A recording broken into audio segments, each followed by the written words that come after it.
Today we got a story time of a spoiled kid who ends up flooding his entire house. No, the spoiled kid does not flood the school. He does not flood anyone else's stuff. He ends up wrecking his own house, which is kind of ironic. But yeah, with that being said, let's jump right into it. Of course, leave a like for free nothing. Anyways, though, so the subscriber has a younger cousin, and the younger cousin is the spoiled kid. The spoiled kid, aka the subscriber's younger cousin, kind of was able to get away with everything his entire life. It's not 100% the spoiled kid's fault. I've said this before in other videos. A lot of times when kids act like this, it's the parents' fault because at the end of the day, kids kind of turn into what you mold them into. They have a little bit of predisposition of what they'll be, but a lot of it is environment. However, though, this kid was an absolute menace. The subscriber's mom had a sister which was the mom of the spoiled kid. And the subscriber's mom felt really bad about the whole thing. So she was very, very, out there to help her sister out because the subscriber was actually a pretty cool kid. He wasn't always following the rules and everything, but he overall was a really good kid. And his mom felt bad because her sister, aka the subscriber's aunt, gave birth and raised the spoiled kid, which is just kind of a tough life to live. Yeah, so one of these days, the subscriber is he's getting back home, and his mom's like, hey, you're going to go babysit your cousin tonight. And the subscriber was just like, are you serious right now? Because, look, it was a Friday night. He was just getting back from a long day of school. In school, he was thinking to himself, oh my God, dude, it's freaking Friday. This is the greatest day ever. I'm so excited. I know back when I was in middle school and high school and even a little bit now, Fridays were just a different type of day. Even Thursdays, you got the feeling of Fridays tomorrow, right?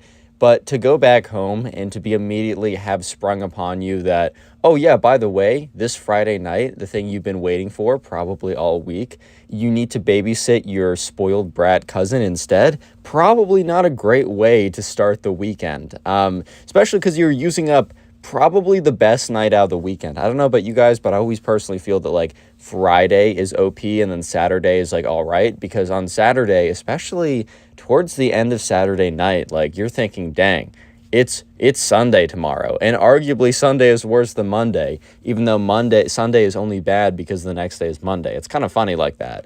Anyways, though, so the subscriber can't really protest because his mom is like, oh yeah, well, you need to do what I say, because I don't know, he's 15, and I mean, that's kind of true. You do need to do what your parents say for the most part, right? I know I wasn't talking back to my mom like that. If you get one thing from the Pugs YouTube channel experience, just be good to your parents. They probably know a thing or two that you don't.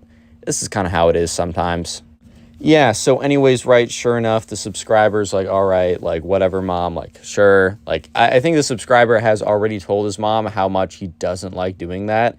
So it's not like he's going to be but mom is, well, I think he probably said, but it's the weekend, and she must have gave an explanation that, her sister was super stressed out, and that, he could still bring his phone and watch TV, and that he's just going to be on his phone and play video games at home, which was true. It's not like he was going over to a friend's house. So he kind of did see his mom's point where it's well, you're just going to do what you're going to do while babysitting. Instead of doing it at our house, you just need to deal with your little cousin. And she does say, look, I know you don't like it, but you just got to do it this time. My sister's really stressed out and she could really use this. So yeah, sure enough, the subscriber isn't going to fight with his mom anymore because he kind of sees where she's coming from, and he also doesn't want to seem like a massive jerk. So he's fine, whatever. But he's I don't want this to be a weekly occurrence. And the subscriber's mom's yeah, I totally get it. So yeah, sure enough, the mom drives the subscriber over to the little cousin's house, drops him off. I think the subscriber's mom goes and talks to her sister a little bit, who's stressed out about something. Probably the derivative of the stress is coming from the spoiled kid, but it do be like that sometimes. Anyways, though, so the subscriber's aunt leaves as well with the subscriber's mom. I'm not sure if they went out somewhere together, but that's not super important. And sure enough, it was just the subscriber and the spoiled kid. So the subscriber had babysat the spoiled kid once or twice before, but the thing was, it was it was almost different because it was a year or two ago, and the spoiled kid's spoiledness has only increased with age, even though it seems normally it's the other way around. As the kid gets older, he gets a better sense of I don't know, you can do this and you really shouldn't be doing this. It's kind of a sense of I don't want to say duty, but kind of this like more social awareness in that sense. But in the spoiled kid's case, it apparently went the other way. Yeah. Anyways, though, yeah, sure enough, the spoiled kid was almost immediately off the bat. The subscriber's like, hey, like, all right, so I'm babysitting you tonight.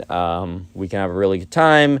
I was thinking, like, you know, I'd order us like a pizza or something, and just let me know what movie you want to watch. I think that could be pretty easy for us. And at first, the spoiled kid seems super cool about it.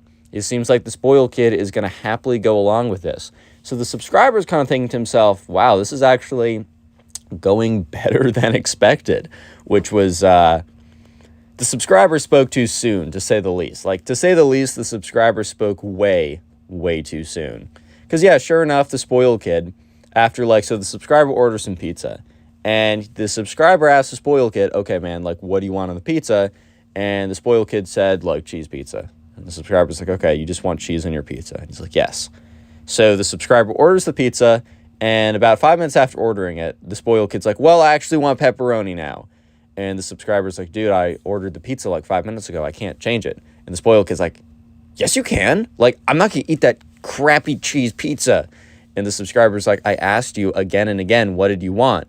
And you said cheese. And I said, are you sure you just want cheese? You don't want anything else? And you said, I just want cheese. Like, shut up and get the pizza. And the spoiled kid's like, well, you should have asked one more time. I would have said what I really wanted. And the subscriber's like, dude, I'm not canceling this order and getting pizza. Like, by the way, like, yeah, I'm getting paid to babysit you, but I'm not getting covered for the pizza. Like, this is coming out of my own wallet. The least you can do, like, is cheese pizza really even that bad as opposed to, like, pepperoni?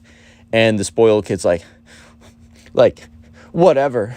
I guess I'll choke it down. And the subscriber's like, you just can't be serious right now. Yeah.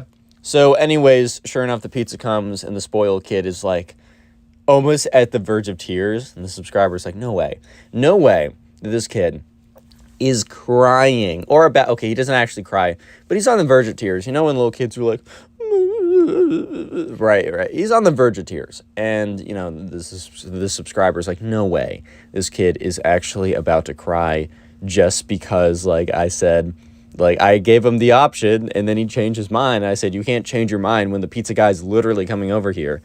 Anyways, though, so after that, the subscriber's like, all right, well, what movie do you want? And the spoiled kid's like, I want you to do Cars 3. Solid option, right? And the subscriber's like, okay, let me see what streaming service that's on. I don't know if Cars 3 has been on a streaming service or is on one. Maybe he found a more sketchy way to find it. I don't endorse that, but either way, the subscriber was busy trying to set up find Cars 3 and then set up like AirPlay from his like computer to the TV. But while he's doing that, he hears like this clanging and banging noises coming from like another room. So the subscriber is pretty busy trying to get the TV set up. And he's kind of just ignoring the noises for now because he's probably thinking, okay, well, I don't know what the spoiled kid's doing, but it's probably not that bad, right? He's like, I'm just focusing on getting this ready, and I'll go and find him once it's all set. So anyways, right, sure enough, the subscriber is, he gets everything ready, and he's like, all right, spoiled kid, like, I got Cars 3 ready. Do you want to come in? Like, I got the TV ready if you want to come in. And no response. So he starts walking around a little bit, and he's like, hey, spoiled kid. And he says, like, his actual name. He's like, spoiled kid, like, where you at, bud? I got your movie. You sure you don't want to come? Like, are you sure? And just nothing. No response. Like, just dead silence. And he's like, oh, my God. Like, dude's actually making my life so difficult. Yeah. So anyways, right, sure enough, he goes over. He's just walking around, and he's trying to, like, figure out where the spoiled kid is. And he's like, spoiled kid, like, you need to be in my supervision. Like, I'm here to make sure, like, to know where you are at all times, to make sure you're safe. Just let me know where you are. If you don't want to watch the movie, like, that's fine. And the spoiled kid was like, or the subscriber was like a little upset because he's like, I just spent all this time getting the movie ready, and also I kind of wanted to do a movie because that means I could kind of just not really have to interact with you too much, like on the low key. Like, it's kind of, I'm not trying to do that. I'm just trying to do what my mom said and do what I was going to do at home anyways, but just, here. Anyways, so eventually he hears the sound of running water, and he's like, what? So he goes over, and he hears it coming from the bathroom. So he knocks on the bathroom door. He's like, spoiled kid, like, are you in there? Just to be like, are you in there? He's like, hey, like, if you don't say you're in there, I'm going to come in. Like, because, it's running water. He wants to make sure everything's okay. And he goes to open the door. It's locked. And that's when he hears the spoiled kid, like, go, hee hee, like a little giggler. Okay, maybe his laugh doesn't sound like, I don't know, demented Mickey Mouse like that. But you guys, he does like a laugh, and it wasn't like a fake laugh. It was like a little like giggle type thing. And, the subscriber's like, hey, man, like, you can't lock yourself in there. And, like, what are you even doing right now? Because it's really weird. It's just the sound of, like, running water. And the spoiled kid, laughing, is like, I'm going to flood the house and then blame it on you. And at that point, the subscriber's like, dude, what? He's like, yes, I'm gonna flood the whole house, and then it's gonna be your fault because you're my babysitter. And the subscriber's like, dude, like, why would you do that? He's like, you should have gotten pepperoni. And the subscriber's like, no way, you're gonna flood your house because I didn't get you pepperoni? What? Real quick, if you made it this far into the video, the secret word of the day will be flood. So comment flood down below. I'll try and heart some of the comments, but it's really just to see how many people made it this far into the video. Also, if you don't want to re-listen to us on Spotify, these stories are in Spotify. And finally, I just want to let you know that, I had a storytime animated channel. I think I'll link it in the description. If not, it's in my channel boxes. It's called Harvey, or Harvey Animations. I kind of forgot. I think it's called Harvey. And I do storytime animated on there, and I was planning to do it once a week, but my schedule got really busy. But some time actually recently freed up, and I'm planning to go 100% on Harvey. There should be a new animation up at 5:05 p.m. Eastern Standard Time, so I think a little bit before this video goes up. So after watching this video, make sure to go check out that animation, because I'm going to try and do once a week on there. And since it's a much smaller channel, subscribing and then watching that video actually will help a ton, and I really would appreciate it. Anyways, let's get back to the story as the spoiled kid is trying to frame the subscriber. So anyways, right, the subscriber at this point is kind of at a loss for words, because he knew that the spoiled kid was like a spoiled kid and pretty annoying in that regard. But at the same time, he didn't expect this spoiled kid to be this bad. Like, come on, man. Like, you're really going to try and frame me because I didn't get you frickin' pepperoni on your pizza? Like, I understand that you're big mad right now, but come on, man. Like, you got to be, are you serious right now? So sure enough, the subscriber's like, dude, like, can you not, like, first of all, he doesn't even know what the spoiled kid means by I'm going to, like, flood the house and blame it on you. And he's like, dude, can you, like, not, like, no, like, look, I'm not going to, if you stop now, I'm not going to tell your mom. Was this a little bit of a lie? Yes. The subscriber was totally going to tell on the spoiled kid, which, I mean, he's the babysitter, he's got to do what he's got to do. I can't blame him too much. But the spoiled kid didn't take the bait, which honestly, like, I think if I was a spoiled kid, I low-key would have maybe taken it, because at the end of the day, how am I really going to convince, like, the mom that I wasn't the one who flooded the house and it was the subscriber who flooded the house? I feel like the mom would have definitely believed the subscriber over the spoiled kid. However, the spoiled kid decided to stick to his guns and is like, I know, I'm not going anywhere. So at this point, the subscriber kind of realized that the spoiled kid was going to be extremely, like, very difficult. The subscriber was hoping that the kid would be like, oh, okay, fine, whatever, and leave. And then the subscriber would have a reason to send him to bed early. And he could just be on his phone, no interruptions or anything like that. And that's when the spoiled kid says, I'm not leaving until you get a pepperoni pizza. And the subscriber's like, oh my God. Because he just bought a pizza. And he's like, okay, if I get the pepperoni pizza, will you, like, leave the bathroom? And the spoiled kid's like, yes. So the subscriber's like, okay. And he calls up on the phone. He's like, I'm putting this on speakerphone so you can hear it. He's like, yes, Domino's, can we have one pepperoni pizza, like, small size? And you hear the spoiled kid scream, medium! And the subscriber's like, can we actually make that a medium? Yep, 20 minutes, cool. Puts down the phone. He's like, all right, I got the pizza, time to come out. The spoiled kid's like, I'm not coming out until the pizza arrives here. I need to make sure that you did it for real. And the subscriber's like, okay, sure, whatever, I guess. So he's kind of waiting there. And during the whole time, during that time, he hears like the water turn off, which is good because he doesn't know exactly how the spoiled kid's going to flood the house, but he has a few ideas.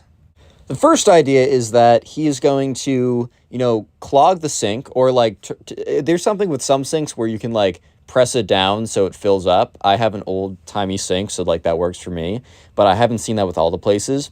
But somehow plunge up the sink, turn the water on and leave, or just let it sit. Or the bathtub, somehow like stop that or I guess like they had a bathtub in the house, and for the bathtub to fill up you need to like press down the lever to clog up the drain thing, and then to get rid of all the bath water you unclog the drain. Dude, on a little side tangent, I used to take baths as a kid, but bro, what was I doing? I was sitting in my filth. That's so gross. If you take baths, you're fine.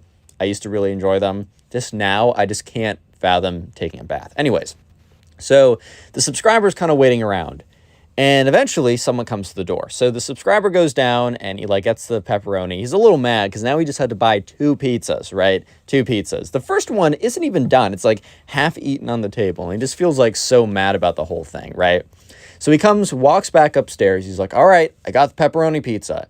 And at this point, he hears the water running again. He's like, oh, geez. So he starts knocking on the door and he's like, I got the pepperoni pizza. It's downstairs. Like the pepperoni pizza's downstairs. Like, can you come out now? And he hears nothing. All he hears is the water, right? And he said this, so the subscriber goes up to the door, starts slamming on it, kind of angrily, like, I got you your, like, pepperoni pizza. You better open up this door right now or there's going to be serious consequences. Kind of a bluff. I mean, there's going to be serious consequences either way, but I don't know. The subscriber is kind of at a loss for what to do because he already did what the spoiled kid said, which probably was part of the problem, but never mind, right? So the subscriber's just like, oh my God, this kid is actually going to drive me insane. So yeah, sure enough, he's just kind of slamming on the door. He's really confused too, because like before the spoiled kid was at least talking to him, but now it was completely silent, which was really weird. And the thing is though, he starts hearing spilling noises. And he realizes that either the sink or the bathtub, whatever's being filled up, because one of the two is definitely being filled up, has now reached the point at which it is spilling over. So the subscriber's like, you better turn that off right now. Like, I know I didn't do this. And the subscriber takes out his phone and like records the whole situation going on. And he says, I just got video proof. If you think you're going to convince your mom before, now you're 100% not going to. Cut your losses now, and I may consider giving you the pepperoni pizza. Once again, no response. Just so you guys know, there's a little bit of a trick happening right now. There's a reason why the spoiled kid is not responding to anything. It's not that the spoiled kid has some perfect poker face and is just not responding to anything. I think the spoiled kid would have been too tempted to taunt him, right? There's another reason why the spoiled kid is not responding to anything, as you guys will see. Yeah, so anyways, right, eventually the subscriber is starting to get worried because he sees water coming out from underneath the door. That means that, like, the whole bathroom has started to flood, and it's seeping from underneath the door. At this point, he's worried for, like, the spoiled kid's safety. He's like, dude, you need to get out of there. Like, you're not even, I won't get you in trouble. Lie, but whatever. I won't get you in trouble. I just need to make sure you're safe, right? That's not really safe for you to be in there, especially since it's flooding or whatever. And the subscriber's starting to get really worried. So he just, like, quickly, like, walks around. Like, he just goes downstairs. He runs downstairs, actually, to go grab the phone, either to call the spoiled kid's mom, which he probably should have done earlier, or maybe even the police, or his own mom. He doesn't really know what to do. He just needs to get in contact with someone. And he left the pepperoni pizza down there. And he left the box closed. But when he goes downstairs, he sees an open pepperoni pizza box with one piece missing. And he's like, wait a minute. Wait a minute. So yeah, he's like, okay, the spoiled kid has not been in the bathroom for some time. So the subscriber goes around, kind of looking around the house, and then finds him in the backside, like the backyard. I'm gonna say the backside, the backyard. The spoiled kid was hiding behind a tree, eating his slice of pepperoni pizza. The subscriber walks up to him, and the spoiled kid just has the most guilty look on his face. And as this is happening, the spoiled kid's mom comes home. So basically, what happened was that the spoiled kid had left through so the spoiled kid locked himself in the bathroom, turned on the water to the bathtub, clogged up the bathtub by closing the drain, and then opened up the window and climbed out. So they were on the second story. However, the roof had a slope to it. So he went down on like the roof. And next to the roof was a tree that he has climbed up and down like 100 times before. So he simply got in the tree, climbed down, went inside, grabbed a slice of pizza, and then went out to the back. So when the mom comes into the house, she doesn't realize anything is wrong. And she's like, oh, like, how's it going? And the subscriber's like, well, and then very quickly explains what happens. So first of all, the mom is like furious at her son. And she's like, how could you do this? Like, why would you like make life so difficult for your cousin? And then she realizes like, is the bathroom still flooding? And the subscriber's like, yes. So she runs up, tries to open up the bathroom door, but it's obviously locked. But like water has already pooled all on the second floor. It's starting to like trickle down the stairs at this point.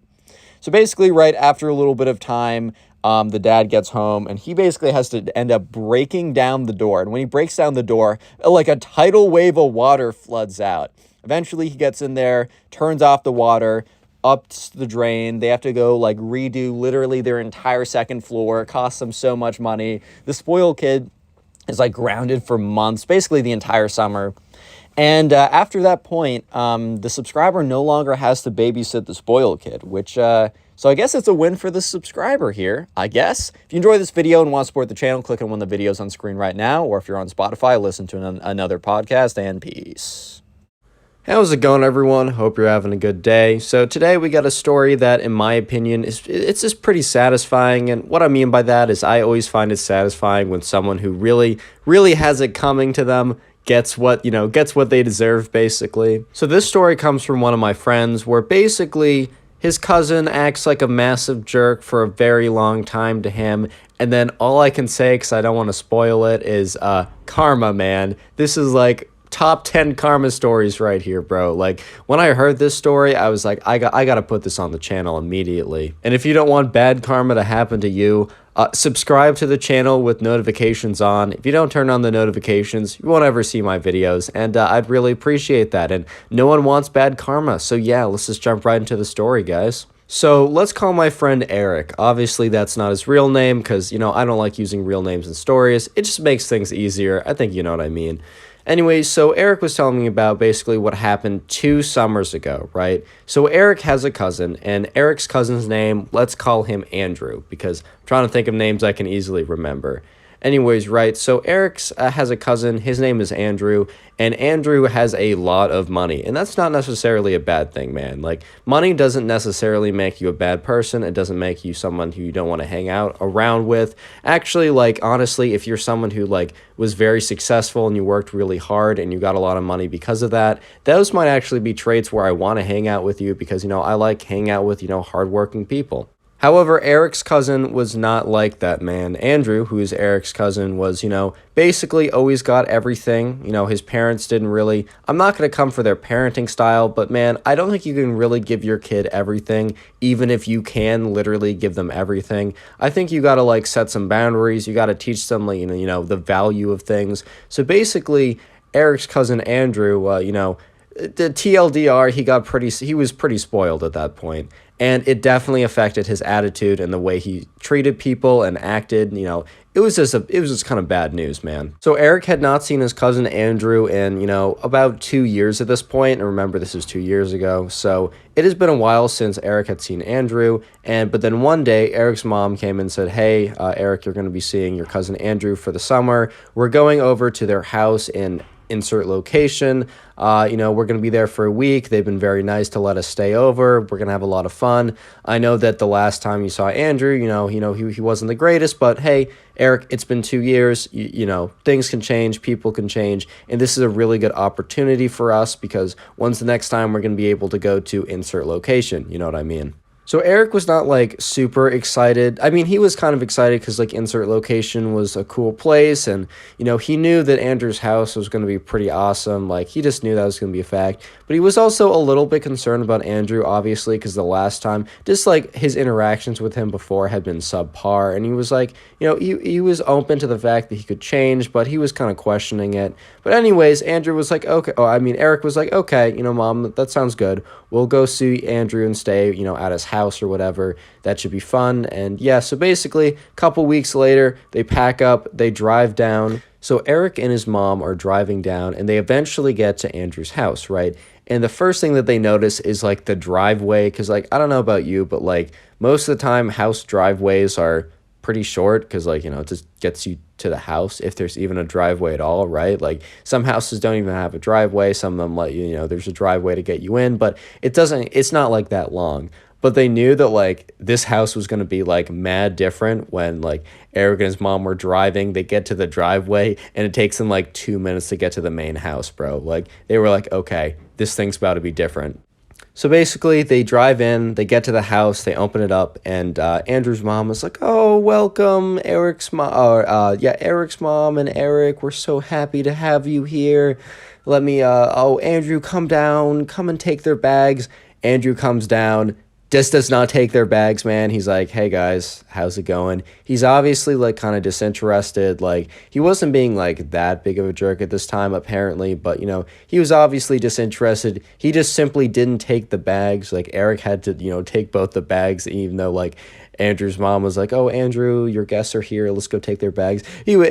Andrew was like, "Nah, bro, I'm not doing that. That's crazy." But yeah, so the first interaction's okay, and then Eric and his mom go up to kind of like their guest floor, and they get in, and like there's an entire floor dedicated for them. That it's looking really nice. They're really excited. Honestly, Eric is like, you know what? Maybe Andrew isn't gonna be the greatest, but this is gonna be a pretty fun trip. Like, we're not gonna spend all the time with them, and this should be pretty good. So basically, nothing really happens that night, and the next day rolls around, and Eric and Andrew's mom decide that it would be fun for them all to go out and go to kind of like the boardwalk area. For them to go, check out some places, check out some, fun locations, whatever. And so they decide to go out, and the moms decide to go shopping by themselves, and they say, Eric and Andrew, like, you guys go off, go have some fun. And that's where things start to turn a little sour. So this is when things start to go down a little bit downhill because right off the bat, right, Eric and Andrew, they go and, they just kind of go to this park area and they're kind of just chilling, I don't know exactly what they're doing now, but, they're just having a good time. And until, right, Andrew kind of brings up like, "Hey, do you know how much these shoes go for?" And that's when Eric was like, "Oh boy, this is already going downhill." And just so it's very clear, I'm not shaming anyone for like liking expensive whatever, right? If you like expensive shoes, bro, if that's your thing, or you're really into, I don't know, expensive like trading cards, or you're into like stamp collecting, you like some expensive, stamps or whatever, some rare stuff. Dude, like what you like that's totally chill. But bro, it's just not like the thing to go out of your way, plus everything that Andrew's going to do in a second, just be like, "Hey, you know how much these shoes are? Like, bro, just like wear the shoes. And if they know, dude." And then Eric was like, "Okay, that's pretty cool." And then Andrew looks at Eric's shoes. And look, bro, Eric's shoes aren't bad. They're like, they function. Dude, they've done Eric well, right? So they're good shoes, right? They function, right? But they're not like hundreds and hundreds of dollars like Andrew's shoes are, right? So Andrew makes a comment like, "How much do your shoes go for, bro?" And Eric was just like, "I don't know, like $50, like $60. Like that's not inexpensive. Like that's pretty expensive. Like that's a pair of shoes. Like, obviously, and Eric bought a pair of shoes that would last him." And then Andrew looks at him and just like laughs a little bit and says, "Okay, let's go." So Eric already kind of knows that, this might be a little bit of a longer trip than he expected, if you know what I mean. So the next day, basically nothing happens after that comment really that's noteworthy, but the next day, at some point, I don't know exactly what they're doing, but I know that Eric basically says to Andrew, Andrew says to Eric, like, "You're welcome for, letting you stay at my house." And Andrew was like, or Eric was like, "Thanks, I guess." Like, yeah, I appreciate it. I'm having a good time, Andrew. Like, that's great. He's like, and then Andrew was like, "Yeah, if I was you, I wouldn't want to be spending any of my vacation time in your house anyways." And then Eric was like, "Okay, bro, like, I like my house." He's like, so he basically responds, "Well, what do you mean by that?" And he kind of knew he was opening up Pandora's box by saying this, but, he was starting to get a little bit upset, understandably. If you made it this far into the video, I normally have you guys comment door, but I don't want to always do that because sometimes people will just comment that without watching this far. So I'd like you guys to comment window down below, like the thing you look out of. So if you see anyone commenting door, they didn't actually make it this far. Don't be mean to them though. They had good intentions. But comment window down below. I'll also be hearting a ton of those comments. So if you want to farm some hearts, comment window. And yeah, let's get right back into the story. So then on the third day, probably the most egregious event happened so far compared to the last two. And dude, the last two comments were not that great. But this third day was probably the worst. So basically what happened was that Andrew, Eric, and their parents went into a store, and there's a lot of different items, and the parents kind of went one way and Andrew and Eric went the other way. And Andrew and Eric went to kind of like the shoe section, or I think it was the shoe section at least. But basically there was these like shoes that were, they were pretty expensive, right? And Eric was looking at them and he's like, hey, these are pretty cool. And then he checked the tag and he was like, all right, I can't be doing this. Like these are way too expensive, right? And then Andrew's like, why don't you just buy them? Eric then has to explain to Andrew that he can't be dropping that much money on, some shoes, and like he just can't be doing that, right? And then what Andrew says next is kind of crazy. What Andrew basically follows up and he's just like, you'd be able to afford that if you weren't as lazy. And then Eric is just like, come again? Yeah, and then Andrew says to Eric, yeah, if you worked as hard as me, right, you'd be able to afford these, no question. Like, I don't even need to think about the price tag when I'm buying these shoes. The only time I look at the price tag is to know how much I'm dropping so I can tell people. He said, you just got to have the right, grind set mentality. Dude, I don't know if he said that exactly because that'd be a total meme, but that was basically what he said. Maybe he didn't say grind set, right? I think I just added that. But basically the dude was like, if you worked as hard as me, right, you would have it. So like Eric was pretty mad because at this point, like he knew that his friend had not worked like a summer job or he wasn't doing anything online to like make any money, and that obviously the dude was not working hard. Basically his parents gave him an allowance.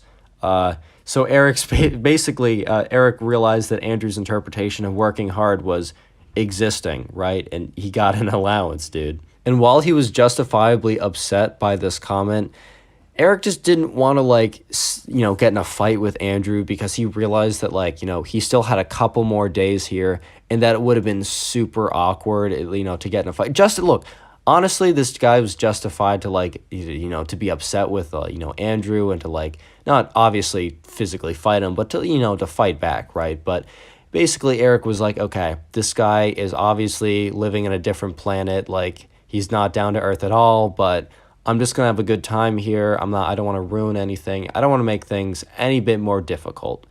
And here's the thing. The next 3 days go by, and it's actually pretty chill. But something pretty big happened during the event I just told you that wasn't as apparent to them at the time. So basically what happened, right, is, the trip is done. Erica's mom pack up their stuff and, they leave, and they're, Andrew and his mom were like, thank you guys, so thank you for coming, and then they're like, no, thank you for having us, the typical thing you parents say to each other when, a guest comes over. And as they're driving back, Eric's mom says, hey, I was talking with Andrew's mom, and apparently he's getting a job this summer. And Eric was a little bit taken aback because he felt like he would have known about this, or maybe he was like, oh, maybe that explains why, Andrew was, being kind of a jerk to me earlier, because maybe he actually is working for it. Doesn't mean he's allowed to be like that much of a jerk, but at the same time, maybe he's kind of justified. And then Eric's mom goes, so basically what happened, because, Eric was a little confused and, she, saw that on his face, so she explained. So basically, Eric's mom goes on to tell Eric that Andrew's mom was, shopping around the store, and that, Eric's mom went to the bathroom, so Andrew's mom went to go find the kids, right? And she goes to go find the kids, and she's walking up to them, and then she kind of stops because she hears a little bit of the conversation that they're having. The conversation I just told you about when Eric was like, oh, I can't afford these shoes. And she hears her son, Andrew, say the whole thing about how, Eric would be able to afford it if he really was working hard like him. And, Andrew's mom was actually really taken aback by that comment. She always knew her son was a little bit, spoiled. She kind of gave him whatever, but she didn't realize it was this bad. So then Andrew's mom decides to go back. She thinks about it for a little while and then decides that she's going to make Andrew do a summer job this summer. and that she won't be paying for random stuff he wants anymore, so that he actually understands the true value of money, dude. And let me just say that, my friend Eric told me that on that car ride back, he had never been like happier or just been like, okay, justice is served, bro. Karma is real. And yeah, I don't think Eric has seen, his cousin, since. It's not like a beef thing. They just don't really see each other that often. But I just thought that was kind of a great ending to a, pretty tough story. Anyways, guys, if you enjoyed today's video and want to support the channel, literally just go ahead and watch another one of my videos.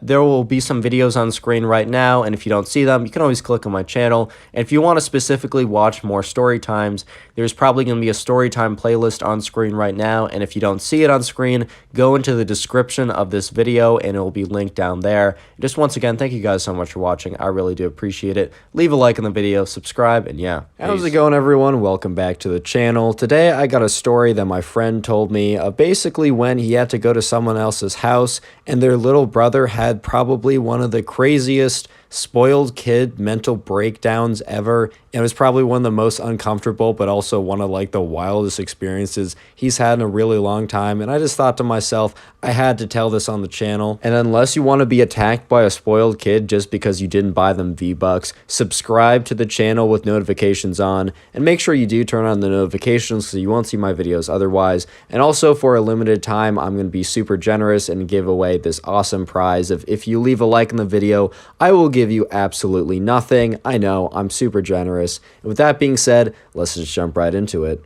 So this story was told to me by my friend Zach. So basically my friend Zach, I'd say about 6 months ago to about, a little less than a year ago, he went to go see one of his friends that he hadn't seen in a long time, right?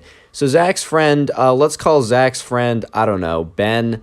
Ben's not really super important in the story, but I thought I'd give him a name anyways. So Zach was going to go see his friend, and he hadn't seen his friend in a while, so it was like, a good time to catch up. So, Zach and Ben decide that the best idea would be for Zach to come to Ben's house, and for them to just kind of like hang out for a little bit, maybe stay for dinner, maybe they would eventually go out, I don't know, to the movies or something, maybe they go out for dinner. But also, they thought it would be a good idea if Zach stayed over for the night so they could hang out, maybe have some people over, I don't know, maybe just have a chill night and play some games, just kind of a good time.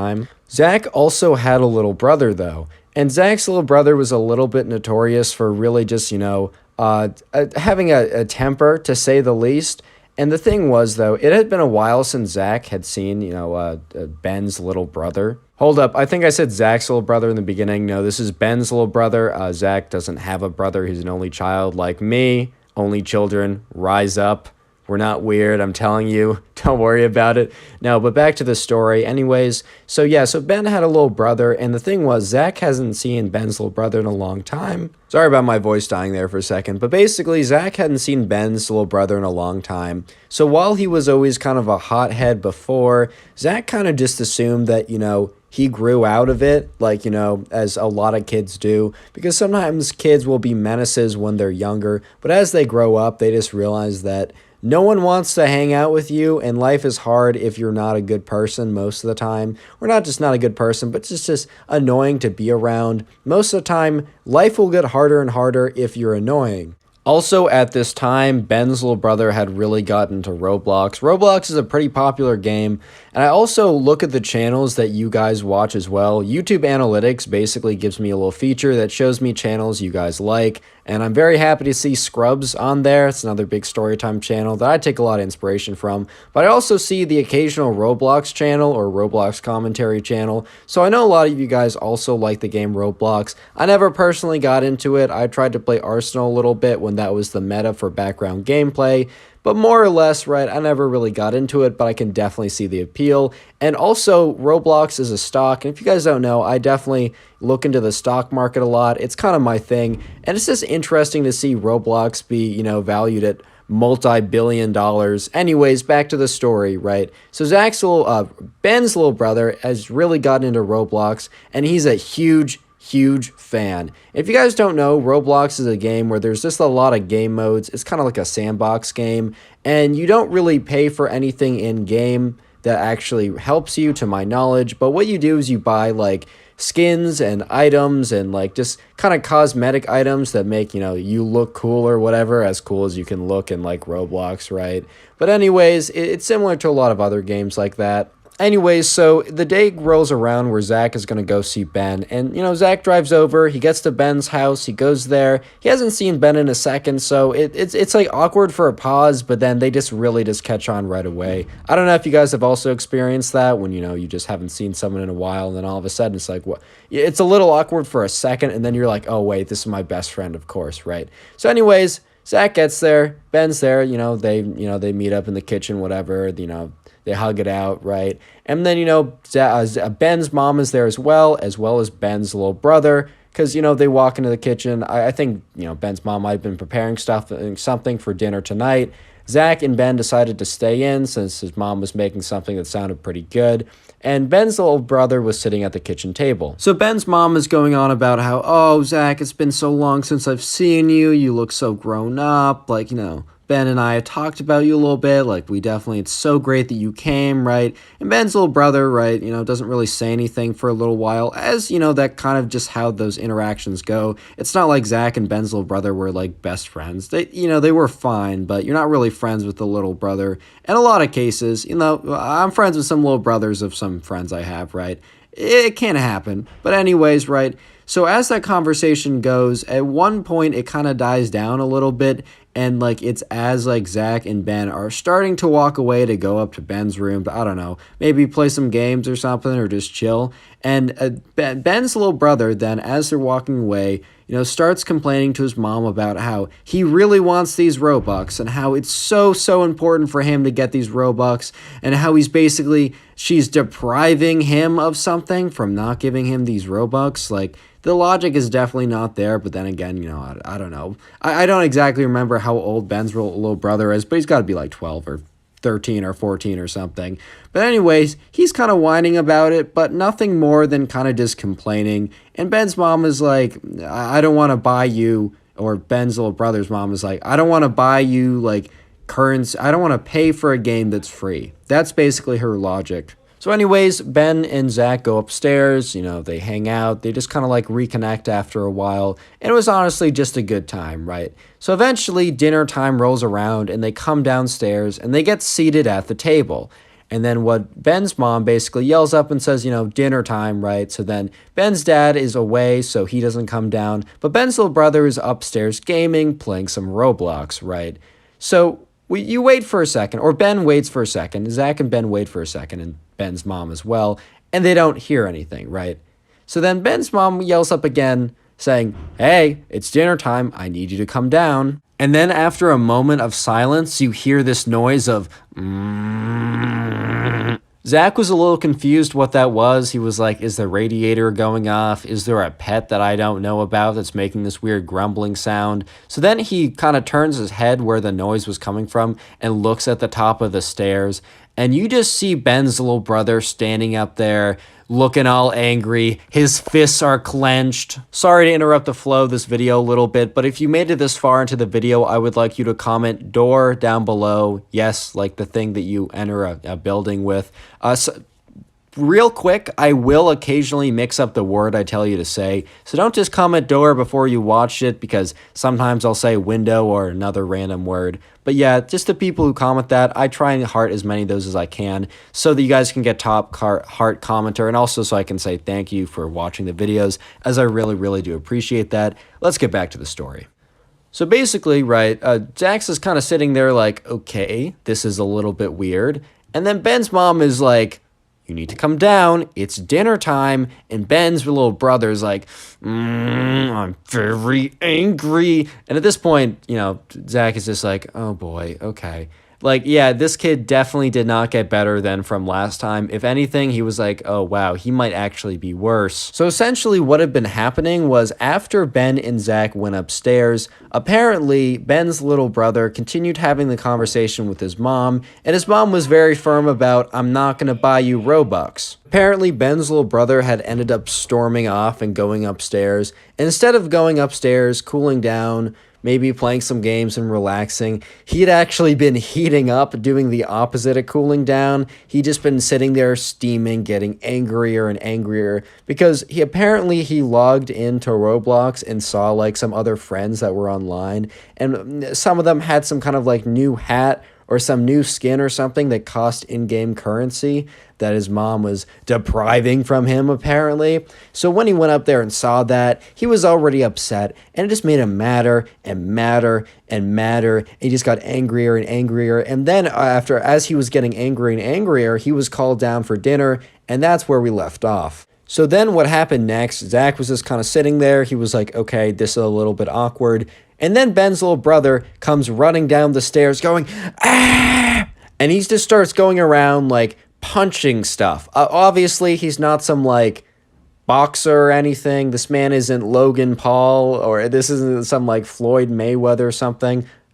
He's not actually going to be like landing anything too crazy, right? But he's swinging around at stuff that definitely can't take a punch, even if it's from someone who's 12 and never boxed in their life, right? He's going around, he's punching the wall, he's like, I want Robux, and Zach is like, oh my god, somehow this kid is worse.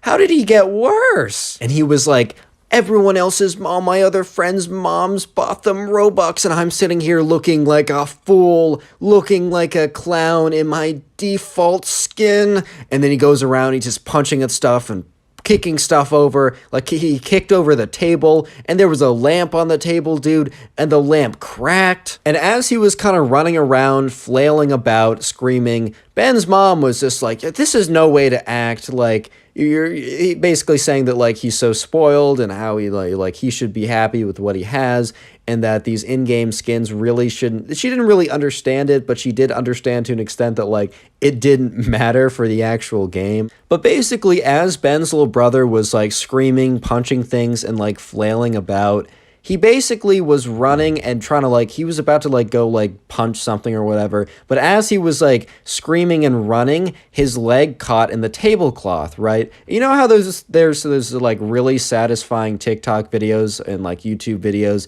of the people who are able to pull a tablecloth and not disturb anything on the table? Well, let me give you a little spoiler. This was not the case with this event.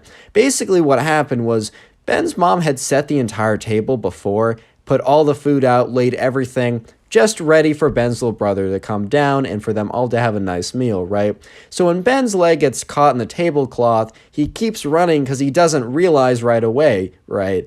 And what happens is it yanks, and the whole table, all the food, all the glasses, all the silverware flies off the table, right? The food goes everywhere. I'd say 70% of the dishes are now cracked. All the glasses shattered. This huge bang. And Zach is just sitting there like, oh my god, dude.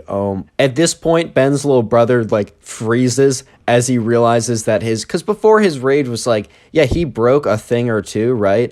But his rage really wasn't doing any damage. And then when he notices that he just obliterated the entire dinner table, he just looks like his face goes pale, and he runs upstairs. And let me just say that they ended up enjoying that nice meal together. In fact, Zach and Ben decided that it would be best if they just went out for dinner, just went to I don't know, McDonald's or something quick after helping his mom clean up. And let me just say that his mom was not very happy at Ben's little brother at all, and she had quite the discussion. TLDR, Ben's little brother was banned from playing Roblox for 2 weeks and also had to formally apologize to his mom and explain why he knew what he did was wrong, which is totally justifiable or understandable. Thank you guys so much for watching. If you want to support the channel, go ahead and watch another one of my videos. Some of them will be appearing on screen right now, or you can just click my channel. As well, the Storytime playlist will appear on screen in the top right corner and in the description, so go watch that. How's it going, everyone? Welcome back to the channel. Today I have a story time of when this kid basically went crazy and went on a tantrum saying that he claimed that he ruled the world, man. He owns planet Earth. It was something else. And if you want to own planet Earth, all you got to do is subscribe to this channel with notifications on. Yeah, no joke. Yeah. Make sure you turn on notifications. You won't see my videos otherwise. And also, if you leave a like on the video, I'll give you nothing, which is pretty generous. And with that being said, let's jump right into the story. So my friend told me the story of when he went to summer camp over 2 years ago, right? So at this summer camp, right, he didn't know anyone and he was being dropped off. And it was an overnight camp, so he was going to be there for 2 weeks. And right, so he was a little bit nervous, as a lot of people are. I know when I was dropped off for my first overnight camp, I actually went with a friend, but at the same time, even then, I was pretty nervous because you never really know, like, if it's just going to be a disastrous 2 weeks where you don't meet anyone, yada, yada, yada. Most of you guys understand. So while my friend was being driven over by his mom, he was basically expressing his fears. He was like, hey, I don't know if what if I don't like anyone there? What if no one wants to be friends with me? What if, these next 2 weeks I'm all alone? I need to go through this all by myself. And his mom basically said that, he's going to have a great time. He shouldn't worry about it. And that, these sleepaway camp type things are really good learning experiences. And that basically, she went through it as a child. She had the same thing. She was worried about meeting people as well. And it's just important to build character. And let me just say that the people or at least one person he was about to meet at this camp that he was going to attend, would at least, I think, say build character is definitely a way to put it. Once you've experienced with this person, you will have a lot of character. In fact, you'll have enough character to pass around, probably. Give some to me, a little character to everyone who watches this video, I don't know. So he's in the car with his mom, and eventually they pull up. And as he's pulling up, he's looking out, and he sees all these other cars, and he sees big swarms of kids and their parents. And then he sees all these people starting to line up to go into this building. So when his mom and him get out of the car, they kind of look around and they see the building and the line, so they decide to hop into it. And the thing is, my friend looks around and he's kind of looking at all the people, and there's no really big groups of people. It really just looks like a bunch of kids and their parents kind of individually by themselves, which was kind of a relief because he was afraid that, all these kids came with friends and we're just going to stick with those friends. And he was the only person who went to the sleepaway camp that, didn't have any friends that he came with, and he was afraid these were going to be the worst 2 weeks of his life. So he was already feeling a little bit better. I mean, things kind of go downhill in a sense. So this was kind of some false hope in a way. Right, so he gets in line, and after waiting in line for a while, he eventually gets to this table. It's basically like the check-in table, right? So what happens there is he goes up to the table, he and his mom go up, they say, hey, how's it going? So excited to have you, etc. You know how they do in sleepaway camps. But anyways, right, so he goes up, he checks in, and they say, all right, well, you're in Group B. So Group B is going to meet over there in about 10 minutes, and this is the time when you say goodbye to your mom. I don't know about you guys, but this was always the part that got me at these things. But anyways, he says bye to his mom. His mom says, you're going to have a great time. Don't even worry about it. I'm looking around and I see so many other kids in the exact same situation as you. Don't worry about it. You're going to be just fine. So, right, so my friend is waiting there and his mom leaves. And he's like, okay, here we go, into the storm, right? So he's kind of the first one in his group there. So he's waiting there. And then eventually he sees another kid and his mom, and the guy at the desk points to where he is, which is where Group B is meeting. And he sees the kid, hug his mom goodbye, and the kid comes over. And this guy seems pretty normal. He's having a few conversations. He's talking about oh, why did you sign up for this camp? Where do you live? What do you do in your free time? And this guy seems pretty normal. So my friend was, feeling pretty good because he already met one guy who's kind of chill. So, he's like, okay, this is actually going to be a pretty decent experience. Or so he thought, right? So so my friend and this guy were kind of just there. They're chilling, they're talking, just getting to know each other.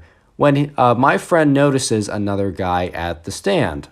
So this other guy came with his mom, right? And, he kind of had a bit of an essence to him, a bit of an aura. I don't really know how to say it, but kind of the way, he was, I don't know, carrying himself, the way it looked like he was speaking. They hadn't even interacted with him. This guy hadn't even said a thing to my friend, but my friend just automatically got a bad feeling. Obviously, he was very open because he was like, okay, I have a bad feeling, so what?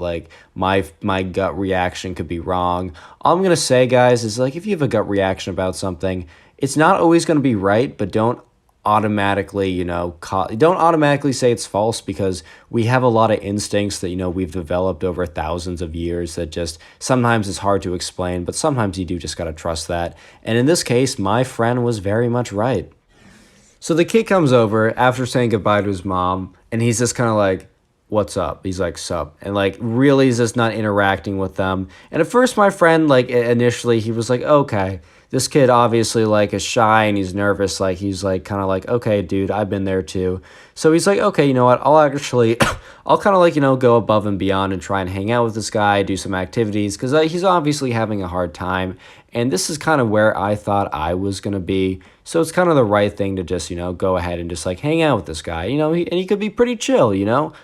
Turns out he should have listened to his gut. So eventually some more kids come over to the Group B section where my friend and the other guys were.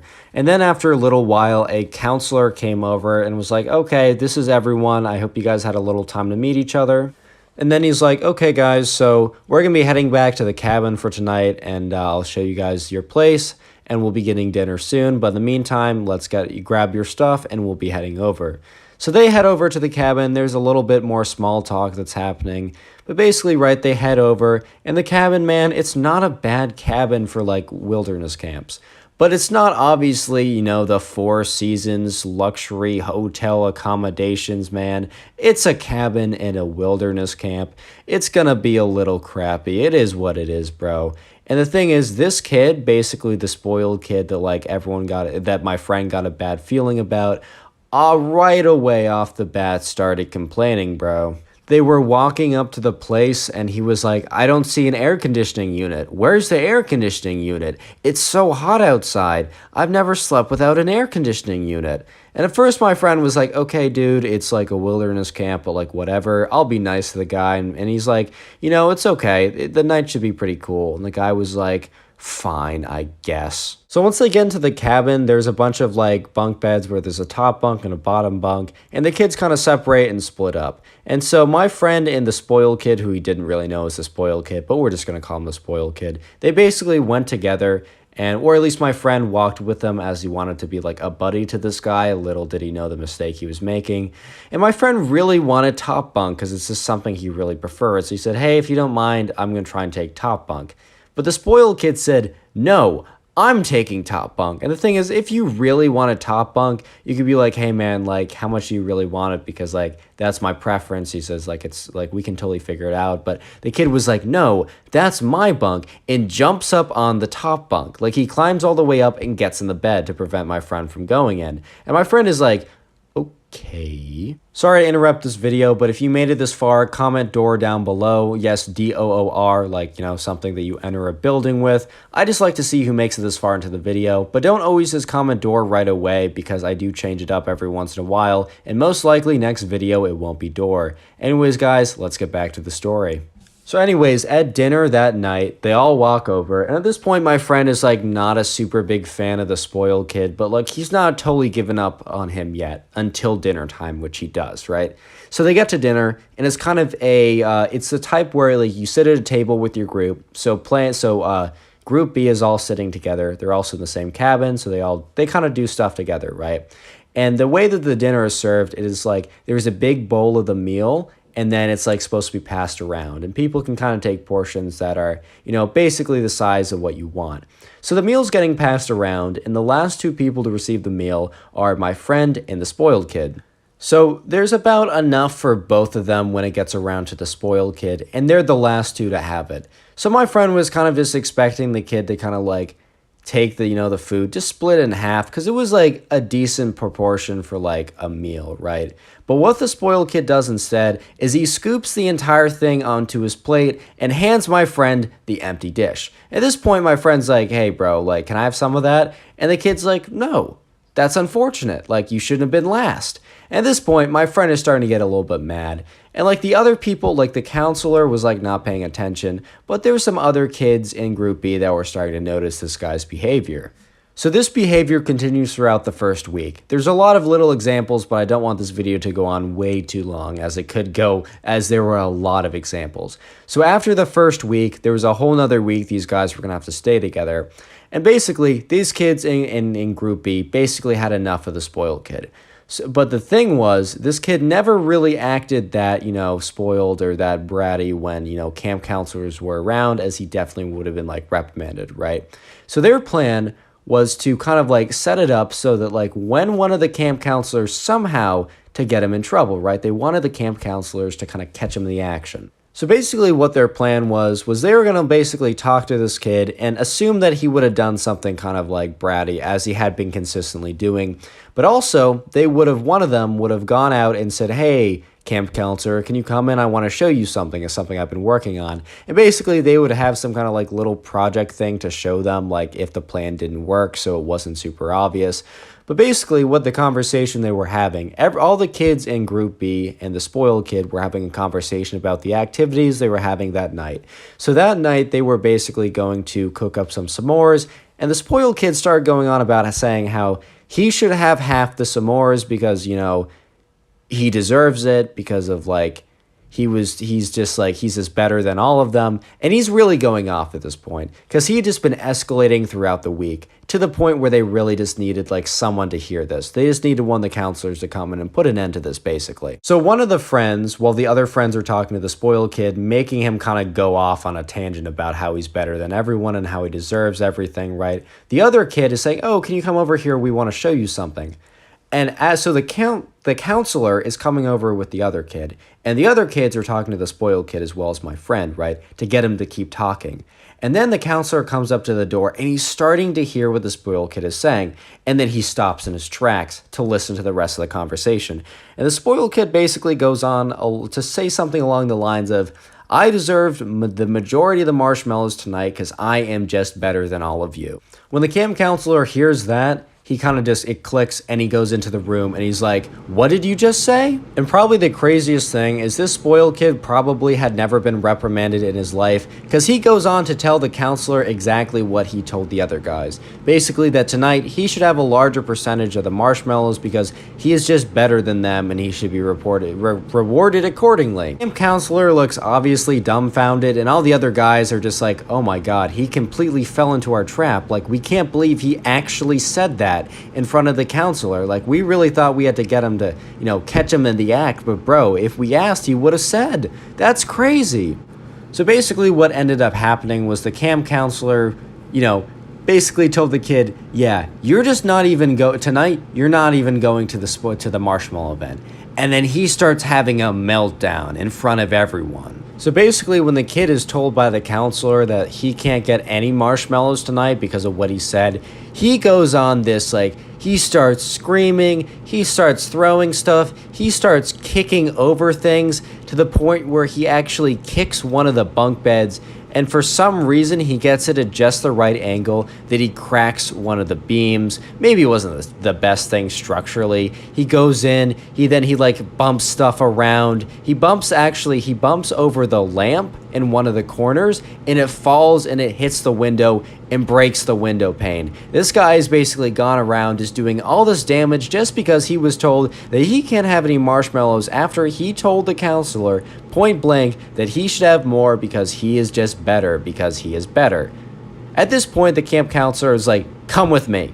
And they take him away. And my friend and his friends were just like, "Oh my god, we did not expect him to go on a full-on rampage. We just wanted him to be, we just wanted someone to tell him what's up, right? We didn't expect this whole thing to happen, right?" So basically, they go on with their day, and they have marshmallows, and the spoiled kid doesn't come back for that. And they go back to bed, and they're waiting for, at the cabin, for when they get back to the cabin to see the spoiled kid there. They don't. They do see the counselor, though. So they say, "Hey, what ended up happening?" And the counselor explains to them that after the whole rampage and all the damage that the spoiled kid caused, they called his parents and explained what happened and demanded that they pick him up that night. Yeah, so basically for the rest of the week, my friend was free of the spoiled kid because he got picked up that night. And honestly, the rest of like his friends in the Group B cabin, he actually became kind of close with because they bonded over how much they disliked this one kid. Moral of the story, don't be a jerk, guys. Anyways, guys, if you enjoyed today's video and want to support the channel, go ahead and watch another one of my videos. Some videos will appear on screen right now, or you can always click on my channel. I also suggest that you do watch the Storytime playlist, which will be in the description. It'll appear in the top right corner, and it might appear on screen. So go ahead and watch some of my old videos. I appreciate you guys so much for watching, and I'll see you in the next one. How's it going, everyone? Welcome back to the channel. Today I have a subscriber story about the spoiled rich kid who is basically being a brat the whole time, and at one point he even said, and I quote, "Poor people are garbage." Thankfully, this kid gets what's coming to him, and the ending is pretty good, and when I saw this story, I just thought I had to tell it on the channel. If you enjoy storytime videos, consider subscribing to the channel with notifications on. If you don't turn on those notifications, you will not see the videos. And also, leave a like on the video right now, and you will receive absolutely nothing, just because I'm feeling extra special generous today. And with that being said, let's get right into the story. So this story takes place during Thanksgiving of this year. The subscriber has an extended family in which every Thanksgiving he goes and visits, and he drives down a couple hours to the location that he goes to, and it's him and all of his family members all meet up for Thanksgiving. Thanksgiving is an interesting holiday because, like, if you don't like your family, you are forced to go see them. Thankfully, I like my family. We get along quite well, and it's always a good time to see them. But there's a lot of times where, family are the friends that you're forced to have. So sometimes you guys just don't mix well. It is what it is.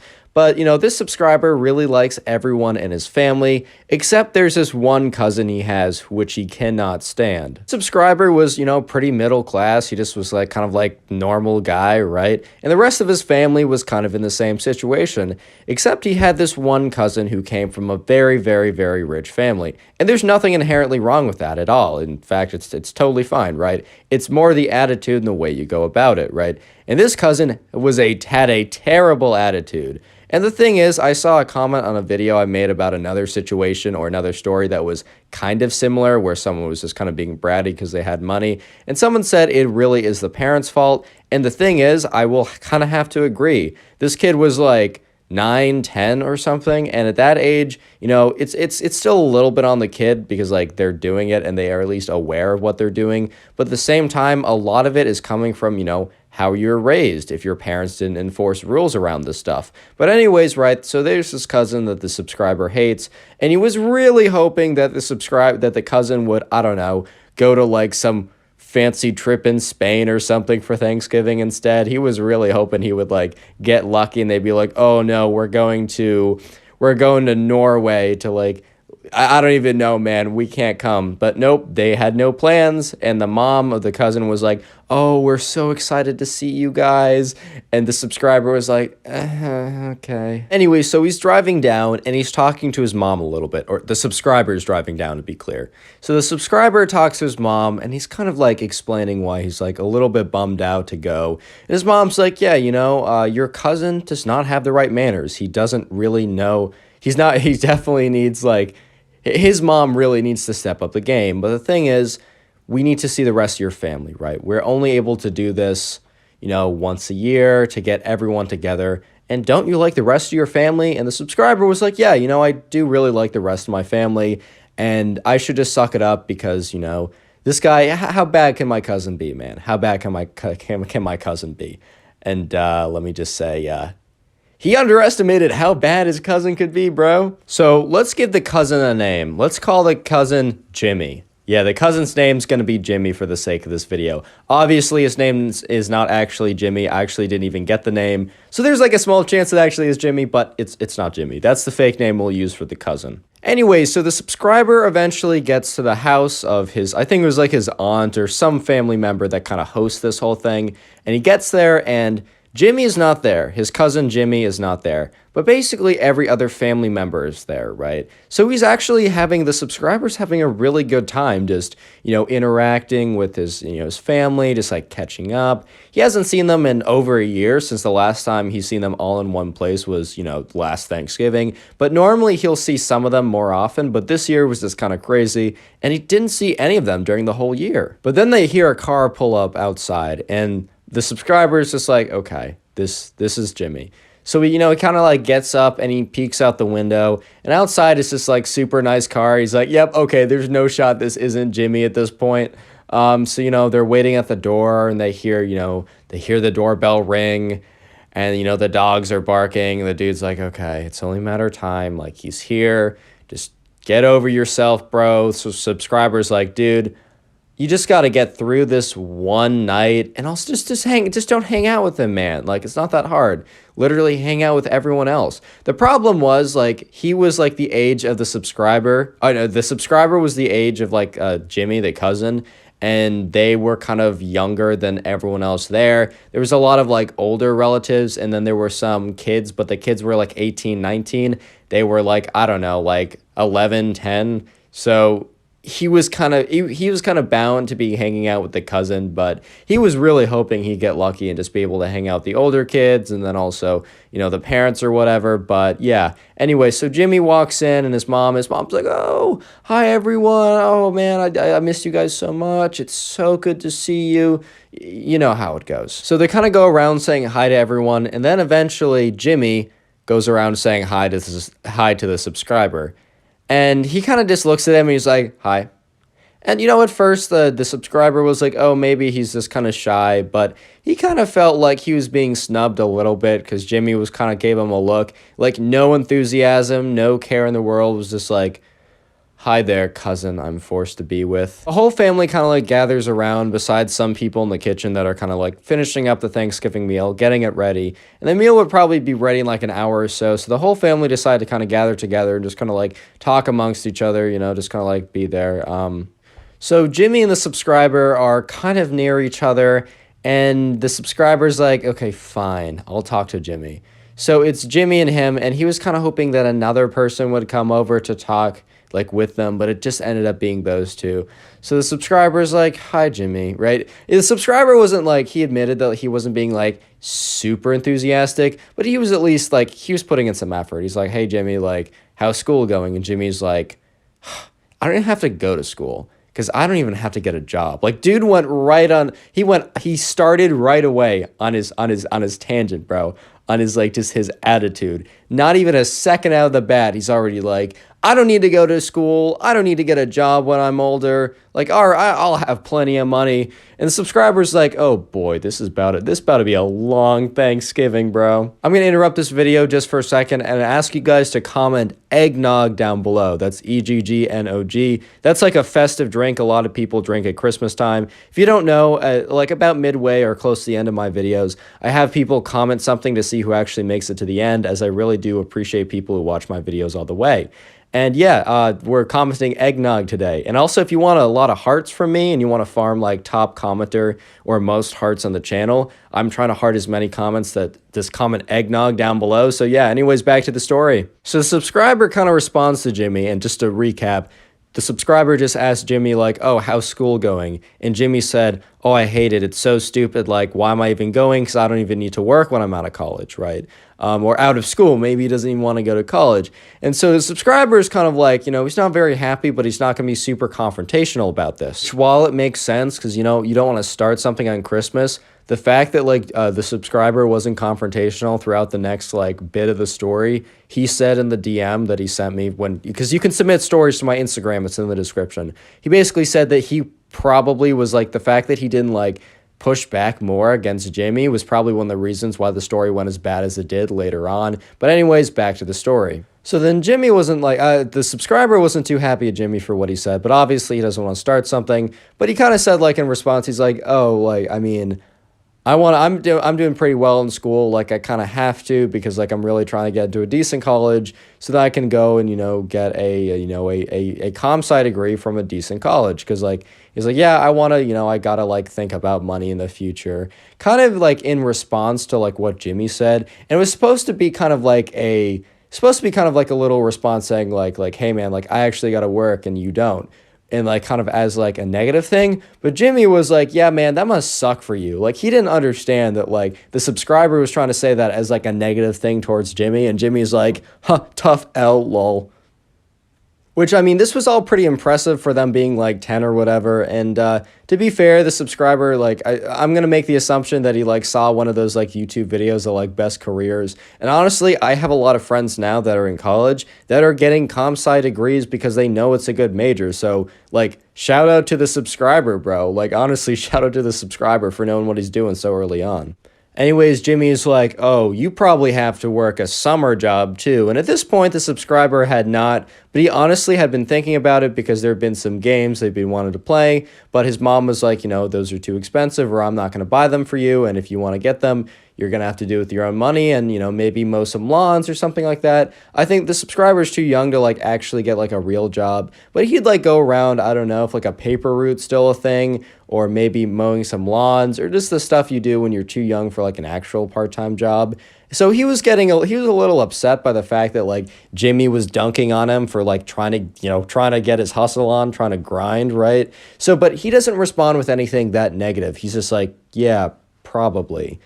And then he kind of ends the conversation. The subscriber's like, I can't do this anymore. So he's like, hey, Jimmy, nice to talk to you. I got to go to the bathroom. He goes to the bathroom, and then he comes back and sits somewhere else during the conversation, which honestly, bro, that's pretty smart. So eventually it is dinner time, and that's probably one of the best parts of Thanksgiving. Yeah, I like seeing my family, but bro, that pumpkin pie, man, that's something else. That's all I'm going to say. But anyways, right, so it's dinner time, and, the turkey's being passed around and cut or whatever. And Jimmy's like, to his mom, he kind of looks over at his mom. He's like, I can take a bigger piece, right? Because I'm rich. And no one really hears this, but the subscriber hears this and just rolls his eyes. He's like, oh my God, Jimmy's actually the worst. Mom responds like, oh, Jimmy, of course you can take a bigger piece, but that's not a reason why you can take a bigger piece. Completely like ignoring how bad what her son just said was, and kind of just saying like, oh, a little slap on the wrist for what he said, but being like, yeah, of course you can get a bigger piece, right? So Jimmy says, or the subscriber's like, bro, you cannot be serious, man. So at the dinner table, right, they're, they've passed around the food, passed around the turkey, things are good, people are digging in, but they're also talking with each other. And for some reason, right, the car ride up for Jimmy kind of like comes up in conversation. His mom was like, oh yeah, it was such a tough ride down here. Like it took a long time. We're in a lot of traffic. We had to go through some cities. And then Jimmy decides to pipe up, which this is the beginning of the end, bro. So Jimmy decides to pipe up, which is, as I said earlier, just like a bad idea. So what he starts going on is he's like, yeah, the car ride took so long and we had to go through this neighborhood and the houses were so small. I don't know how anyone could live in a house like that. There weren't even like, there wasn't a garage with like 3 cars in it, which is absolutely crazy. I don't know how anyone even lives like that. And at one point, the traffic got so bad that my mom was like, maybe next time we should take public transportation, like the train. Then Jimmy goes on to say, and then I said to my mom, poor people are garbage, and I don't want to be around them because I'll catch a disease. And then he kind of makes us look around, kind of like looking for validation after what he just said, because he thought it was like super funny and true, and like everyone would be like, oh, that's so funny and true, Jimmy, like, wow, you're a comedian, like you're actually so funny and true. And everyone's just like looking at him just like blank face, this like, come again? I did checking their ears like, oh, I must have gotten something wrong here, man. So the subscriber's sitting there, and honestly, he's trying to hold back laughter because he knows that Jimmy just messed up. And then he looks at Jimmy's mom, whose face is just blank, just completely blank. But you could see that she like, it looks like she just swallowed a rock, bro. Like her face was blank, but you could look at her eyes. And all of a sudden, you see that Jimmy stands up, but he didn't stand up on his own accord. His mom yanked him up and literally just walked him out of the house. Literally just pulled him by like the shirt, and Jimmy's like, Mom, right? You walked him out of the house. And then like the dinner table was so silent. And they just wait like a minute, and then they hear a car engine go, and they hear a car leave, and the subscriber's like, no way, dude, this isn't real. He runs out to look out the window, Jimmy's car's gone. And he comes back to the table, and he's just like, what just happened? And nothing really happened after that, besides the subscriber and his family had a great Thanksgiving. And yeah, that was quite an ending, so I thought I had to tell that in the story.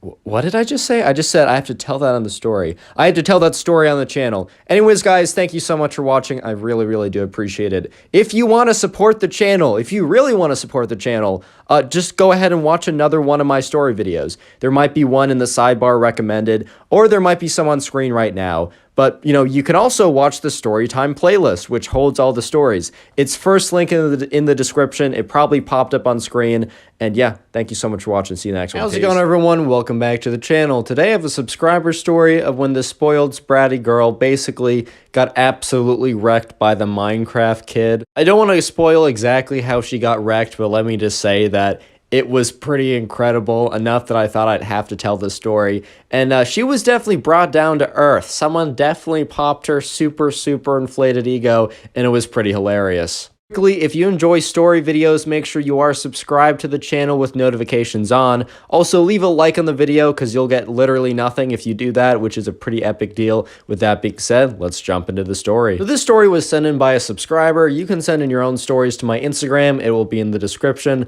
But anyways, right, the subscriber, he's in this class and he is in 7th grade. In this class, there's this one kind of group of girls, which are like the popular group, but there's this one girl who's kind of like the alpha of the pack. I know that sounds a little weird, but you know how sometimes there's like a group of popular people and one of them is like obviously the dominant ones and the other ones are kind of like the followers. It's pretty stereotypical in a lot of like movies and TV shows to have that, and it actually was like this in his class. Anyways, let's give this girl a name. We're just gonna call this girl Erin because I watched The Office recently and that was a name that's in The Office. Anyways, right, so Erin is kind of like the top dog of like her pack of popular people. And the thing is, these girls are like popular, but they're the popular type that like for some reason that they're kind of known as popular, even though a lot of people really don't like them because they've kind of garnered a reputation of not being, you know, great people. Like basically this group of girls will like snub other people. They'll kind of like make comments. They'll like spread drama, kind of like all the like the nasty stuff that's like portrayed in movies of like popular high school cliques and stuff. It was basically that, but in real life. But yeah, so most people didn't like them and they didn't dislike them for like no good reason. Erin and her clique were definitely like not good people. I mean, maybe they were fine people, but they were caught up in the drama of like being the popular 7th grader. Honestly, I bet they'll look back one day and be like, wow, that was so stupid. There's also a kid in this class kind of known as the Minecraft kid. I'm not going to bother giving him a name. I'm literally just going to call him the Minecraft kid for the duration of this video. This Minecraft kid was known as the Minecraft kid because he would literally start playing, he would play Minecraft like in class. Like he would have his computer out, he'd have his mouse out, and he found kind of a spot in the room, and he also was playing like game modes that didn't need a ton of clicking, right? So he could actually get away with it to play it during class. But everyone kind of, at least in the back of the room, and then it's kind of spread as like common knowledge to the front of the room, people kind of knew that he was doing it. So he was kind of known as the Minecraft kid. He was also like not like super cool in that type of sense. Like he was a decent guy and everyone like had good interactions with him. But he was kind of like, he was a little nerdy. He was a little sweaty, right? It is what it is. No offense to liking Minecraft. I mean, obviously, like that's the gameplay I use in all my videos. I obviously enjoy it. I enjoyed it a lot when I was like in 5th, 6th grade, and I enjoy it a lot now. But he was kind of known as that, and he wasn't like, Erin and her group of girls weren't he wasn't the guy that they were necessarily going after, which maybe he's going to be some like, you know, insanely wealthy crypto hedge fund quant guy because of all of his time on the computer, but he isn't that now, so that's why they didn't want him. Erin and her friends were more into the whole like Brad and Chad type guys, kind of like the top 2 dudes on the school's football team. One of them was in their grade, another one was in the 8th grade, but that's irrelevant. They're not even part of the story, really. I just got that little bit of detail. I thought I'd add it. Anyways, right, so Erin and her girls one day are bored. You know, and what else should they do besides try and be bad people, right? Because when I'm bored, I try and be a terrible person. Just kidding. I usually make YouTube videos. But anyways, right? Erin and her group of, I'm just going to call them Erin and her minions from here on out because that's really fitting for the story, right? Erin and her minions were bored one day. So they thought to themselves, who can we mess with? Erin and her, I'm 19 years old. Why am I still having voice cracks? Why? What? So Erin and, oh my God, dude. Anyways, so Erin and her minions, right? So Erin and her minions were like, okay, we have a great idea. And they had a devious plot, right? Their plot was to basically Aaron to ask out the Minecraft kid on a date.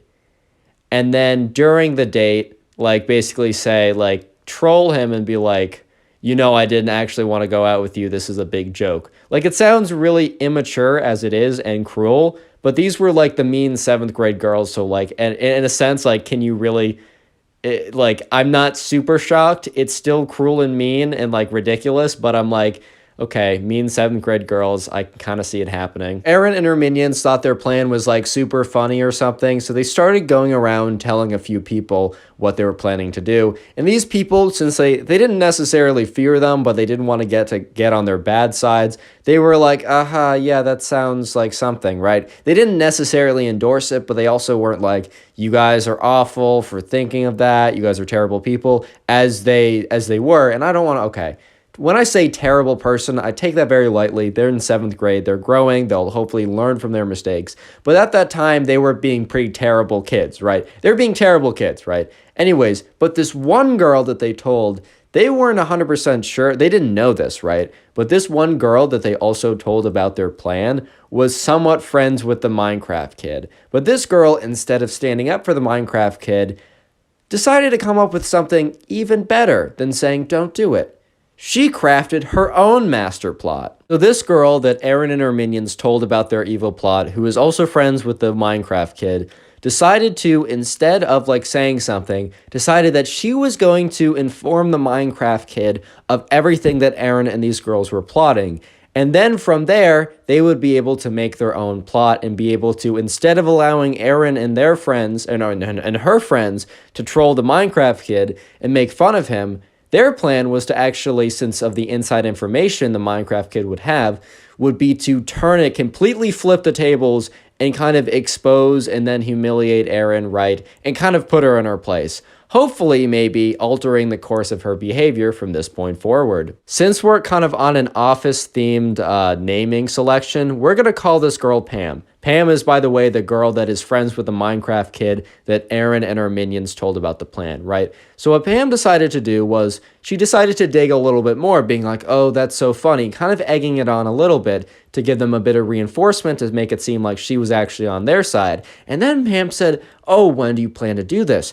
And Erin and her minions said, oh, we plan to do this tomorrow. We're going to ask him out tomorrow to go on a date with me later at lunch.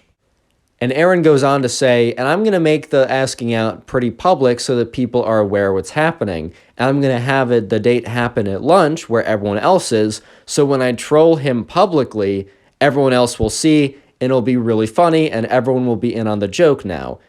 So Pam was a little bit like, wow, that's so cruel. But she only said that in her head because she didn't want to blow her cover. And she's like, that's so funny. Keep me updated. I can't wait to watch this. So then Pam goes and finds the Minecraft kid, and she basically explains everything to him that she was told. And then she says, all right, now we have the upper hand. We need to troll them back somehow. And the Minecraft kid sits there for a minute. And he honestly doesn't seem that offended by the whole thing, which honestly, I think if I was in the Minecraft kid's shoes, I would have been a little offended that someone even was planning to do something so cruel to me. It's not like, Erin and her gang had a beef with the Minecraft kid. The Minecraft kid was just known as the nice kind of nerdy guy who girls didn't really want to get with. It's unfortunate, man, but it is what it is. But people also knew him as the nice kid who played Minecraft.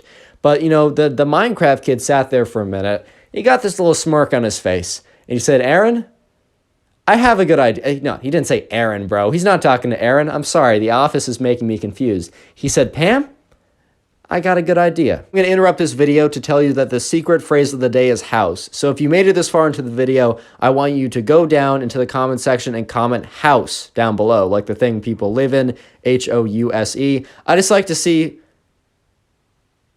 Yeah, I spelled that right. Okay, I was panicked for a second. I'm like, did I just make myself look like a fool? Anyways, I just like to see who makes it this far into the video, and I will try and heart as many of those comments. So if you want to farm hearts and get top commenter, that's the best way to do it. With that being said, let's get back to the story. Right. So the Minecraft kid, turns to Pam and says, I have the perfect plan. And the Minecraft kid tells Pam what his plan is. I'm not going to spoil it yet. I'm just going to tell you what happens, and I'll reveal exactly what the plan is after I tell you what happens, right? So the next day rolls around, and it's the morning, and the Minecraft kid is just kind of chilling there, playing Minecraft as he's known to like do, right? So the Minecraft kid is just chilling there. And basically what happens is like he's waiting and he's waiting for Erin and her minions to come over and for Erin to like ask him out on a date, all public, and like everyone's gonna know, and they're gonna be all like, oh my god, and he's supposed to react like, oh my gosh, the popular girl wants to go on a date with me. But little do they know, the Minecraft kid's actually in on it, and he's got his own plot, and he himself has a plot as well. The thing was, since Erin and her like minions told so many people about the plan, it basically got around to everyone what the plan was. And like a few people actually did try and tell the Minecraft kid. The Minecraft kid's like went up to them. He's like, I'm totally aware. I got a plan of my own. Do not let Erin know that I know. And honestly, that was a little risky. Like there was a chance Erin would have found out, but thankfully Erin didn't find out. So Erin and her, like her minions go up to him, and very loudly, Erin's like, hey, Minecraft kid. She actually says his real name, right? But we're calling him Minecraft kid. Hey, Minecraft kid. Wow, you're so cute. Do you want to go on a date with me? And she says it in such like an animated, like fake way that it's so obvious. But the Minecraft kid decides to play into it because he wants to have his own plot happen. He said, oh, wow, really? Yeah, sure. And she's like, oh, let's go on a date at lunch today. And she looks around Erin looks around the room, and she's like winking and everything, and people are kind of grimacing because they're like, this is beyond cruel and messed up, right? They're like, hey, yo, right, this is insane. And he's like, yeah, sure. And Erin and her friends walk back to the front of the room. They're all smirking, and like they're kind of like talking to people because they're in on the joke, but they don't realize that Minecraft kid has a whole trick up his sleeve, dude. The subscriber that told this story knows all of this because he was one of the people who was told about Erin's plan, and he actually went up to the Minecraft kid and told him, and he was told by the Minecraft kid, like, I got a plot of my own. And afterwards, he went up to the Minecraft kid and asked for like a rundown of everything. Lunch eventually comes around, and their scheduled date is about to happen. And the Minecraft kid is sitting there all confident because, he knows what's about to go down, and he knows that no one else besides maybe Pam knows what's about to go down. So Erin comes down, she goes over to the table, and she sits down, and she has this smirk. The plan is for Erin to eventually start, like, at one point, pretty soon, to be like, this isn't a real date, like, this was a prank. I would never go out with someone like you. I know, sounds like ridiculously cruel. This is 7th grade, my guys. Like, I don't know how else to say it, right? But anyways, right before Erin is able to say anything, the Minecraft kid says, oh, my fault, getting a phone call right now. The Minecraft kid starts talking really loudly, and he says, yeah, no, I'm not doing anything important right now. Yeah, no, I'd love to go on a date. Right now? Yeah, just come into the lunchroom. I'd love to go on a date with you. And Erin's just sitting there like, hey, yo, what's happening? So basically, the Minecraft kid had an older sister who was 1 grade older. And this older sister was pretty popular, but she was very nice. And this older sister had a friend who was very, very pretty and known as being like one of the prettiest girls in the school.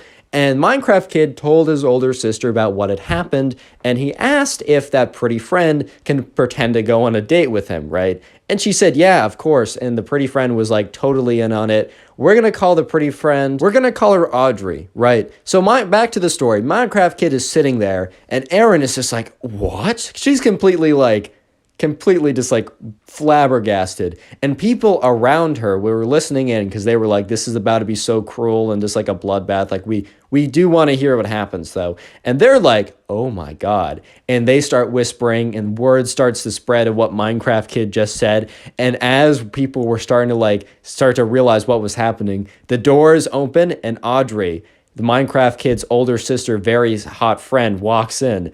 And it's just like sits down and says, hey, like she comes up to the Minecraft kid and she's like, hey, do you want to go on a date? And he said, yeah, sure. Let's go over there. And Erin is just like, her face is just like no emotion, completely void of emotion. And so, yeah, the Minecraft kid and Audrey just go over to another table and they're sitting there having a good discussion. Because, like, Audrey's been over to the house a couple times because she's friends with the Minecraft kid's older sister. So, like, the Minecraft kid and Audrey are actually, like, low key kind of friends, and they talk about, like, some nerdy stuff together that Audrey doesn't have a lot of friends to talk about with. But, anyways, right, the impression is that Minecraft kid basically decided to level up mid-date, which you should never actually do. That's a very cruel thing to do. But the reason why he did it is because, like, he was trying to, like, Aaron deserved it at this point, right? So what happened was Aaron kind of had to do a walk of shame as word spread about what happened. Yeah, that was the ending of the story.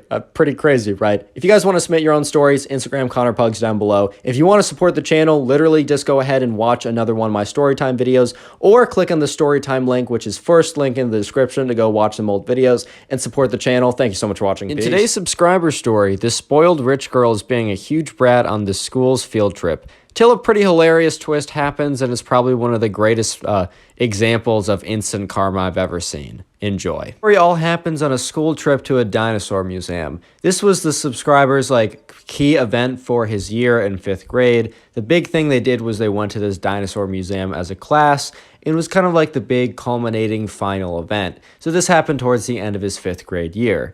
And this was like a very big deal for everyone, as like they studied an entire unit on dinosaurs.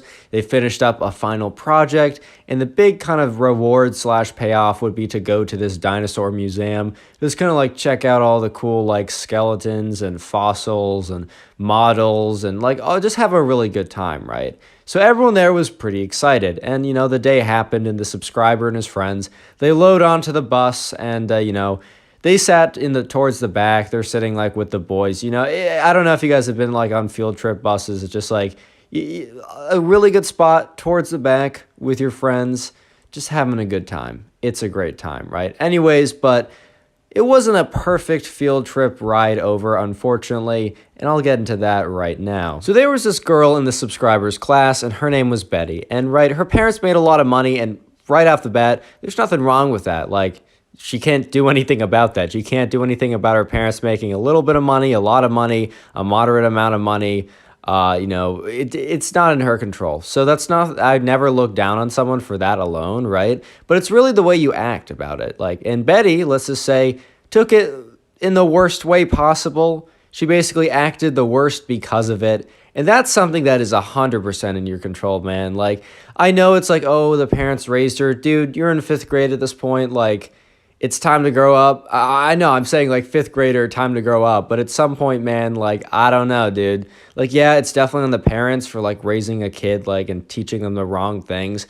But time to grow up. All I'm going to say, time to grow up. Anyways, Betty was known as being kind of like the snotty, spoiled girl, right? And on this field trip on the ride over, she just started talking about how she was so excited to go to the gift store. And everyone else was actually, you know, who was on the bus was talking about what they were excited about. Kind of like, I can't wait to see the big, you know, dinosaur sculptures. I can't wait to, you know, check out the big model. Like, I'm going to take a photo with it. I'm going to go send it to my mom. She's going to be so excited. Like, this is going to be so cool. And Betty's like, what Betty was talking about, and talking about very loudly to like the one person she sat with. Because Betty didn't really have a lot of friends because, I mean, she kind of caused that herself because of her actions, but it is what it is, right? But Betty did sit down with someone forcibly, so she was telling them and saying it loud enough so that as many people as possible could hear, as well as the subscriber could hear, because that's how I know about this part, right? That, you know, she actually just got a new credit card from her dad, and she will be maxing it out in the gift store, and she's so excited to buy stuff in the gift store. And then she kind of like looks around, and then she like looks at the person she's sitting next to and is like, can you max out your credit card in the gift store? And the random girl who's sitting next to her is like, dude, I'm a 5th grader. I don't have a credit card. I have like $25 in a bank account that was given to me by my aunt for Halloween or something, dude. Like, you and I we're just not the same. And yeah, no, I will not be buying anything in the gift store. I do have $10 for lunch, though, since we do need to bring a little bit of money to buy lunch there. Like, you know, like, that's all I have. Like, I'm not planning on maxing out a credit card for the gift store, but you do you. Betty, like, have a good life. I don't really care. Subscriber that sent in the story and his friends kind of like looked at each other, like rolled their eyes, because this is not the first time Betty has said something like kind of out of pocket like this. I mean, he gave one example in the DM he sent to me. By the way, if you want to have your own stories featured on the channel, DM my Instagram, the stories, the handle's in the description. Anyways, he also gave me a previous story, which I'm just going to tack on real quick to give you guys a little bit of context of Betty. By the way, subscribe if you like story videos. That's it. Back to the story. So this mini story happened just a few weeks ago before the dinosaur big story, right? Basically, at this subscriber's school, you could either get the lunch there or you could bring your own lunch. And one of these days, Betty didn't bring her own lunch. And her own lunch used to be this really like fancy stuff that her nanny or whatever would make. And one day, like for some reason, she forgot it. And she had to eat the school lunch. And the school lunch was not that great. It was not the most epic thing ever. But the thing was, like, everyone kind of dealt with it, or they brought their own lunch, but sometimes they'd actually have to eat the school lunch. It was just something you dealt with. But when Betty had to start eating the school lunch, it was put on her plate. She went down to sit down and just started crying in the middle of the dining hall, bro. And everyone was just like, dude, we all have to do this too. Just get over yourself. So that was just like a little context of Betty, right? So, right, they're on the bus. Betty's talking about how she's going to buy out the gift shop and how she's so excited to do that. And they eventually arrive at the place, at the museum. So they kind of file out of the bus. They take a head count. They have like the buddy system. Poor girl who sat next to Betty, just like not at her own will, right? Was kind of forced to be buddies with her because you had to be buddies with who you're on the bus with. And, you know, so they all walked out. They all went into the museum. Basically, the teachers kind of said, hey, feel free to go wherever as long as it's within the museum. However, you have to be back at 12 for lunch. Everyone make sure to bring your $10 that you brought, right? Or whatever method you'll be paying, as we'll all be going to get lunch together. But other than that, feel free to just roam around and do whatever you want. The subscriber and his friends obviously went around to see all the cool like sculptures and dinosaur, you know, stuff, and just a lot of the cool stuff associated with like, you know, the skeletons. They actually had some real fossils there. So they checked those out and they saw this. They went down to also see a screening of like a little like 15-minute long like little movie that the museum made, which was really cool as they tried to like recreate like the extinction event with the asteroid or whatever. But anyways, they're having a good time. But then Betty comes up to them. And here's the thing. They're not friends with Betty, but they're also not like enemies, or I've never not spoken to Betty because their class isn't like the largest class size ever. It's not small necessarily, but they at least have had enough interactions with Betty that Betty feels comfortable enough to like go up to them and like talk to them, right? She's at least that level of comfort. So Betty's like, hey, come with me, guys. I want to show you something. And they at first kind of were like not really thinking that much. They're like, the subscriber was like, I'm going to be honest, like we were being kind of dumb because like we definitely knew what Betty was saying on the bus, but we were just like, oh, maybe she found a really cool dinosaur sculpture, man. Like, I don't know, or a really cool part of the exhibit that we haven't seen yet. Like, let's just go with her. And right, she's like kind of like dragging one of them. The other couple are following behind. And they're moving past all these exhibits. And, you know, one of them looks up and there's a sign that says gift shop, like a minute away that way. The dude's like, oh no, dude, like no way. Like, we're not going shopping on like the most fun vacation of the year. Like, I have to do that with my mom on the weekends. I hate doing that. Like, bro, why would I intentionally do that? But it was already too late. They were already dragged there. And then Betty's like, and now I'm going to buy whatever I want.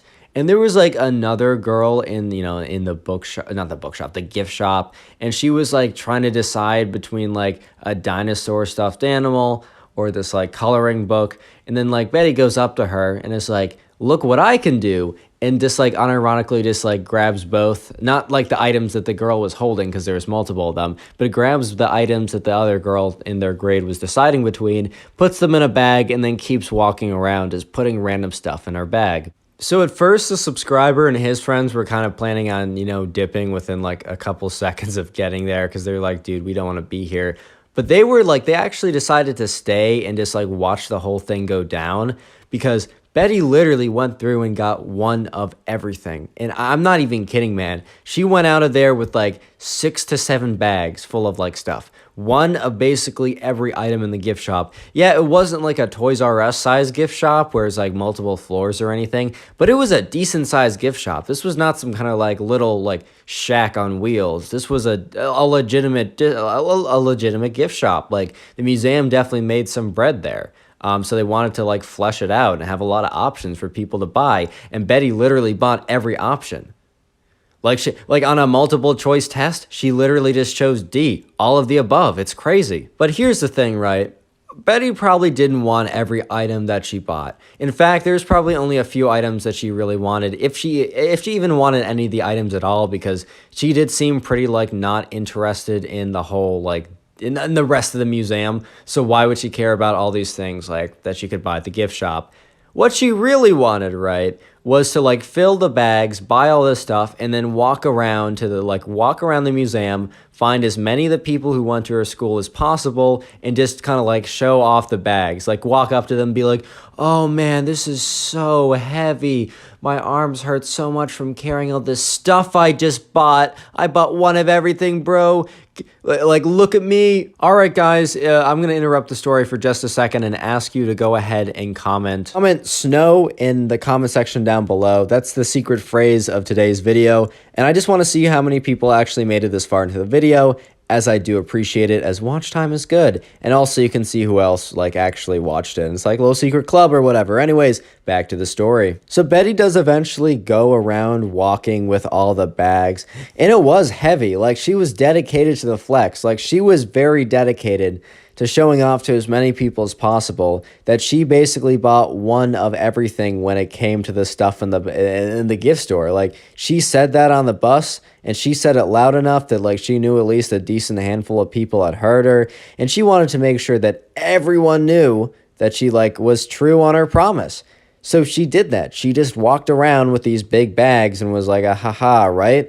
And okay, so it's 12, right? Or it's like 11:50. People are starting to walk over and to the food line because, as you know, I said earlier, at 12, the teacher said, hey, we got to reconvene so we can all get lunch together and also just take a little head count. Like they're staying till like 2 or 3, or I don't even know, probably like a couple more hours. But they just wanted to reconvene at lunch to make sure that like everyone was doing all right. Anyway, so they all get into line, and like the subscriber is in line with his friends, and they happen to be right behind this girl. They're right behind Betty. Sorry, I forgot the fake name for a second. But anyways, right, so they're behind Betty in line, and the line's moving up, and basically you hand them the $10, or you insert the credit card, or, you know, maybe you hand them the like 2,000 pennies or whatever it costs for like $10. I didn't do the math. Anyway, so it's Betty's turn, and she just instantly just drops the card on like the machine. She hands it to the dude swipes it, and the dude's like, sorry, like, it declined. And she just looks at them like, swipe it again. So he swipes it again, and he's like, nope, still declined. And then she starts to like panic a little bit because now there's a little bit of a line behind her. Everyone just heard that her card declined. She checks the app because it's like connected to an app or something. Basically, they froze the card because she bought too many things too quickly on a card that was too brand new, and kind of like, because the museum was kind of far away in like a location that wasn't normal. So they froze her account, and she couldn't pay for anything. And it wasn't like in her name because she was in 5th grade, dude. Like obviously it was not in her name. It was in her dad's name. So it needed her dad to like figure that out. And he was like busy at work during this time, and she knew that. So basically she had no money. She couldn't buy lunch at this point. So she just like, she had to do, it was after going around everywhere. And she's still holding these big bags of like all the stuff she bought with the credit card. She now has to do a walk of shame all the way back, asking every single person in line, hey, do you have any money I could borrow? A complete 180 from what she was doing like 5 minutes ago. And you know who ended up having the extra $10 that like she could actually like lend to Betty? The girl that she snubbed in the gift shop, the one that she went and bought both of the items, right? And you know why she gets an extra $10? Because she decided to buy neither and save the $10, right? But she gave it to Betty. She's like, I don't like, yeah, you're kind of a jerk to me, but I don't want you to go hungry, right? So just pay me back later. And yeah, that was probably The like that subscriber witnessing the whole thing was like that was like probably one of the most like instant karma, quickest humble moments he's ever seen. Guys, thank you so much for watching today's video. If you want to support the channel, just go ahead and watch another story video. One of the easiest ways to do that is to watch the Storytime playlist, which is first link in the description. So yeah, see you in the next one. Peace. Today's story is about this spoiled kid who went absolutely off the rails. Like this kid went absolutely crazy when someone said you can't have everything, basically. Enjoy the story. So the subscriber who sent in the story, let's call him Ryan. So anyways, Ryan is like a freshman in high school, and in one of his classes, I don't think it really matters, let's just say math class for the sake of it, in his math class, right, there's this kid named Jack, and Jack is known for, you know, kind of being like the, you know, the spoiled kid who like is an absolute jerk, like an absolute nuisance, who honestly like because he was basically when you're given everything and when you're never told no, you're probably most likely, maybe I'm wrong on this, but you're most likely probably not going to be like the greatest person ever. You might not have like the greatest moral compass ever. I don't know, man. I really don't know. But at least in this case, yeah, Jack, not a good guy. Granted, right, Jack's a freshman in high school, right? He's still a kid. He'll grow up. And also, you know, a lot of it's on the parents for how you raise them. But either way, right, Jack's kind of known as like a jerk.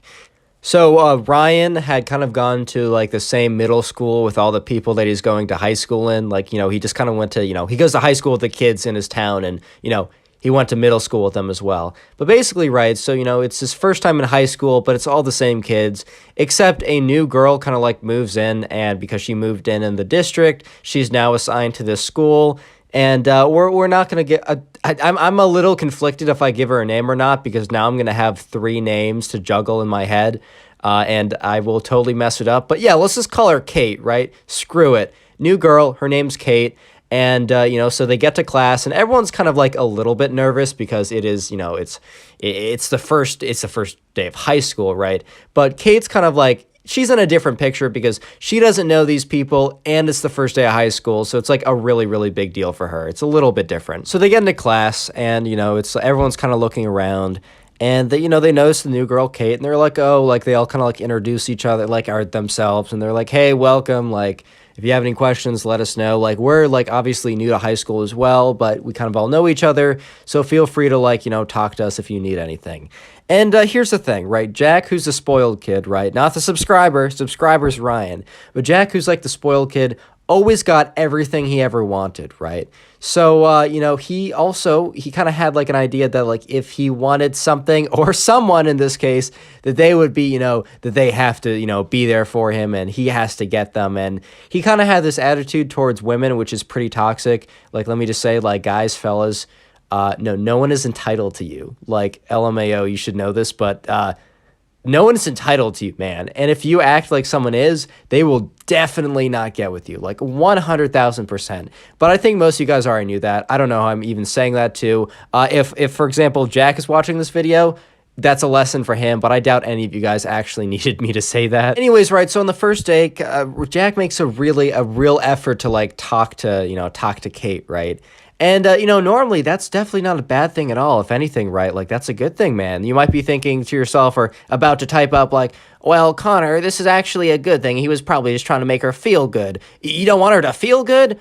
No, but he was like, you have to understand, he was like going really hard talking to her, be like, oh, that's so cool. Yeah, like he was very obviously like hitting on her. And, you know, she was very polite and like kept the conversation with him because like, dude, she's new there. She can't like be like, nah, bro, like just like piss off. Like she just can't do that because she's like too new there, unfortunately. And the dude kind of knew that. Like Jack kind of knew that, and he was like, yeah, I'm just gonna talk her up, bro. She's gonna fall in love with me because like, who doesn't fall in love with me, dude? I'm loved by the masses. I'm loved by the individuals. I'm loved by all the women ever. Every woman loves me. That was kind of his mindset. But anyways, right, so that's not really an issue in itself. Dude talks the girl up a lot, whatever, right? But it's the next day that when it rolls around. When the next day rolls around is when things got pretty bad. Things started to escalate, right? So anyways, next day in math class, they had a whole day, like a whole first day or whatever. And the second day, teacher ends up being like, 10, 15 minutes late, traffic or something. I don't 100% know. But within those 10 to 15 minutes, man, things just spiral downhill so quickly. You'll see what I mean in a sec. So the second day rolls around, and you got Ryan, you got Jack, you got Kate, the new girl, and you got everyone else in class, and they're all kind of just sitting around. And Ryan's talking with one of his friends, but he notices that Jack is like once again talking to Kate, which first of all, totally fine, whatever, right? It is what it is. He's probably like just trying to make her, feel welcome, which is definitely not what he was trying to do, but whatever, right? So he starts saying like, yeah, like I'm totally single right now. He brings up for no, like in the middle of nothing. She was saying something about like, oh, are you like feel good about this math class? He's like, yeah, whatever, right? I'm totally single right now, bro. Like he just kind of like hopped from one thing to another. And yeah, he was basically just like talking about how, oh man, like he is in between girlfriends right now. And like his last girlfriend was like super hot. But she went to a different school. Okay, he didn't say that line exactly. He didn't quote unquote say she went to a different school, but it was like his hot girlfriend over the summer.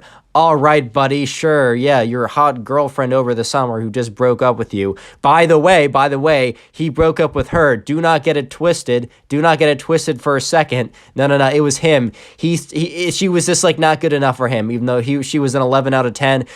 This guy Jack is a 12 out of 10. You guys don't even understand. So Kate is like whatever, right? She's kind of like okay, and she's like, oh, like I'm sorry to hear that, and then she tries to change the subject, right? And at this point, Ryan, the subscriber, is starting to notice the weird conversation. He's overhearing it a bit, and now he's listening in a bit more intensely, and he can tell that Kate is trying to change the conversation because she said something about like the first homework assignment they got because this is their only second day, and like how much more can they really talk about?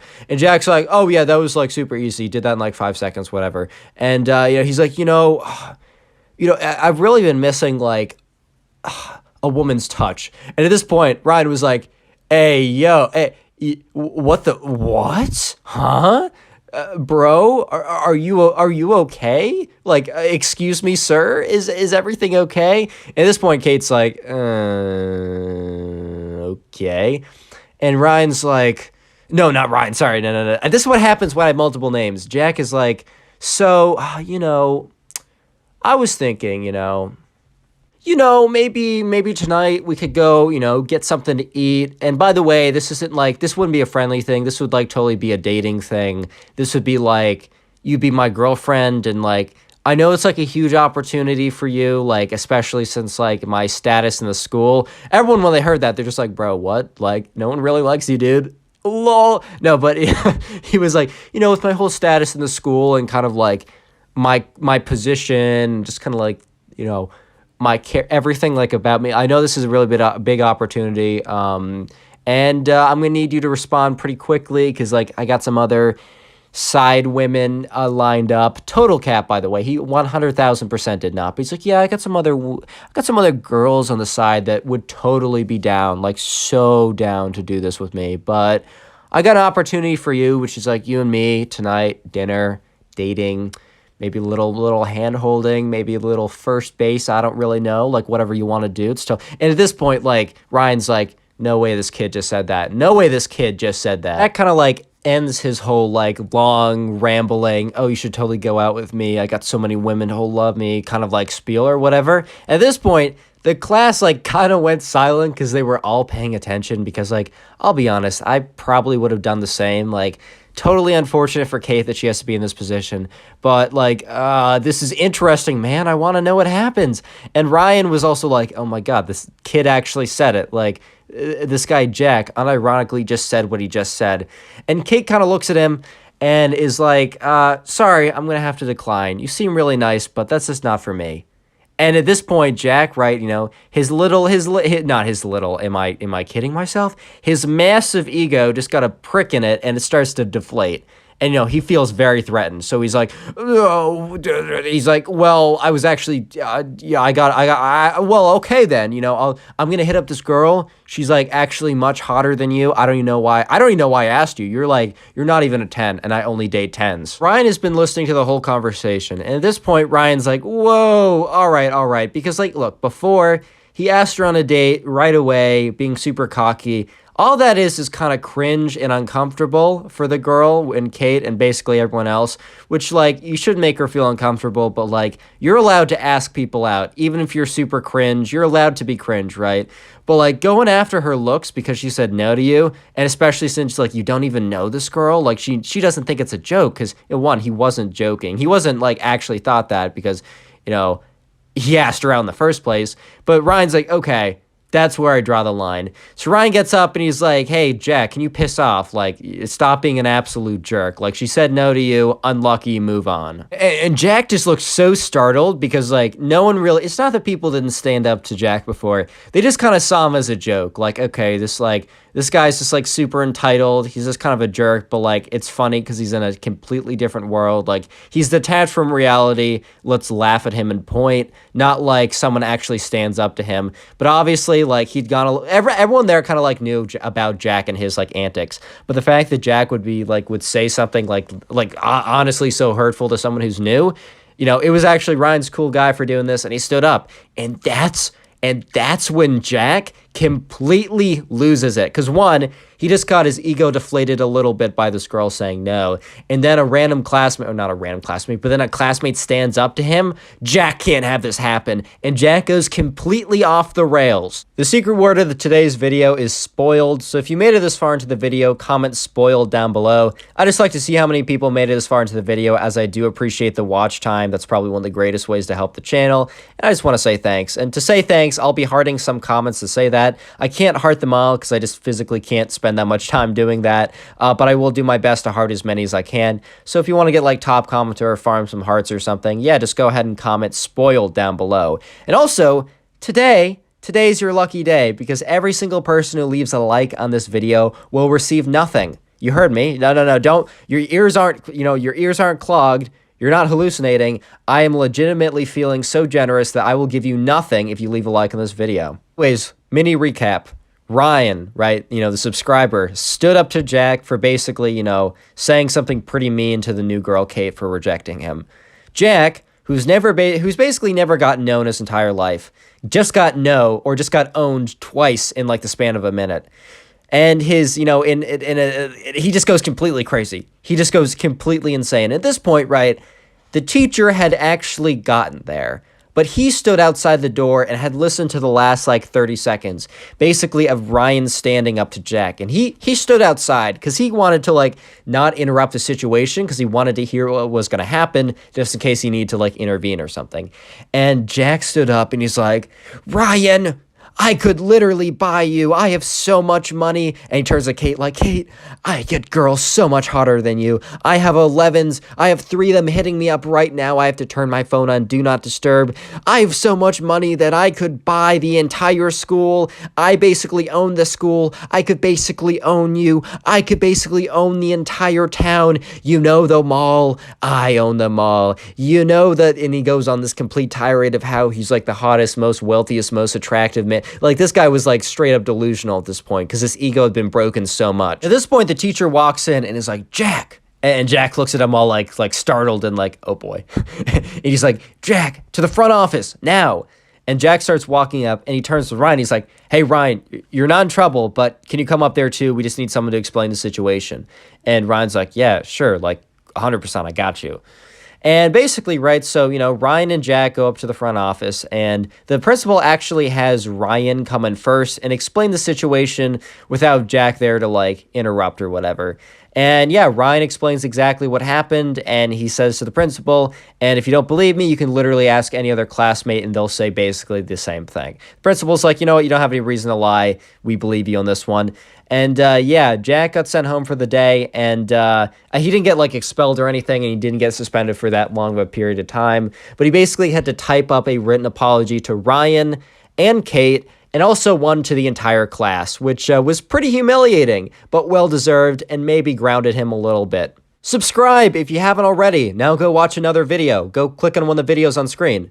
Go click. Why haven't you? Today's story is about a spoiled kid who actually tells another kid that his parents suck because they make less money than his parents. Like, oh my God. Anyways, enjoy the story. Anyways, let's call the subscriber who sent in the story, and by the way, send in stories to my Instagram, link in description or thing in description. Let's call the subscriber who sent in the story, let's call him Calvin, right? So anyways, right, Calvin's at school. I think Calvin's in middle school. I don't really know exactly what grade, but Calvin's in middle school, and he's out at recess with his recess. Why did I say it like that? Oh my God.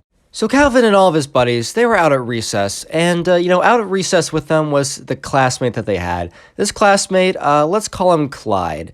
Yeah, so Clyde was kind of known as being like, the spoiled kid, the jerk kid, the kid who's like, here's the thing. There's literally nothing wrong with your parents, making a lot of money. There's nothing wrong with them making an average amount of money. There's nothing wrong with them making no money. There's nothing wrong with them being secret agents for the Illuminati. It really doesn't matter, But the thing is, it matters how that affects the way you act. If your parents make a lot of money and you're like, I'm more important than everyone else because they make a lot of money, well, okay. That's the problem, right? If you're going around screaming at people, you're worth as much as my shoe because you don't have a lot of money, then you know what? You're the problem, man. I'm sorry. I hate to break it to you. I hate to be the bearer of bad news, but you're the problem on this one. Anyways, right, so Clyde was kind of known as like the kid who was kind of like a massive jerk, and one of the reasons why he was a jerk is because he was pretty arrogant because of the money his parents made. Once again, nothing wrong with that fact alone, but something wrong with the way he acted. So anyways, right, one day, good old Calvin, his friends, and Clyde were all out at recess, and they were just hanging out, they were talking, they were having a pretty good day. I mean, man, it's recess. If there's one thing I miss from middle school, it's recess, dude. But anyways, right, they were all out there having a wonderful time, having a good day. It is what it is. They were just out there mining some Bitcoin, just like what normal kids do, playing on their abacus, I don't know what the plural is. While the school kind of like had a loose rule saying you can't be on your phone during school, you can't be on your phone during lunch, you can't be on your phone during recess, right? Kind of yada yada on like that. It really wasn't enforced, and like teachers would see kids on their phone all the time. And when the rule was like introduced like years ago, like at the very beginning, apparently they did try to actually enforce it, but over time they just kind of quit. They kind of just gave up. So the kids at recess were also on their phones. But the thing is, right, Clyde had just gotten the new high-tech Apple iPhone 368 plus minus. Like he had the new gold-plated, he had the 500 terabyte storage iPhone. Basically what I'm trying to say is this kid Clyde, he got the newest, most expensive, most, coolest version of the new iPhone or whatever, right? And he made a very big deal out of it. And he was like, guys, do you see my iPhone? Oh, it's the new one. Guys, did you see the commercial for the new one? Yeah, it's the one I have. You know how much storage this has? More than your iPhone, baby. It has more storage than your iPhone. I'll bet all the money in the world on that. And by the way, I have all the money in the world. Like he was just kind of on this kind of like I was going to say tirade, and I also was thinking of rampage, so I was about to call it a tamprage, which just sounds like a tampon. Funny, tampon. And he just keeps going on and on about how he has the new phone. But because like that's annoying enough if you're bragging, right? You're kind of being a jerk when you brag like that, 100%. But the problem really came, right? The problem really came when he started taking a look at everyone else's phones and being like, oh my God, you have the iPhone. You only have the iPhone 15, dude. Like, okay, this was like years ago. So this probably was like the iPhone 3 or something, or 4.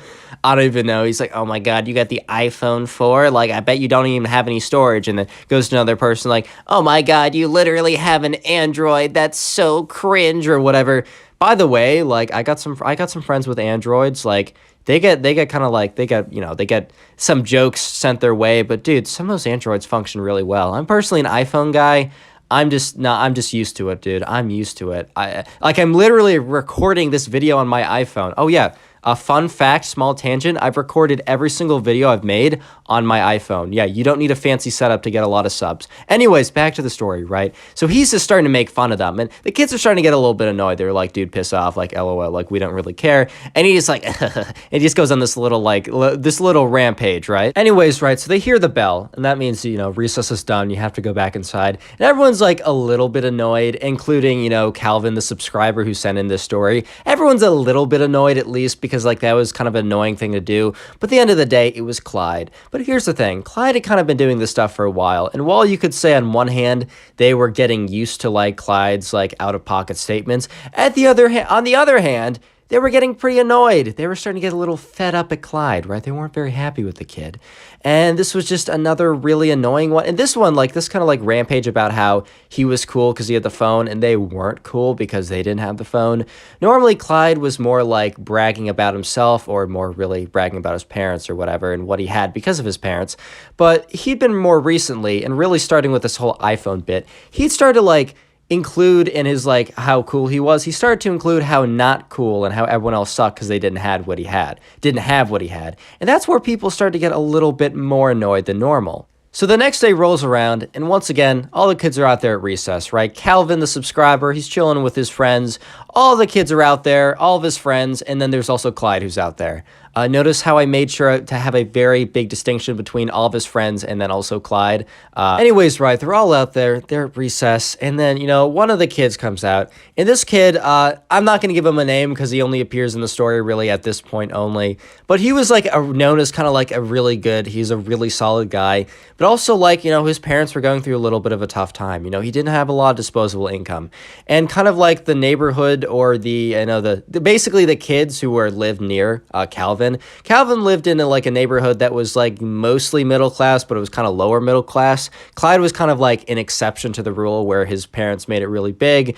But most people there didn't. Most people were actually underwater a little bit. And this kid who we're about to talk about in a second was no exception. But he was also known as just being a really genuine guy. And so, you know, Clyde's there. And this kid has his backpack on with him, I think, because, like, I don't know, he had, like, a project he wanted to work on, or he just didn't want to, like, put it somewhere, then pick it up later for class. For some reason, right, this kid had his backpack on him. And, you know, his backpack was pretty worn. This guy's had it since, like, you know, his first day in preschool or something, or kindergarten. And it's really worn out. It's kind of tattered. It's stained at this point. And Clyde, right, I guess he just never really noticed it or thought to say anything. But Clyde starts making fun of this kid for, like, how, like, kind of, like, messed up his backpack is at this point. And Clyde's like, oh my god, dude, why don't you just get a new backpack? That one's disgusting. I bet there's a disease festering on that backpack. I bet that there's a whole host of new diseases that could probably be named after you because they were invented on your backpack. Just going off like that, right? And then like all the kids around him start looking at Clyde like, dude, what would you like shut up. And Clyde is like, what? I'm spitting facts, guys. This backpack sucks. And everyone's like, dude, just like, you know, like, go away for a second. And Clyde's like, what? Whatever. At least my backpack is cool. And he goes away, right? And so the kids are like, yo, sorry. Like, Clyde's being an extra jerk today. And the kid with the backpack's like, dude, I literally don't care. Like, this kid had a lot of good character, man. He was just like, he really didn't let it affect him. He was actually probably one of the kids who was, like, the least tilted by, like, everything that Clyde did. But, you know, he's this good kid, good character. Anyways, right, Clyde comes back with his backpack, which, like, he bought, like, you know, 2 weeks ago or something. So it's new, no stains on it, looking good. And Clyde's like, oh, this backpack's so heavy. I'm just going to put it down for a sec. Takes his backpack off, puts it in front of everyone's like, oh, yeah, I just got this backpack a couple weeks ago. It's super cool. And everyone's like, all right, Clyde. Like, all right, buddy. And then the bell rings. So they all go back inside. And then after school, they all kind of get together besides Clyde. And except for the kid who had the backpack, he didn't really want to be a part of this. But basically, right, the subscriber, Calvin, he called together a bunch of kids at his school who were at the recess. And he said, look, I know that Clyde has always been kind of a jerk face, but, like, this is a whole new level, dude. Like, oh my god. Like, he's really getting worse and worse. And if we don't do anything, guys, if we just stand here and we don't do anything, he's only going to get worse. And honestly, like, recess is like our only real escape from class. And he's kind of making it suck as well. And if I have to do this 5 days a week, then I want to make sure that these 5 days a week, I have at least one little escape, and that is recess, where Clyde does not mess everything up. So what the group decided was they were going to confront Clyde the next day, tell him basically that he was being a jerk, and that if he doesn't stop, they were basically going to banish him from hanging out with them. They would, like, boycott him, and that, like, if he was going to act that way, he'd have to hang out by himself. And Clyde didn't have a lot of friends. In fact, these kids weren't really his friends, but they were, like, his acquaintances, and his acquaintances were the only thing Clyde had, at least at this school. So the next day at recess, Clyde's kind of like sitting out there waiting for the kids, and all the other kids, everyone's kind of late, and Clyde's like, oh, I wonder where they went. I wonder why they're all late. Then all the kids come out in the group, and they're like, Clyde, we need to talk. Today's secret word / phrase is backpack. So if you made it this far into the video, I'd like you to go down in the comment section right now and comment backpack. I just like seeing how many people made it this far into the video. I really appreciate the watch time, as that helps the channel a lot. And also, I will do my very best to heart as many comments that have backpack in them as possible, or just literally just comment backpack. You don't have to be creative. It's okay. If anything, that's easier for me to heart. But I can't heart them all. I do spend like over an hour every single day total on my phone hearting comments, but there's just been so much support recently, which I'm so grateful for. But at the same time, it also means I can't heart everything, so please don't feel bad. But if you want your best chance of getting a heart, farming some hearts, and maybe getting top commenter in the channel, comment backpack down below. Also, dude, today is actually the luckiest day of your life, because every single person who leaves a like on today's video will actually receive nothing at all. No, you don't have to get your ears checked. You heard me correct. I am so generous that if you leave a like on the video right now, I will give you nothing. Not a zip, nothing. You're welcome in advance. Leave a like. Yeah. Anyways, Calvin, the subscriber, and all the kids walk up to Clyde and say, hey, Clyde, we gotta talk. And basically what they say to him is, hey, dude, like, you've always been kind of a jerk. Like, they're not being, okay, to be fair, they're definitely not being nice to him in this confrontation, but they're mad at this point. They're like, we always know you've been kind of a jerk. You're always kind of like abrasive. But recently, you've really just been going over the top. And here's the deal. And they give like the two examples I actually just gave in the video. And they're like, here's the deal, dude. If you keep on acting like this, we're not going to hang out with you. And we're not just like not going to actively hang out with you. We're actually going to bear you from hanging out with you. Like, we're going to bar you from entry. We're going to make sure that if you come to us, we're going to walk away. And if you somehow corner us in a room and try to talk to us, we will turn around and not talk to you.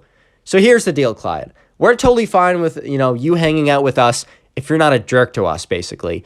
But in the meantime, we're not going to talk to you until you fix your attitude. And remember, guys, you have to remember, Clyde had never really been told no in his life. He was one of those kids. Yeah, I guess like he literally had received no's and rejections. Like, I'm sure he's failed tests. I'm sure he's been literally told no. But basically, right, he's been told yes to everything. He's never gotten a real no. And being gets called out like this. And look, to be fair, it was a bit of a harsh call out, but he definitely deserved it. He completely snapped. Like, his face gets all bright and red like a big old tomato. And he looks at one of these kids. No, he looks at Calvin, right? He looks at Calvin, who basically was the one leading this thing. And Calvin was the one who told him these words basically directly. And he looks at Calvin and spits at him. Oh my God, I spit all over my phone. He just like spits at him, and he's so mad. And he turns to another kid in his rage, and he was like, kid. He says his actual name. I don't know. I don't feel like giving more names. He's like, kid, your parents are terrible people. They're disgusting, man, because they're so poor. They don't make any money. You know how much money my parents make, man? You know how much money my parents make? After spitting on Calvin, calling another kid's parents terrible because they're poor, and just basically fuming from the mouth, just spewing and just like getting so mad, he goes over to another kid and just pushes him over, dude. He just goes up to him and just pushes him over and starts storming off. But here's the thing, right? Here's the thing. There was a teacher watching this whole thing go down. Yeah, there's a teacher that was watching the whole thing. She couldn't hear everything, but she did see, Clyde spit at some kid,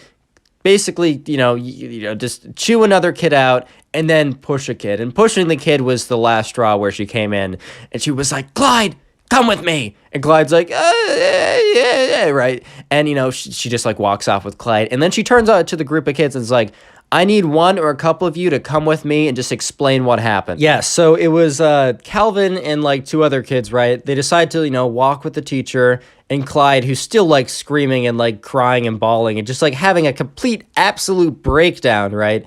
And they go to the teacher's office or the principal's office or wherever, right? And they explain what happens, and Clyde isn't denying anything. Clyde isn't saying they're all lying, man, they're all lying. At this point, he's just worn out. He's done. He's defeated. He's just like so like shocked by the fact that they retaliated. He didn't even bother to say anything that wasn't true. So yeah, when the teacher's like, oh my God, because the kids really explain everything Clyde had done at that point. And the teacher's like, oh my God. And she's like, Clyde, like, I'm not going to suspend, like, your punishment isn't for the stuff you said, which was terrible, but you basically assaulted a student. You can't do that. You can't push a kid and spit on a kid. You're suspended for a week. Subscribe if you haven't already. Now go watch another video. There's some on screen, so just click them. Click when the Why haven't you clicked in one of the videos yet, dude? Oh my God. In today's subscriber story, this spoiled kid thinks that he is better than everyone. And in a pretty funny twist, the spoiled kid gets a massive reality check, and it's pretty hilarious. Enjoy the story. So this subscriber was telling me about this spoiled kid and all the things that he did and eventually what ended up happening to him, which was kind of like pretty much instant karma. But anyways, right, let's give a name to this kid. Let's call this spoiled kid Derek. Right, so this was in 5th grade. The subscriber, like this story happened last year. The subscriber is now in 6th grade, but he was in 5th grade last year. And basically, right, so Derek, he was known as the kid who like really wasn't like, he wasn't taught well, man. Like he would like just expect things to be like everything to go his way. And if something didn't go his way, then it was rigged and unfair. And also that like he deserved an advantage and he deserved more than the average person. I totally understand. And like, I agree with like everyone should at least expect to have the same thing. Like, I mean, like, you know, in most cases, like, you know, no one should be treated poorly unless you've done something terrible, right? But this kid just kind of expected that he deserved more than everyone else just because he deserved more than everyone else. Like, this was literally Derek's reasoning. He was like, I deserve more food at the cafeteria or better food because I'm Derek, right? Like, kind of logic like that. So the story went something like this, right? One day, you know, it was just a normal lunch. The subscriber and his friends and all of his classmates and Derek, they were, you know, they were getting lunch. And for this school, like you could bring your lunch, but most people just, you know, got whatever the food, like the school was giving for food, right? So you'd go and you'd stand in this long line to wait for your turn to get like your meal, correct, right? So anyways, they're waiting in line. And the way that the line worked was it wasn't like anything like you reserved a seat or anything like that, or it wasn't like you had a special ticket to be X place in line. It was just first come, first serve. So if you were there early, you got a pretty good spot in line. If you got there late, then you'd have to wait a little longer. So Derek and his friends, the subscriber and his friends are just chilling in line, right? And they got there, they were about midway through their line. And because they got there like pretty early, but some kids like stake out just to get a really good spot in line. And after a while, they're waiting in line and the line's moving a little bit slowly today, but they're fine. Like they got plenty of time to eat. And then Derek comes in through the door. And remember, it's like 15 minutes after lunch had started. So he's very late. Like he might be one of the last people there. And, they kind of look back because he kind of made a scene by like slamming open the doors and like he kind of like trotted on in. And instead of going to the back of the line, because like the subscriber was a little bit confused because like instead of going directly to, the back of the line because that's where you go when you come in really late, he kind of like walks up to someone and he starts speaking to them. And the person that that Derek is speaking to kind of looks at him like with a bit of a look like, bro, what? And then they kind of shake their head no to him and he kind of looks at them and he like makes a grumpy face. But then he goes farther up in line and he asks another person, right? And they kind of make the same like, what? And then he's like, he kind of makes like a grumpy face, right? So the subscriber and his friends who are standing decently far up in line at this point are just really, really confused what's going on because they're watching this whole thing go down. And eventually Derek keeps asking people until he gets down to where the subscriber and his friends are. And then the subscriber and his friends actually hear what Derek has been asking people as Derek asks them, hey, like, do you mind if I cut in front of you? And they just kind of respond like, dude, like, no, like, yeah, we do mind, actually. You can't just, like, come in here and cut in front of us. Like, why would we do that? Do you have, like, a doctor's appointment or, like, a test that you have to take really soon? Is there a reason, right? Is there a reason? Because maybe, right, if you really have to go and you need to get food really soon, we'll definitely consider letting you cut in front of us. It's not that big of a deal. But we're just not going to let you cut in front of us if you don't have a good reason. So, okay, Derek, what's your reason? And Derek looks at them. He's like, I deserve the spot in front of you. And they're just like, hey, yo, what? Bro? What are you saying? Derek goes on to say, yeah, because, like, he deserves, like, special treatment when it comes to the line. They're all just looking at him like, what is this kid saying? And they eventually say, no, dude, like, no, if you don't have a good reason, like you got to go back in the line. And Derek looks at them and is like, oh, you guys don't get it. You don't understand the truth and how things work. And he's being like, being very weird. And he eventually goes to the back of the line. After asking a few people in front of the subscriber and his friends, he gets the message that, that no one's just going to give up their spot in line. So the subscriber and his friends were like, okay, that's weird. We know Derek's kind of like a jerk like that, and he's kind of out of reality, but this is really out of touch of reality. And they, for some reason, were kind of under the assumption that this was kind of a one-off event. But little did they know that, Derek would again just try and like do something that no one else could do just because he thought he deserved it because he was him. Like he did it literally the next day. Real quick, if you enjoy Storytime channels, consider subscribing to the channel. I'm really trying to hit 400K before the New Year's. It's going to be a total stretch and it most likely won't happen, so every subscription helps. And with that being said, back to the story. Try to make that as quick as possible, guys. I think I'm getting pretty good at it. So the subscriber and Derek, they both have the same math class. And the very next day after the whole cafeteria incident, as we'll dub what just happened, right? They had a pretty big math test. It was like a unit test. So like they had a lot of quizzes, like 1 or 2 every week to just kind of go over new topics. And it didn't really count for that much weight and the questions weren't that hard. But after that, they had a unit test, which is kind of like big cumulative. Do you actually know what's going on? And it was definitely harder, and it counted for much more of the grade. So the subscriber ended up sitting next to Derek. He just kind of sat down, and Derek like came in late, of course. Derek was like 3 minutes late to class, so everyone had already like started on the first question by the time Derek got there. And Derek sat down next to him because there was like an open seat next to the subscriber and an open seat next to someone else, and there's a seat in the very back, not next to anyone, right? So he sits down next to, the subscriber, and the subscriber's kind of just like notices but doesn't really think anything about it because, dude, he's focused on the test. He's on the grind. He's been studying, man, and he's trying to get an A, and the subscriber does end up getting an A. He says that in an Instagram message. By the way, if you want to be featured on the channel with your own stories, go DM my Instagram. It's in the description. That's how I get these stories. Anyways, right, Derek looks at him and is just staring at him, and the subscriber's really weirded out. And then Derek says, hey, and the subscriber's just like, dude, what? Like, kind of looks at him like, you can't be talking to me. It's a test. And Derek's like, dude, I need the answers. And the subscriber's like, dude, what are you talking about? He's like, bro, I need the answers. And the subscriber's like, bro, I studied for this. Like, did you not? He's like, no, of course not. Dude, I need the answers. And the subscriber's like, bro, why would I give you the answers, man? We're not even like friends like that. And he's like, bro, I just need the answers, bro. And the subscriber's like, dude, no, like I studied for this. I'm not just going to give you the answers like that. And the dude's like, bro, I deserve it. And the subscriber, once again, is like, that reminds him of like last time in at the lunch table or the lunch line.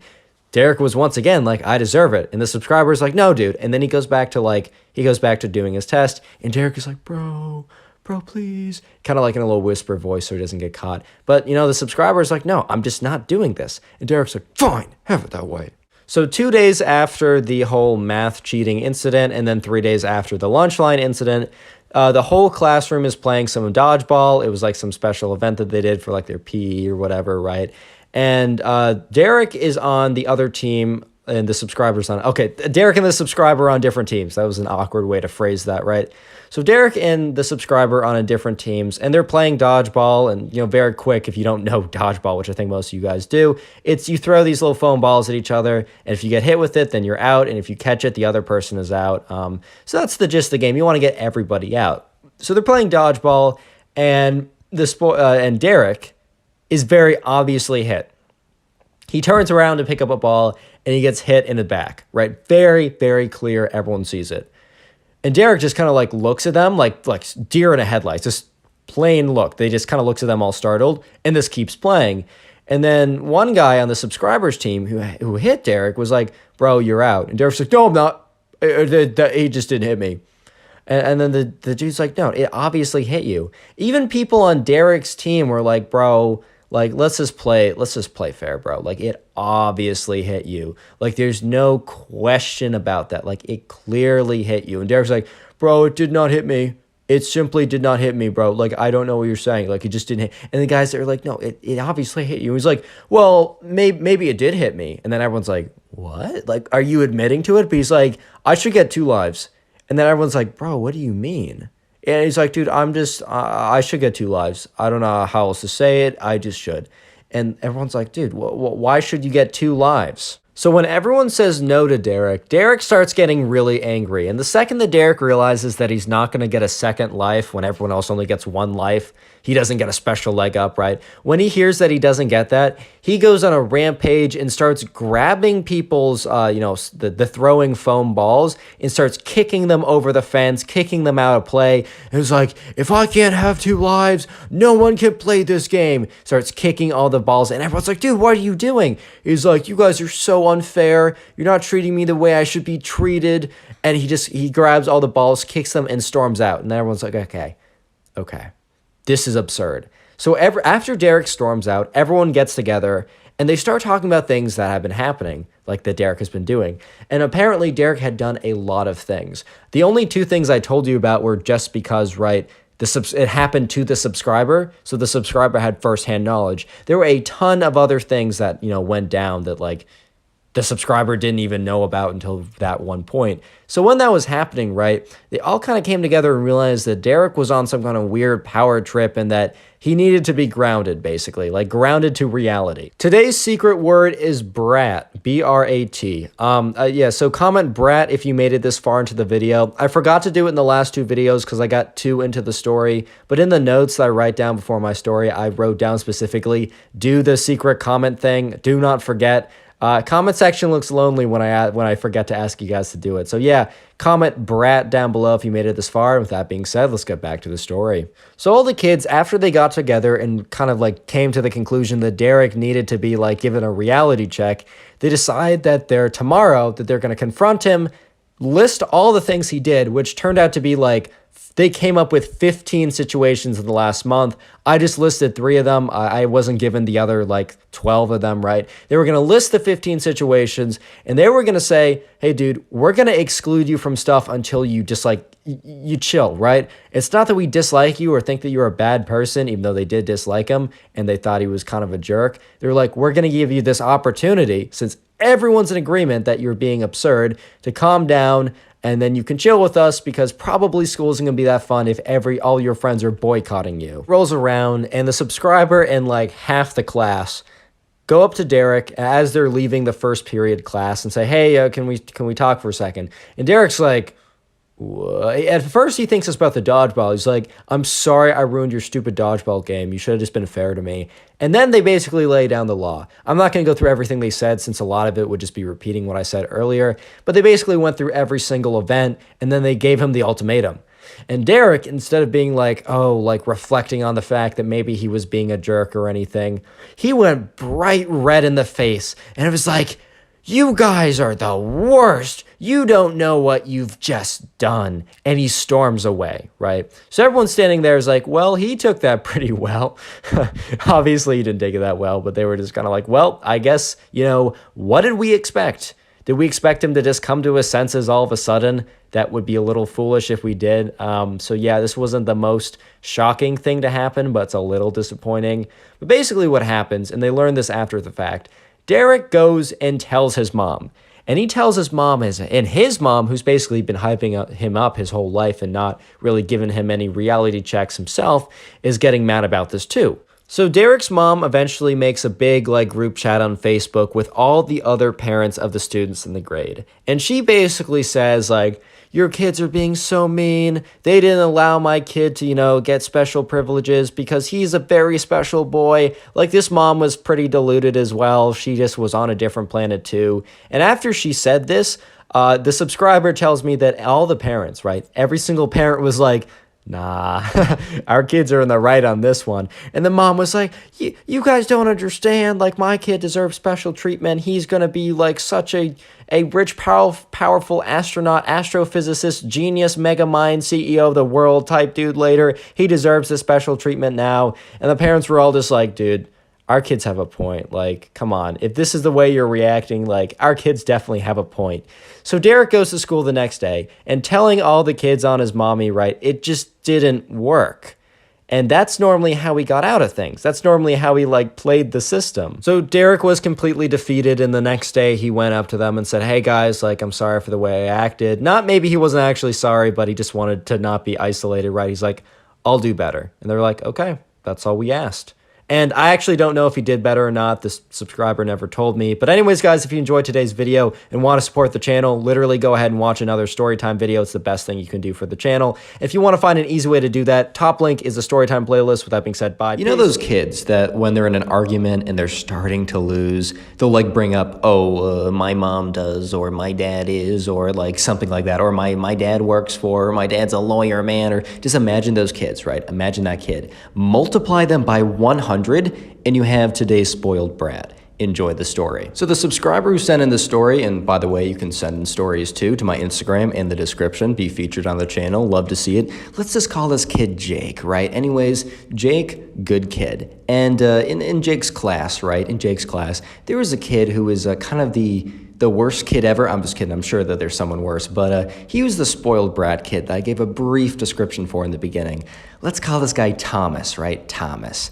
And then there's another girl in the class, and this girl, her name's Emma.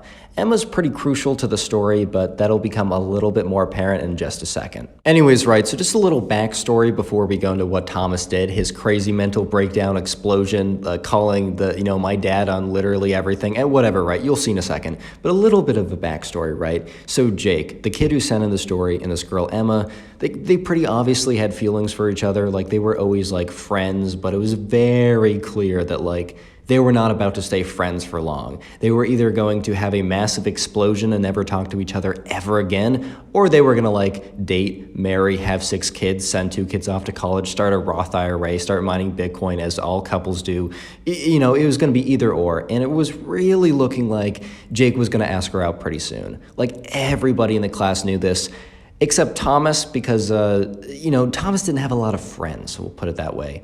But it was kind of due to him being a jerk face. I don't know how else to put it, man. I don't know how else to put it. It just is what it is. Anyways, right, so, Jake, he's in class one day. And, at this point, he kind of has, like, plans to ask Emma out at some point this week, right? He knows he's going to do it. And the thing is, like, everybody knows he's going to do it, too. Even, like, Emma is, like, 98% sure because people who talk to Jake talk to her. Secrets, they don't last long. Secrets are no fun unless you share them with me, not anyone else, just me. But anyways, right, so he was kind of thinking about this in the back of his head, so he was kind of having a good time. It was a fun week. Things were looking good. But then, this kid Thomas, right? Thomas had a reputation for being that kid who was like no one ever said no, right? He had a lot of, resources and completely abused them, right? He would come in and he would like, if someone had like something new, he would get the new thing +1 or like with more storage or just slightly newer or slightly cooler. And while he wouldn't like blatantly, like I've talked about kids in the past that have blatantly been like, haha, my phone is better than yours because it has like, it's slightly bigger or has like another camera or something, or it's newer. Thomas would never be that blatant about it, but it was very apparent that whenever someone got something, that Thomas the next day would get something that was just a little bit better, that it was 100% on purpose. Like this kid was definitely knew what he's doing. So one day when Jake was in class, and remember, he's at this point kind of planning to ask out Emma. Emma knows, the whole class knows, the teacher knows, like I know at this point, I'm just kidding. I have no idea who these people are, but anyways, right? They kind of know it, and he's chilling in class one day, and he overhears, Thomas. Thomas is going on one of his little rants. Because while Thomas wasn't always blatant about being a jerk, he could be very arrogant at times, such as like a couple weeks ago. He was like, guys, I'm not even gonna study for this test, man. I'm literally I'm just born different. And Thomas claimed to get 100 on the test, but, the thing is, one of the classmates did a little bit of an investigation by themselves and figured out that Thomas got a 42, which, look, these things happen, right? You try and avoid those. Sometimes tests are hard, but you never go around saying that you got 100. I mean, maybe you're like, oh, dude, I got a C on that test, and you actually, like, failed it. I'm fine with that. Like, whatever, dude.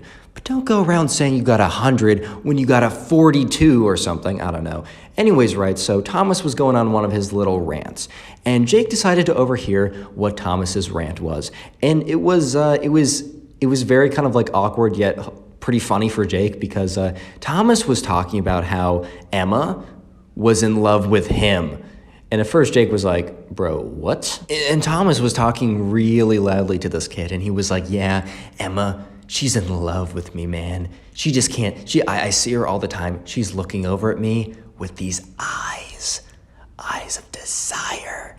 And like, that's a quote, by the way. Like, sometimes I make up the lines for what these people are saying because I didn't get like a 50-page script, but that one was a quote, right? This was a quote, right? Jake told, or, the subscriber who we're calling Jake said that like, this kid actually said like eyes of like desire or something crazy like that. So at this point, Jake is like, LOL, like what? And yeah, Thomas, the kid, the spoiled brat kid, who you will see have a epic meltdown in just a second. Just give me a second, right? This kid then goes on to say that he's going to ask out Emma and that there's a 100% chance that she's going to say yes.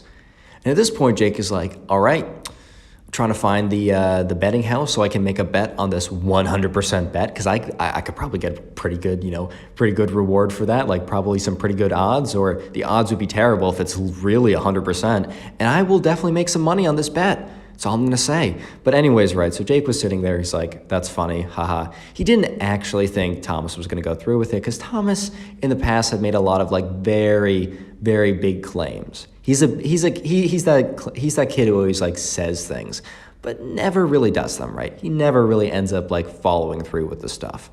But, anyways, they get out of class and they're walking down the hallway and, Jake, the subscriber, he sees Emma and Emma's like, oh, hi, Jake, how's it going? And Jake is like, Emma, can we talk for a second? Because Jake was thinking to himself, he's like, you know what? I think I should just ask her out now. Like, I don't want her to like feel like to say yes to this kid just because she feels bad and then it's weird. And he said also like, why am I stringing her on? Like, why am I making this longer than it needs to be? So what he did is he did it really private, nothing really crazy. And he just took her side and he's like, hey, we've been having a really, really good time together. Like, I've really enjoyed spending time with you. And he's like, I feel like we're not really friends right now and I want to make it official. And she was like all smiley and happy, man. I really have to make this part up because I don't have a lot of experience when it comes to, you know what? I'm not even gonna go to that, man. One like equals one prayer for, my love life, but whatever, dude. Jake says something really sweet, like, I don't know, your feet are hot, LOL, XD. He says something like really sweet and just something a girl wants to hear, like what I just said. By the way, guys, feel free to use that banger on someone. It will 100% work. I'm as confident that it's gonna work that I am as confident that this kid's not gonna have a complete mental breakdown. And by mental breakdown, I mean Thomas having a complete rage. But anyways, right? But that's a joke. Don't actually use that line. I'm not liable if you get rejected or punched in the face. Don't actually use that line, guys. Anyways, right, so, Jake, he asked out Emma, and guess what? Emma said yes. Not a surprise at all. But anyways, right, so, they're walking out, and, good news, Jake just asked out Emma. She said yes. He's having a good time. People are like, Emma goes up to her group of friends and starts telling them like, ooh, kind of like, it kind of fun like high school drama stuff like that. Like, oh, yay, congrats, guys, whatever. But here's the thing, right? Here's the thing. Thomas is not aware of this fact. I mean, first of all, she'd never say yes to Thomas because he's kind of a jerk. But Thomas, good guy, actually not good guy, but Thomas, right? He's not aware of this. Anyways, right, so you get out to the hall, and Jake is somewhere, like, Jake is kind of near, like, he's in the hallway, because it's, like, in between classes or whatever, or it's, like, during whatever. I don't know exactly the context, but for some reason, a bunch of kids were just, like, chilling somewhere. Maybe it's the hall, maybe it's out at, like, recess, maybe it's a common area. Either way, imagine a place where all these kids are at, and Thomas is there, and he sees Emma, and he's like, hey, Emma, can I talk to you for a second? And here's the thing, right? Emma was totally aware, like when Jake like called her aside, she knew exactly what was happening because they've been kind of like talking for a week like that, like they had kind of been like that for a while. Either way, right, so when Thomas calls Emma aside, she had no idea what to expect. She had never talked to this kid before. Yeah, the whole like Thomas telling people that she was in love with him. That just wasn't true, man. That just was not true. Anyways, right, so Thomas, he calls Emma aside, but he calls her aside not really, like Jake like actually brought her to like a different place. Thomas did this in front of actually everyone. He went up to her and he's like, hey, and she's like, what's up? And he's like, And he's like, you've been totally looking at me recently with these eyes. And she's like, what are you talking about? He's like, it doesn't matter. Will you be my girlfriend? And he just kind of like looks at her with like these eyes. He's like, huh? Will you? What do you say? And she's like, okay, here's the thing. She wouldn't have said yes anyways, but she was like, oh, I'm so sorry. And at this point, his face drops. And she's like, oh, I'm so sorry. I'm actually just got in a relationship with someone. And he's like, who? Yeah, and Emma's like, yeah, you know Jake? And he's like, what? And she's like, yeah, I know Jake just asked me out, and we just got together like literally today. Like, I'm sorry, like I just got into a relationship. Obviously, she's using this as a cop-out because she was gonna say no anyways, so this is like the nicest way she can say no. But and then the thing is though, Thomas doesn't take this well. The way that Thomas perceived this whole thing going down was that no. She didn't say no because like he was undateable or because she didn't want to. She said no because she really wanted to. She wanted him, but she simply couldn't because she was stuck in a relationship with Jake. And this made Thomas so mad, and you could see his face get so red, and he took his little hand and he like balled it up in a fist, and he was like, where is Thomas? I'm really bad at this whole name thing. Of course, Thomas didn't say, where is Thomas? Thomas said, where is Jake? And Jake like just happened to like walk in, like just wherever they were, hallway, room, whatever, or just gathering place. He just happened to like walk in as that was happening, and he looks up and he sees like Emma, his girlfriend of like 25 minutes at this point, right? And then like Thomas, the kid that like he knew that was like kind of like weird and kind of like out of this, like just lived in a different planet, looking at him with this like face of rage. And Jake was just like, oh boy. Speaking of rage, today's keyword or special or secret phrase or whatever you want to call it is rage. So yeah, if you made it this far into the video, comment rage down below. I'll be hearting as many of those comments as I see. I obviously can't get to them all, but I will do my very best to try and heart as many as I can. So if you want to farm some hearts on the channel, maybe get top commenter, best shot of that happening is by commenting rage down below. Also, every once in a while, I'll shout out a channel member who leaves a comment on the video. So yeah, on screen, thank you very much. You guys can also become a channel member by hitting the join button, but honestly, you guys don't have to do that. I just appreciate you watching this far. I really do. And also, to show you my gratitude, every single person who leaves a like on today's video, just dropping a like on the video, will receive nothing. I know you're probably just like, if you're standing up, you fell down. If you're sitting in a seat, you literally collapsed out of your seat.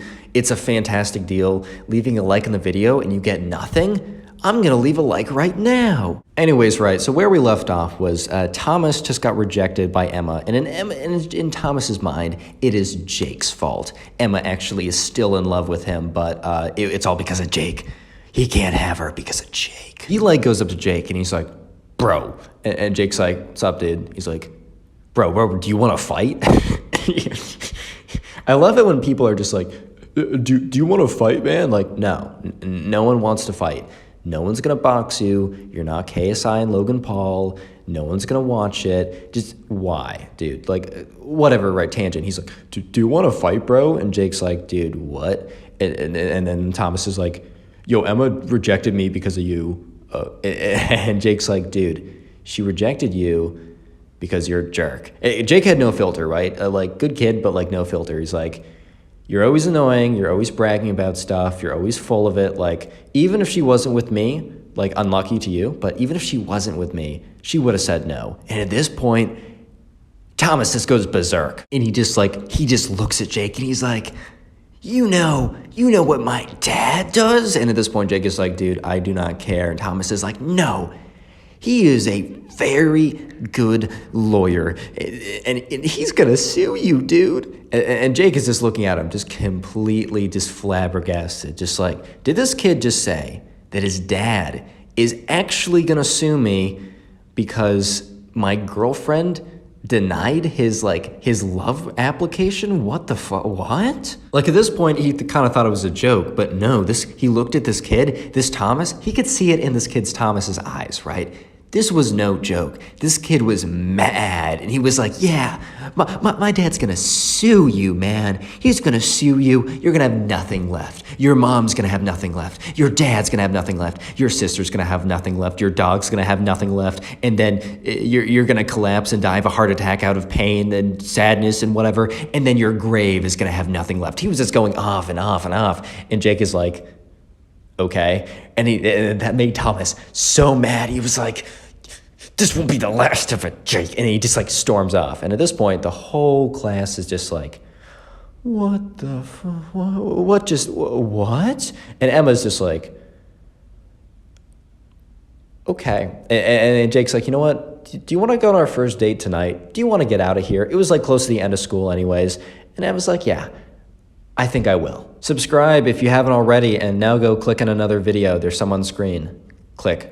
Dude, why have you not clicked? Today we have a story time about probably the most spoiled brat of all time that has basically a massive breakdown and actually threatens to buy a kid and have his dad sue him and attack it. It was pretty crazy. So yeah, sit back, relax, grab a, I don't know, a thing of popcorn, cup of coffee, and yeah, let's jump right into it. We're going to call the subscriber, we're going to call this guy Tom, right? So anyways, Tom and all of his friends, it's summertime. It's summer vacation, man. I know I'm posting this in January, so it's a little bit far away from that, so I apologize for reminding you of something that's pretty cool, that's pretty far away. But anyways, right, so Tom and all of his friends, they're excited for summer vacation. It's just started. And every summer, they had this kind of annual thing that they would do. And it's kind of like the big hype thing that everyone would do. It was a massive, tag event, tournament type thing, where every kid in the neighborhood, or at least most of them, the ones that they were at least friends with or friendly with, they would all come together, they'd all play. And it was always, a really fun time. And, the winner got something special or wouldn't have to, pay for ice cream or something when they all went out. So it was a pretty cool deal, right? Pretty cool deal. And anyways, right, so the event happens. It's time. It is time for the whole official tag thing. And let me introduce another kid into the whole thing. Let's call this kid Ben. And Ben's dad kind of ran the town in a sense. Ben's dad, owned the ice cream shop. He didn't work at it, but he owned the ice cream shop. He owned, the movie theater. He had, steaks and different things or whatever, right? And Ben definitely knew about this, and he definitely kind of acted as if this was the case. This guy, Ben, would legitimately, he would be he never had, a crazy breakdown like he did in today's story and actually went full mask off. But, he would kind of act as if, he knew his dad basically owned and ran the town, right? So anyways, right, so it's finally the big tag tournament or whatever, and Tom's a pretty fast kid. Tom's pretty athletic. He knows he's gonna be at least pretty good at this, right? So anyways, right, so Tom, he's going about this, and the game starts. And Tom is, he's tagged as it, right? Basically, there's one kid who is, designated as it. The kid who won last year, which Tom actually won last year, which he thought was pretty sweet. He didn't have to pay for, ice cream or movies or stuff. He was designated as the first it person. And the way the game worked was, it was, the zombie version of tag. So, as more people got tagged, they would also become it as well. And so it got subsequently harder and harder and harder to actually win. And, they would play for, I think, an hour or something per day, and they would just, cap it off at an hour per day, then come back the next day and, play another round or whatever until there was only one person left.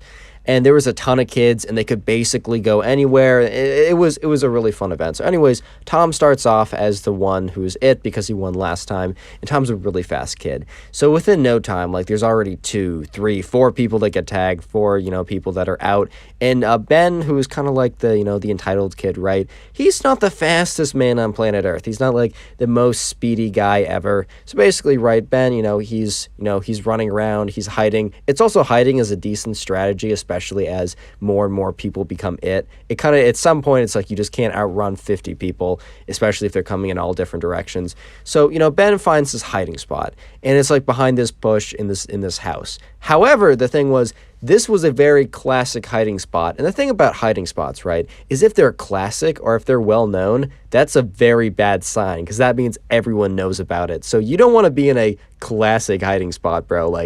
That's pretty bad. If anything, right, you want to find a new hiding spot that no one has ever done. Because remember, this event has gone on for many years. So anyways, right, Ben, what he does is he's going around, he got some people, he's taking down very easy, obvious targets because he's pretty fast. And now he's like, okay, let me just check hiding spots. Let me just go through the standard hiding spots. So he goes to one house, which is like behind that house is a classic place. He checks inside a tree house, which was a classic place before. And then he goes to this house and he goes into he looks behind the bushes where, Ben was obviously hiding because it was like a very classic hiding spot. And it actually won a kid the whole event like a couple years back. So anyways, right, he goes there, he sees Ben, and he starts to like go towards him, and Ben starts running away because Ben's like, oh shoot, like he found me. And Ben is not the fastest man ever, and Tom is pretty fast. So, Tom is actually, with like two other people that were also it because he also tagged them. And when Tom went up and like tagged Ben or whatever, right, Ben basically said, just kept running. And Tom's like, hey, man, I got you. And Ben like stops for a second and says, you didn't get me. Like, that you didn't get me, man. Like, no, you didn't. And the two other kids were like, bro, Ben, it was so clear. It was so blatant that he got you. Like, don't even try with that. And Ben starts getting mad, right? He's like, no, you're cheating. You're cheating. And he's like, yeah. Then he starts getting angrier and angrier. And Tom's like, dude, like, I obviously got you. Like, you're wasted. Like, there's only like 30 minutes left of this round. Like, come with us, like, you're it, help us tag people. And Ben's like, he starts to tear up a little bit. He's like, no, dude, you didn't get me, man. You didn't get me. At this point, Ben's like, or Tom's like, oh my God, like, chill out, bro, chill out. It's not that deep. It's not that deep. Like, bro, first of all, like, in his head, he was like, dude, why do you even want, like, the free ice cream or whatever? Like, dude, you can obviously pay for it. He basically had, like, an unlimited credit card or whatever. He's like, dude, why do you even want that, man? Like, you're not going to benefit anything from that. And Ben's like, dude, it's not fair. You didn't get me. You didn't get me, man. He's like, you don't know what I can do. You don't know what I'm capable of. And here's the thing. Ben had never really had a massive breakdown like this, being super angry or whatever. So everyone kind of knew him as kind of like the entitled kid, like the spoiled kid. But they didn't like, he never like went like full mask off. He never went crazy on them, right? And then he starts like, he's like, you know, my dad runs the town. You don't want to mess with me. And at this point, like, Tom's like, dude, come on, we're wasting time. He's like, you don't understand. Like, I could buy this school. My dad could buy you, and you could do whatever. You'd have to do whatever I said. And at this point, Tom's like, dude, what the fuck? Like, that's really illegal. What? And then Ben's like, my dad's gonna sue you for cheating. At this point, Tom is just kind of like laughing. He's like, okay, so first you threaten that your dad is going to actually buy me, and then he's going to actually sue me for cheating in a fun tag game? Like, dude, do you have any idea how the court systems work, bro? So Ben looks at him and says, you have one chance left, Tom. You have one chance left to admit you're cheating and let me go. And Tom's like, dude, nope. Like, the two kids with me right now, they also saw that you were obviously cheating. Like, I'm sorry, bro. Like, it's just not happening. And then Ben's like, you'll regret this, and runs off. So anyways, right, Tom doesn't think anything of it. He thinks like this kid just had like a break. He's not going to tell anyone really about this because he's like, you know what, this kid isn't the worst guy ever. He probably just like had a rough day and just, yeah, this is very bad. Like, he shouldn't have had like a breakdown like this, but still, whatever. And he tells the other guys, let's just keep this between us. I don't want to start any unnecessary drama. And let me just say that, like, yeah, he wasn't about to be the one to start anything, but he was about to definitely get into something. So anyways, right, Ben, he finds like 2 or 3 more people, and there's probably like 15 people left. And then, they all have like, Ben has this timer on his phone, and he sends a message out to like this group chat that they're all in saying, all right, first hour is up, so first day is done. Congratulations to everyone who's not been caught yet. Meet here at whatever, like tomorrow at 2 p.m. sharp or whatever. Anyone who's late will be disqualified, and you'll turn into like an it person as well. And he also said there's like 6 other people that had been, had been gotten or whatever. And he included, Ben in that list. But when he got back home, right, Ben's mom came downstairs and was like, Tom, like, can we talk for a second? And Ben was a little, shoot, I messed that up. Yeah, no, Tom's mom, Tom came downstairs, and Tom's mom's like, Tom, can we talk for a second? Tom was a little confused because he was like, okay, like normally this is when something bad happens. And Tom's mom's like, I got a really weird phone call. And Tom is starting to put the puzzle pieces together. He's like, no way, dude. And Tom's mom explains that Ben's dad called her and explained that, Ben was very upset. He came back very upset today, saying that, Tom cheated really hard and robbed him of a chance to have fun. And Ben's dad told Tom's mom that basically, right, you know how he kind of like owns everything in the town? He said, you guys, until Tom explains to like everyone that, he cheated and lets my son Ben play again, you guys will not be allowed in the, the ice cream shop or the movie theater.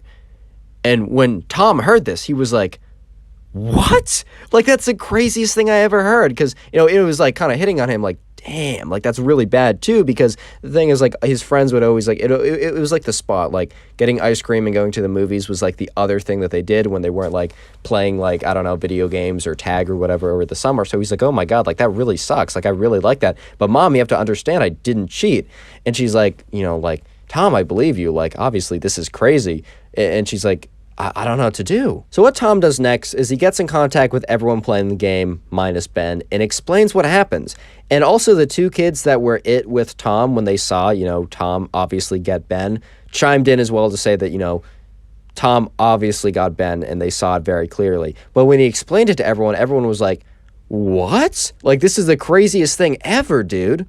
So speaking of being banned from the ice cream shop, today's word is ice cream, so comment ice cream down below, and I'll try and heart as many as I can. I'm very busy over the next couple days, like incredibly busy, so the fact that I'm getting 2 videos out is I'm pretty proud of, but I'm going to heart as many comments as I can, but please don't take it personally if I don't get to your comment. And also, leave a like on today's video right now to receive absolutely nothing. I know I'm not even, this is not a joke, guys, like I'm legitimately, like you'll receive nothing if you leave a like, and if you want to, my generosity has no bounds, because if you don't want to receive just 1 nothing, but you want to receive 2 nothings, go down while you're leaving a like on the video and turn on those beautiful, beautiful notifications. And yeah, you'll actually receive nothing, dude, not even joking. So what ends up happening next is, Tom's mom is pretty cool, and she comes up with a pretty good plan. So what she ends up doing is Tom's mom contacts all the other parents of all the other kids that were playing with Tom, minus Ben, right? So obviously Ben's dad is not involved in this. Tom's mom explains everything, and all the parents agree that that is insane and kind of an abuse of power. And what they're thinking right now is, if this is like, we can't let this happen, because if we let this be like if we allow this precedent to occur, or like, if we allow this to be a thing that can happen once, what's stopping, like, Ben's dad from having that, like, basically banning someone whenever they do something that, he's not a fan of. Like, that's a really powerful weapon. Like, we can't let him use that against him. So all the parents come together, and what they decide to do is they're going to send Ben's dad an email saying, like, it doesn't, like, one, Tom didn't cheat, but it doesn't even matter if Tom cheated or not. Like, the fact that, you're going to, like, ban someone, like, because, like, their kids got in a disagreement from using, the ice cream or movie theater is insane. Basically telling him that they're not going to go to his ice cream shop, and they're not going to go to his movie theater, and they're going to also come together and tell all their friends that live in the town to not go until he, drops this claim and apologizes, another thing, and also says that he'll never do it again. And yeah, they sent a strongly worded email with quite a lot of power behind it. And the thing was, it wasn't the largest town ever. They weren't in a massive city. So, all the kids that were playing, all their parents kind of knew everyone else in the town, basically. So by doing this, and successfully, they would probably reduce traffic and customers to, Ben's parents' restaurant and business or whatever by probably like 80-90%. So it was a pretty powerful claim. Anyways, right, that night of the whole thing going down, the parents come together and they send that message to Tom's dad, and they basically all sign it, and it's like proof that they're not bluffing, right? And so the next day a tag happens, and Ben is not invited back, because basically it's like a text list saying where the new tag location will be, because they kind of move it around. And, Ben, I don't think Ben was going to show up anyways because of the whole thing going down, but Ben was definitely not invited. But, the whole tag thing, it ends after 2 days, and there's a new winner or whatever, but there's no word back from, from Ben's dad, and everyone's getting a little worried that he's going to blow them off and go through with it and then have all this massive power. But eventually, right, 3 days after the email sent out, Tom's mom calls him down. She's like, Tom, come down here. We got a response. Comes down. Tom goes to like where his mom is, and his mom's at the computer. Looks at the computer, and on the computer is Tom's mom's email, right? And they open up the email, and there's a message from Ben's dad, basically formally apologizing, saying that he was just upset because his son was upset, and that it's not okay that what he said, and that everyone in the email basically says, you show this email to someone at the counter and you get 1 scoop free on me. And Tom was like, a free scoop of ice cream? Let's go, baby. Subscribe if you haven't already. Now go watch another video. If you binge watch my videos, I'll literally love you forever. No joke. Probably the most spoiled / entitled girl on planet Earth. But at the end, she gets owned pretty hard, and it's pretty satisfying. It's a good moment of like that beautiful, beautiful karma, right? Karma's real, man, and this story is proof. So sit back, relax, grab something to drink, and enjoy. Preferably what you're drinking is like water. Stay hydrated, man. Hydrate or dihydrate, baby. Let's go. Anyways, right, so the subscriber who sent in today's story, let's just call this guy Mike, right? Anyway, so Mike's a good kid. And anyways, in this class, Mike there's this girl in this class, and this girl, she's kind of like the spoiled girl, and we're gonna give her a name too. Let's call her Rachel, right? All right, so Mike and Rachel. Anyways, there's a pretty big test coming up, and this class isn't like super easy. This isn't a class you can kind of goof around it and do well in. This is definitely a class where you need to be grinding, man. You need to be on top of your game. You need to be like 100% okay, maybe not 100% dialed in, but like it's a hard class. You can't be just winging it. This is not a wingable class. But anyways, right, so, Mike is sitting there and, Rachel's in his class, and there's a pretty big test coming up. And then Rachel kind of turns to everyone and is just like, I don't need to study for this. And Mike's just like, dude, no, you need to study for this. Like, I don't care who you are. And Rachel was like, nope. I am incredibly smart. Even my daddy says so. And at this point, Mike's just like, bro, like, you cannot be serious, dude. Like, oh my, like, okay, like, okay, man, okay, cool, that's cool, whatever, right? But anyways, right, she just goes on to say, yes, naturally, I'm just born incredibly smart, and I'm just at a different level of intellect, and my father says so. He says, oh, you're so smart, and honestly, I don't think I need to study for this. I believe I can figure it all out. I can comprehend all the information on the day of the test. At this point, Mike's a decently smart guy, right? This guy's no slacker. He puts in the effort, he puts in the work, he's quick on his feet, he's definitely put in the hours to do well in this class. He's just looking at her like, what planet does this girl live on, dude? Like, honestly, what planet does this girl live on? And yeah, she keeps going off, and there's like, it's not just Mike, right? There's other kids that she's talking to about like how smart she is, man. And at this point, everyone's just like, oh my God, are you delusional, dude? Like, this was the first major test, so there wasn't really any other assessment that would gauge how well you do in the class before this one. And they really didn't know if this, because maybe, look, there's a slight chance this girl's actually pretty smart. A slight chance. However, dude, let's be honest, if you're like actually that smart, you're not going to be going around telling people, oh my God, I'm so smart, and the proof I have of it is my daddy says I'm smart. Like, that's just not proof you're just not gonna be doing that, man. It's just not something you're gonna be doing. But anyways, right, so Mike goes back home. He studies for the test like a good guy, like good kid, Everyone else in that class was kind of like a higher up class, so to be fair, it wasn't like anyone could get in. So obviously Rachel, they thought at least, probably had some qualifications. In retrospect, and like obviously with what happened, it kind of seems like that Rachel's parents kind of stepped in and said, my daughter should be in the advanced class. Why are you putting her in the D-cell class or whatever? And dude, here's the thing. I've been in advanced math. I've been in D-cell math. I've been in regular math. No disrespect if you're in any of those maths, right? I've literally been in every single one. But yeah, so while this isn't confirmed, Mike is pretty sure that, like, her parents definitely stepped in and were like, my daughter definitely deserves to be in the higher class. Like, oh, why are you putting her in the lower class? She has to be in the highest class, whatever, because she's very smart and very intelligent, and we're going to make a big muck if you don't do it. And at this point, right, the school's like, okay, like, I mean, our math tutors or teachers have come together and came to, like, the best placement for your daughter, but okay, like, sure, we'll do it. Okay, like fine, whatever, like, dig your own grave. We don't care. Like, okay. if you're going to make a big stink out of it, like, okay, fine, like, have your daughter fail. What? They didn't say that, but they're like, okay, whatever. Like, it's against our best judgment, and we suggest otherwise because of, the people we pay thousands of dollars a year who have, like, specialized in this stuff say otherwise, but okay. Mr. Whatever, okay. For that reason, right, Rachel has already got this feeling like that she's special, man, that she's smart, that she's something else, right? That she's just like, she's built different. She's in the accelerated math, which, I mean, they're all in the accelerated math, but she's in the accelerated math, man, and her dad says that she's smart. So for some reason, she's like telling people, I don't need to study. So yeah, so Mike and everyone else in the class ends up studying for this massive exam, and she does not. And you come in on the day of the exam, and Mike sits down, and she's sitting there. And let me just say that she's looking a little bit sweaty. She's looking a little bit like, oh my God, what have I? She's looking a little bit regretful that she didn't actually. And she's like, a little bit of panic is seeping through her facade, right? A little bit of panic. Just a tad, though. Nothing too crazy. And the test is really hard.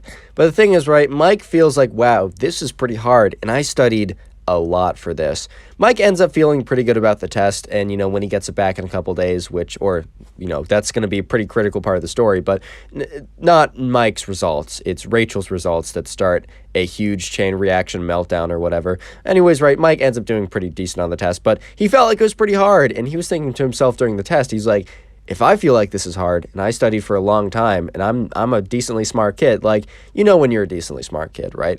And Mike's just like, if I studied really hard, and this feels really hard, like, Rachel's screwed, dude. Like, there was no chance. A little part of him was like, maybe she's actually a super genius, even though I can almost guarantee 100% if you're a super genius, man, you're not going around telling people that you're a super genius. That's just not the case, bro. But anyways, right, he's just like, wow, yeah, Rachel? Yeah, she's screwed. Oh my God, I almost lost monetization for a second. So anyways, right, while Mike is doing the test, he kind of looks up at Rachel, and she has, like, nothing down on the paper. She legitimately has nothing down on the, like, because you're given a piece of, it was like, you're given a piece of scrap paper to, like, do some work, and, like, you have to, like, fill in, like, your step process or whatever. Nothing was filled out. And it was, like, 2/3 of the way through the test. She was just staring at it blankly. And Mike was like, all right, well, maybe she's doing all the calculations in her head and waiting to put the answers to last minute. But, yeah, guys, that's pretty unlikely. And Mike also realized that, that's pretty unlikely, dude. So, yeah, he kind of was like, oh, well, she failed that. Well, that's not a total shocker. That's not a total surprise. But anyways, right, Mike finishes his test. He walks up and he walks past Rachel.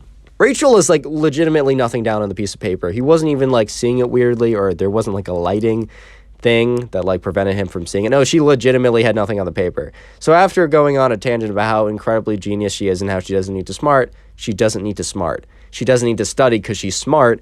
She basically has written nothing down. But anyways, right, Mike leaves because he hands in the work. He's done. And, a couple days later, they're in class again, and the teacher has finally graded the test. So when the day comes and she actually grades the test and she starts handing stuff back, right, Mike gets the test back. He gets like an 80 or something, which in some classes, 80 is not good, but in, like, this was like a math class or something, and a pretty difficult one. But, like, an 80 in a difficult math class is not bad at all, especially in a very hard test. But anyways, right, Mike looks up, and, Rachel's not gotten her test back yet.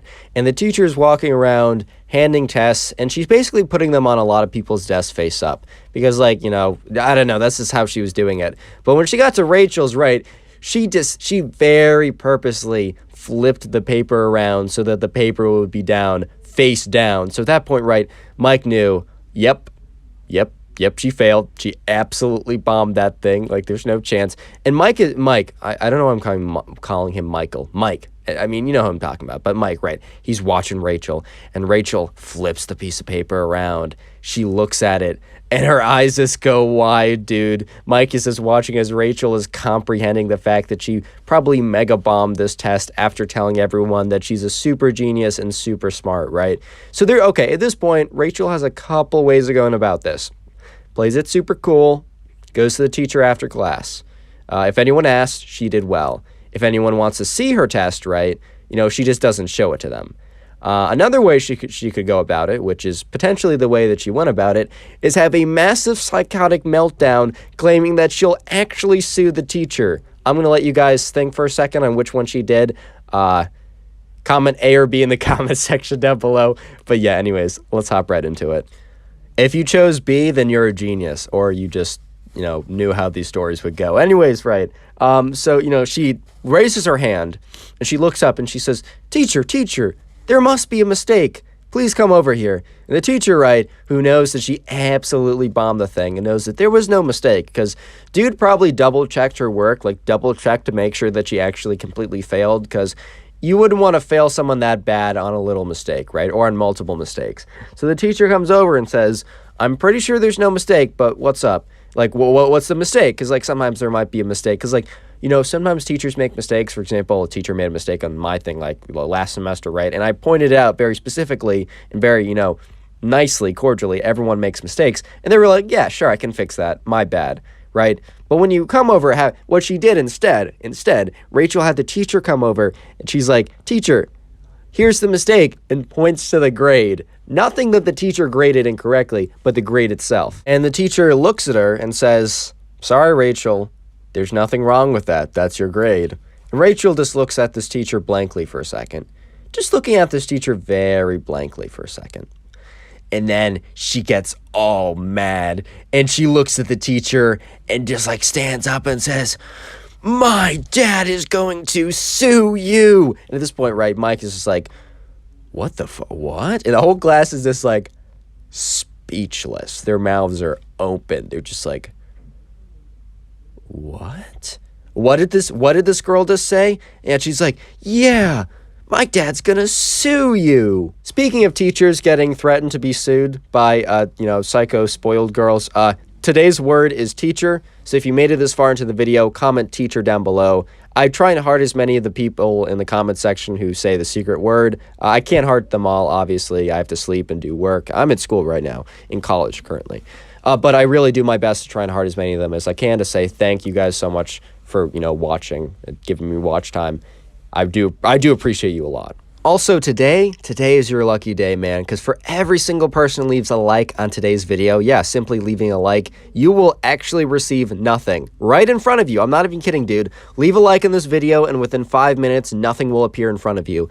And I'm giving you a very special limited time offer. If you also, while you are down there leaving a like, turn on notifications to the channel, you will receive 2 nothings in front of you when you leave a like and turn on notifs. So crazy. I'm super generous. Back to the story. Anyways, right, so this teacher is just looking at her like kind of in disbelief that the fact that Rachel, his student, legitimately just threatened that her dad would sue this guy just because she got a bad grade on a test, right? Like, this girl was definitely living in a different planet, which while Mike was sitting there completely shocked, he wasn't like, it wasn't the most shocking thing ever, because obviously this girl was living in a completely different planet by her conversation with him earlier about how she's actually a super genius and, doesn't have to study for anything. And proof is because dad said so. So, like, yeah. But anyways, right, so the teacher looks at her and was like, sue me for what? Like, he legitimately just, like, stood up as well, matched her body language, was like, yeah, sue me for what, buddy? She didn't say buddy, but, like, that was, like, the vibe, right? And she's just so taken aback, because normally the teachers are, like, because, like, I don't know, her dad was, like, kind of a powerful dude or whatever, like, super smart lawyer man that had lots of money or whatever. Obviously not a justification for being a jerk, but at the same time, like, no one really wanted to mess with him. But, yeah, this was the first time she'd ever been confronted like this, so she was like, he's gonna sue you, man. Like, she just went back, like, for sue. And then the teacher was like, all right, yeah, sure, send it. Like, have him sue me. And the whole class is like, yo, because, like, this is the first time a teacher's actually stood up to this girl. I kind of forgot to say earlier, but, like, Rachel was kind of a little notorious for, like, basically people bending to every whim and command that she had. And, no, she just, like, was a, all right, then I'll call my dad. And everyone's like, oh, like, okay, it's going down. All right, I see how it is, right? And so she pulls out her phone, calls up her dad and says, Dad, this teacher failed me on purpose. And her dad's like, what? Like, well, what do you mean? And she's like, he failed me on purpose. And the teacher's like, may I speak to your father? And she's like, no. And she's like, Dad, you gotta sue him. And the dad's like, sweetie, of course I'll help you out, but sue him for what? On what legal grounds? And she said, I don't know.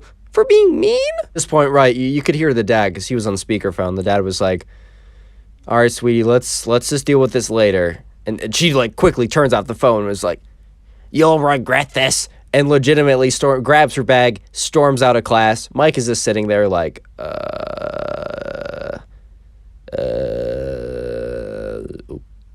okay, man, like, what the fuck? And the teacher just kind of like addresses the class like, well, that's not exactly how I thought, this Tuesday would be going. And everyone kind of like breaks out in laughter because it was very nervous tension. So they were like, okay, thank God, like a little joke here or there. And yeah, so Rachel didn't come to class for a couple days, but then she came in and like Mike noticed her go up to the teacher and apparently like she apologized or whatever and said that, she's sorry for failing the test and also the outburst and everything. And she sat down and she really didn't talk to anyone for weeks at that point. She was just very dialed in and super embarrassed, obviously. Subscribe if you haven't already. Now go watch another video. There's some on screen. Click it. Click it. Click it or you suck. Today we got a story time of probably the most spoiled / entitled girl ever, getting a massive reality check and basically laughed at by everyone. And it's pretty funny, but it's also pretty just like astonishing that someone could actually believe what she believed. So anyways, yeah, sit back, relax, grab a thing of popcorn, cup of coffee, thing of apple juice, thing of orange juice, your Bitcoin miner, your Tezos staker, your US Treasury notes. I don't know, dude. Anyways, enjoy the story. Anyway, so the subscriber who sent in the story, we're gonna call him Benjamin. I'm not going to use Ben for like the 500th time. Don't worry. That's for next video. We're calling him Benjamin, right? So if you want to send in a story too, Instagram in the description. That's where I get these stories, and you can maybe be on the channel. But anyways, right, so Benjamin was telling me about this time where there's this new girl, and her name was Michelle, right? Let's call her Michelle, right? So anyways, right, Benjamin is in class, and he hasn't really talked to Michelle yet, but he's, his friend, like, leans over to him and, like, kind of, like, starts talking, saying, hey, do you know about this new girl? And, Benjamin's like, dude, no, I have no idea. Like, I haven't talked to her yet. Like, is she chill or whatever? Like, she seems fine. And, Benjamin's friend is like, no, dude, she's crazy, dude. Like, she lives in a different planet. And Benjamin is like, here's the thing, dude. He always loves to give people benefit of the doubt. He always, and honestly, man, that's probably a good way to live life. Like, just assuming the best in people can sometimes be pretty, damaging if you do it at the wrong times. But in general, I just like to assume the best in people. And, a lot of times they actually have good intentions. But, this was a time when Benjamin was wrong. He was very, very wrong. So Benjamin's friend goes on to tell Benjamin that, like, oh, Michelle's, I don't know, her dad, like, owns this really big company. He's, like, really powerful, wealthy, whatever, right? They come from this crazy family, right? But, like, not, they're not billionaires. They're not actually, like, sons or daughters of presidents or anything. But they're doing okay. They're doing all right, to say the least. They're doing fairly fine, to put it lightly. They're doing just all right. But anyways, right, Benjamin's like, dude, like, that doesn't matter. Like, I know plenty of chill people that parents are doing well. I know plenty of chill people that parents aren't doing well at all. It's like, I don't think that's a deciding factor. And Benjamin's friend's like, no, dude, just trust me on this one. And Benjamin's like, no, I'm going to see it for myself. So Benjamin, right, he goes and finds Michelle because she's new and introduces himself. He's like, hey, I'm Benjamin. So nice to meet you. And Michelle is actually incredibly nice to him. She's like, oh, hi, my name is, Michelle. I'm new to the school, whatever. It's so nice to meet you, Benjamin. They have a little conversation, right, about their hobbies, their interests, their passions, what they want to do with their lives. I was actually in class today and we had like questions with like I'm in a new semester anyway. So there's new people. And the questions were like, one, what is because you're supposed to interview your partner. And the first one's, what is your partner's name? The second one is, what is their major? The third one was, what do they want to do with their life? I'm like, I'm just like, dude, what? Like, it just got so deep so fast. Oh my God. But anyways, right, Michelle and Benjamin were having a good conversation, and Benjamin the entire time was sitting there just like, dude, my friend was so wrong. This girl's nice. She's genuinely interested in me, man. Like, she's actually like, not like that, but like she genuinely like seemed like she was holding a conversation. She was being attentive. She seemed very nice. She was smiley. She was asking about like his interest, dude. Like, she was legitimately like, she was nice. She was friendly. Is right. So Benjamin, he goes back to his friend. He's like, dude, I just talked to her. And his friend's like, dude, did you see what I mean? He's like, no, dude, I don't see what you mean. She was super cool. And he's like, dude, what? And Benjamin's like, yeah, I don't actually think that you hung out with her. And, Benjamin's friend's like, yeah, okay, well, I didn't talk to her one-on-one, but I just heard things. And Benjamin's like, bro. You're really telling me that you are so certain that something you heard from someone's dog, from someone's grandmother, from someone's aunt, from someone's Facebook messenger, from, you know what I mean? Like, do you really believe in that, bro? Like, rumors are so crazy. And to be fair, don't believe every rumor you hear. Life lesson from Connor. Second life lesson is subscribe or perish. Anyways, right? I'm serious, guys. I'm serious. But anyways, right, Benjamin is like, dude, like, okay, she's cool, she's chill, trust me. And Benjamin's friend's like, all right, bro, like, fair enough, you got me, whatever. So class eventually starts, and they're in a geography class, or some kind of history, geography, hybrid class, whatever, right? And the teacher's there, and she's like, hey, class, we have a new student, someone new to the grade or whatever, and Michelle, would you like to introduce yourself? And, Michelle gets up, she's like, hi, guys, my name's Michelle, I'm so excited to be here at the new school or whatever, right? Pretty standard stuff. But, so after Michelle introduced herself, she sat down, and then class actually started. And, Benjamin was pretty certain that he was 100% right on this call. But let me just say that Benjamin was proven wrong about her not being absolutely insane and just, like, completely entitled and, like, in a completely different world. He realized he was wrong very quickly, as you guys will see. Anyways, right, so they're going on, and, the teacher starts asking questions. She's like, all right, guys. She starts talking about different countries very broadly, and she asks a kind of a question about global governance. Basically, like, who is, like, running the world in a sense? They're like, is the United States as the global superpower? Do you think that they're in control? Do you think that, China with their, their rising, economy and their ever expanding presence along, the choke points and I forgot where it was. I took a class on this. You guys aren't here for geopolitics. You're here to see a spoiled girl get absolutely owned, and I shall deliver. Don't worry, guys. Don't sweat it. Anyways, right, so then the teacher's like, all right, I'm just going to open up this discussion to the floor. So Benjamin says something, some other kid says something, and then, Michelle actually raises her hand, which, with, like, the new people, right, whenever you're new to the class, like, it's always pretty, like, it's pretty scary, dude. Like, if you know everyone in the class, you're definitely more likely, or at least in my case, I'm more likely to open up. I feel a little bit like it's fine to be vulnerable. But if you're new and this is like a first impression, and this is a first impression, dude, I would be a little bit more reserved. But Michelle was just like straight up like, yeah, I'll talk about it a little bit. So she starts going off about something, and it started to go downhill very quickly. So she starts saying things about global politics, right, and how, like, the world works. And then, like, it just brought up, like, the name of someone. And it was very familiar because, like, actually, Benjamin, in retrospect, at the moment, didn't realize, why she brought up this name. That was a little bit suspicious. But he realized that he looked up this girl's profile before. Like, I think he followed her on Instagram, like, before she came. I don't know about you, but, like, we would always, like, whenever there are new kids coming to the grade, we would always follow them on Instagram before to kind of make them feel welcome and, like, kind of check them out, too, see who's coming, right? Well, let's be real. We weren't just doing it to make them feel welcome. We wanted to see what they looked like, bro. We were checking them out. But anyways, right, maybe that's just me, dude. Maybe that's just me, bro. I don't know. But anyways, right, he recognized her. He didn't remember it at the moment, but in retrospective, she name dropped someone in her family when she was talking about ruling the world, like who ruled the world. And it wasn't very clear at first because it was kind of like a first and last name that no one really recognized. But Benjamin kind of remembered the last name, which happened to be her last name. And also the teacher, Benjamin noticed that the teacher made a little bit of a weird face because the teacher also knew, Michelle's last name and, like, legitimately knew Michelle's last name. And when Michelle started name dropping all these people with her last name, the teacher was like, hold up. And as Michelle's going on, right, people are starting to realize that she keeps name-dropping all these people that they don't recognize, but they all seem to have the same last name. And it's very, very weird, and right, Michelle isn't, like, acting, like, full of herself or anything. She's just legitimately listing, like, what she believes is reality of, like, how the world's being, like, run, who really runs it, who control, kind of like, who's, like, kind of, like, who's the most influential, like, person or people or organization or country or group of countries, right, in the world, right? And, she's talking about this, and just, like, people are trying to realize that something is up, that something is wrong, until she goes full mask off, bro, until she goes 100% just blatantly says it, and she's like, yeah, and it's pretty cool to be a member of a family that legitimately, like, owns the world. And everyone's like, did someone spike the apple juice, or did I just hear that correctly? Like, everyone was just like, come again, bro? What the what?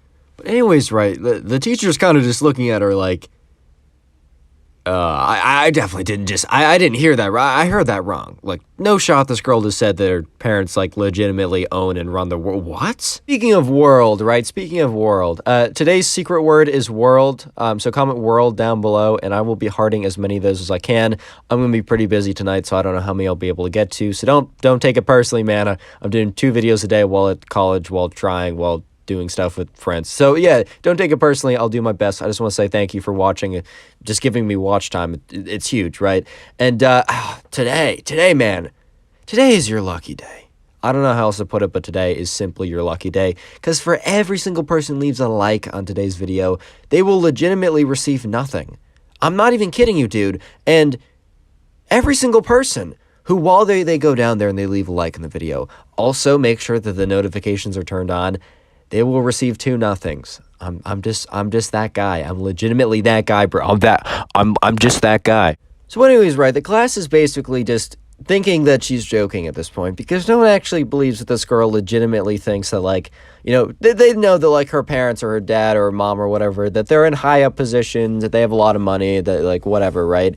But they don't legitimately think that this girl is that deluded to think that her parents are that powerful and actually have, like, that much money, and actually to, like, control the actual world, to have ownership of planet Earth. There's, like, that Kanye West meme where it's like, how much does the Earth cost? I'm gonna buy it. Like, this girl legitimately was at a point where she believed that, you know, because, like, you know, your parents might, like, if they have a lot of money or they do a lot of cool stuff, right, they might not want to totally tell you about it, and most of the time that's for the better, so you underestimate what your parents have, so you don't become, like, lazy or spoiled or whatever. But this was, like, the opposite effect, bro. Like, when her parents were being vague and opaque, not OPEC. OPEC is the oil group of countries, whatever, right? For being so vague and opaque about, like, what they actually have, she assumed the opposite, bro. She assumed that they actually were so incredibly powerful that they legitimately own the world, which, like, remember, this was in, like, 3rd grade or something, so this isn't, like, some high schooler, but still, dude. Well, the thing is, right, you know, while the class was completely silent, right, and the teacher was just looking at her like, haha, like, that's funny, right? Everyone's, like, kind of smiling a little bit. Michelle kept going at it, like, kept talking about, like, her belief that her parents legitimately, like, ran/owned the world or whatever, that the class started to realize that, dude, she wasn't joking. She's being 100% legit. And, dude, everyone, instead of, like, you know, getting freaked out or anything, like, the entire class, when they started to realize, like, one kid started giggling, bro.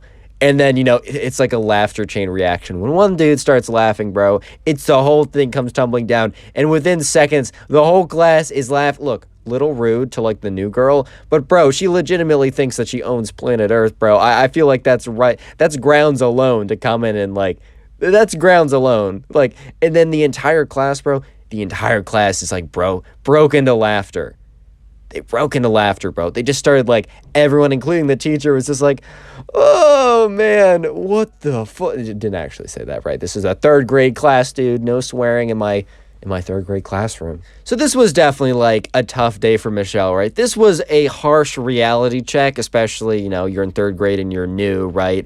But, dude, at the end of the day, if you actually believe this, right, it's better you learn now and not later and have this mentality. It's better you learn very harshly, very early on, so that you don't, like, you know, actually say something crazy like this, like, during a job interview or when you're trying to, like, impress someone or something like that. So, like, she learned her lesson pretty early on, but pretty harsh, but, dude, she thought her parents legitimately owned planet Earth. Like, come on, bro, come on. Subscribe to the channel, and now go watch another video. There's some on screen.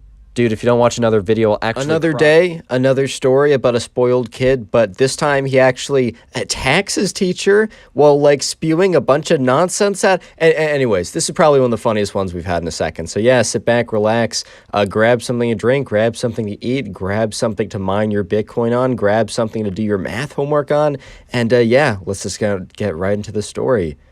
Uh, this one's something else, dude. So anyways, the subscriber who sent in the story, and you can send in stories too to my Instagram and get featured on the channel, link in description. Anyways, we're gonna call this guy Ben, and I know that's kind of a meme on the channel because I use Ben for like every other name, but I was looking through the comment section for suggestions for names to use, and someone says use Ben because haha, use Ben all the time. So I'm actually taking your suggestions for names, and I'll be using Ben. Anyways, right, so Ben, he's a subscriber, he sent in the story. Anyways, he's in class, and he's in 6th grade. And in the 6th grade class, he has someone in his class, and we're going to call this guy Brandon. And Brandon is the spoiled kid, right? So Brandon, like, okay, so the other spoiled kids that we've had, like, the parents have done, like, extremely well. Like, they come from a ton of money, right?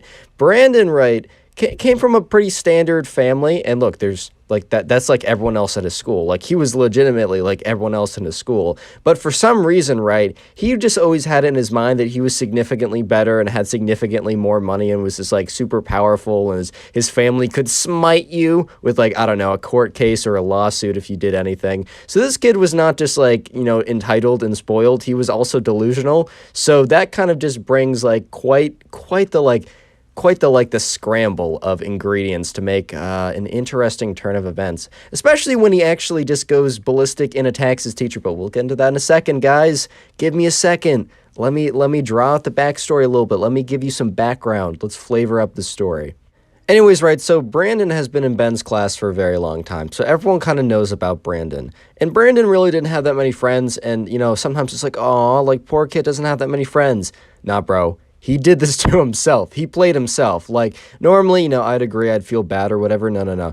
This kid definitely did it to himself. He had been, like, known for, you know, he was kind of known as someone who had, like, an attitude without really having a reason to have an attitude. And there's no real reason ever to have an attitude. But in the past, like, the spoiled kids have been, like, you know, they had been acting entitled because, like, they had always gotten something more and they knew, like, their parents made a lot of money or whatever. First of all, not a good reason to be a complete jackass, right? That's not an excuse.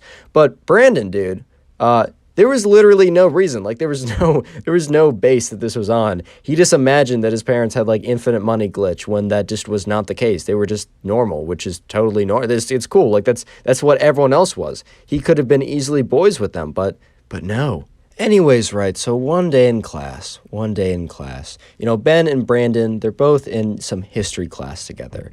This is a standard 6th grade history class. I don't know what they're learning about, but one day they're just kind of sitting there and they're getting their test back, right? So they had a relatively big test, and, you know, Brandon, you know, obviously was bragging to everyone about how he was just, like, inherently smarter than all of them. I think this was, like, similar behavior to another girl way back in the day. I think I did a story about her, like, a long time ago. But anyways, Brandon also did the same thing, where he basically bragged to everyone about how he was going to crush it and how he's going to absolutely ace this test 100%. Like, just absolutely slam it without even having to try, dude. I'm not even kidding you. Like, he went into class and he's like, I am just smarter. I am just better than all of you guys inherently, which is a little weird. And he's like, I don't even have to study. And obviously, right, this test was like a history test. It wasn't like an interpretive one. It was a, what date did this thing happen? What is the name of the 4th king of England? Like, it was one of those, like you gotta memorize stuff tests. It's not even something, if you were genuinely like a really smart dude, you couldn't just figure it out. Like, you couldn't do the math. You couldn't figure it out, man. So obviously, right, you know, the teacher's handing back all the tests, and Ben, the subscriber, bro, he studied. He got like an 85. He did very solid on the test. The average was probably like 88, 89. So he felt very he was satisfied with his result. And the teacher put every test face up on everyone's desks until she got to Brandon, and she just like, she put it face down. You know for a fact, right? You just know for a fact. Some teachers, they put all the tests face down. But if teachers put tests face up and then they come to you and the test is face down, dude, you're absolutely boned. It's GG. It's just unlucky right now. GG unlucky. Like, you got, it's just not going to work, bro. You're screwed. You failed. I don't know how else to say it. And so Brandon, you know, was still pretty confident because he's also a little bit delusional, if you couldn't already pick up on that. He flipped over his test, and Ben kind of like saw his test grade right away, and he was just looking at Brandon. And Brandon had a smug expression on his face, and then when he turned around the test grade, like, his face dropped because he had like, I don't know, 62 or something. So right, Ben was watching Brandon as Brandon's face like kept like contorting it, like started like, it got all scrunched up, and then it was like all like, and then he started to get angry, then shocked, confused. He went through like all 5 stages of grief within like 10 seconds in his facial expressions. But then, of course, he raises his hand. He's like, teacher, there must be a mistake. And the teacher's like, Brandon, like, I'm sorry. I know this one didn't go as well as you wanted, but like, there was no mistake. And he's like, no, that's impossible. And, Brandon and the teacher, they start having a back and forth. Brandon's like, no, I'm very, very certain you made a mistake here. And the teacher's like, Brandon, all right, what do you think the mistake is? He's like, I don't know, but it's very clear. Like, obviously, right, I'm just inherently really smart, and I wouldn't make mistakes like this. And the teacher's like, Brandon, come on, man. Like, I'm sorry.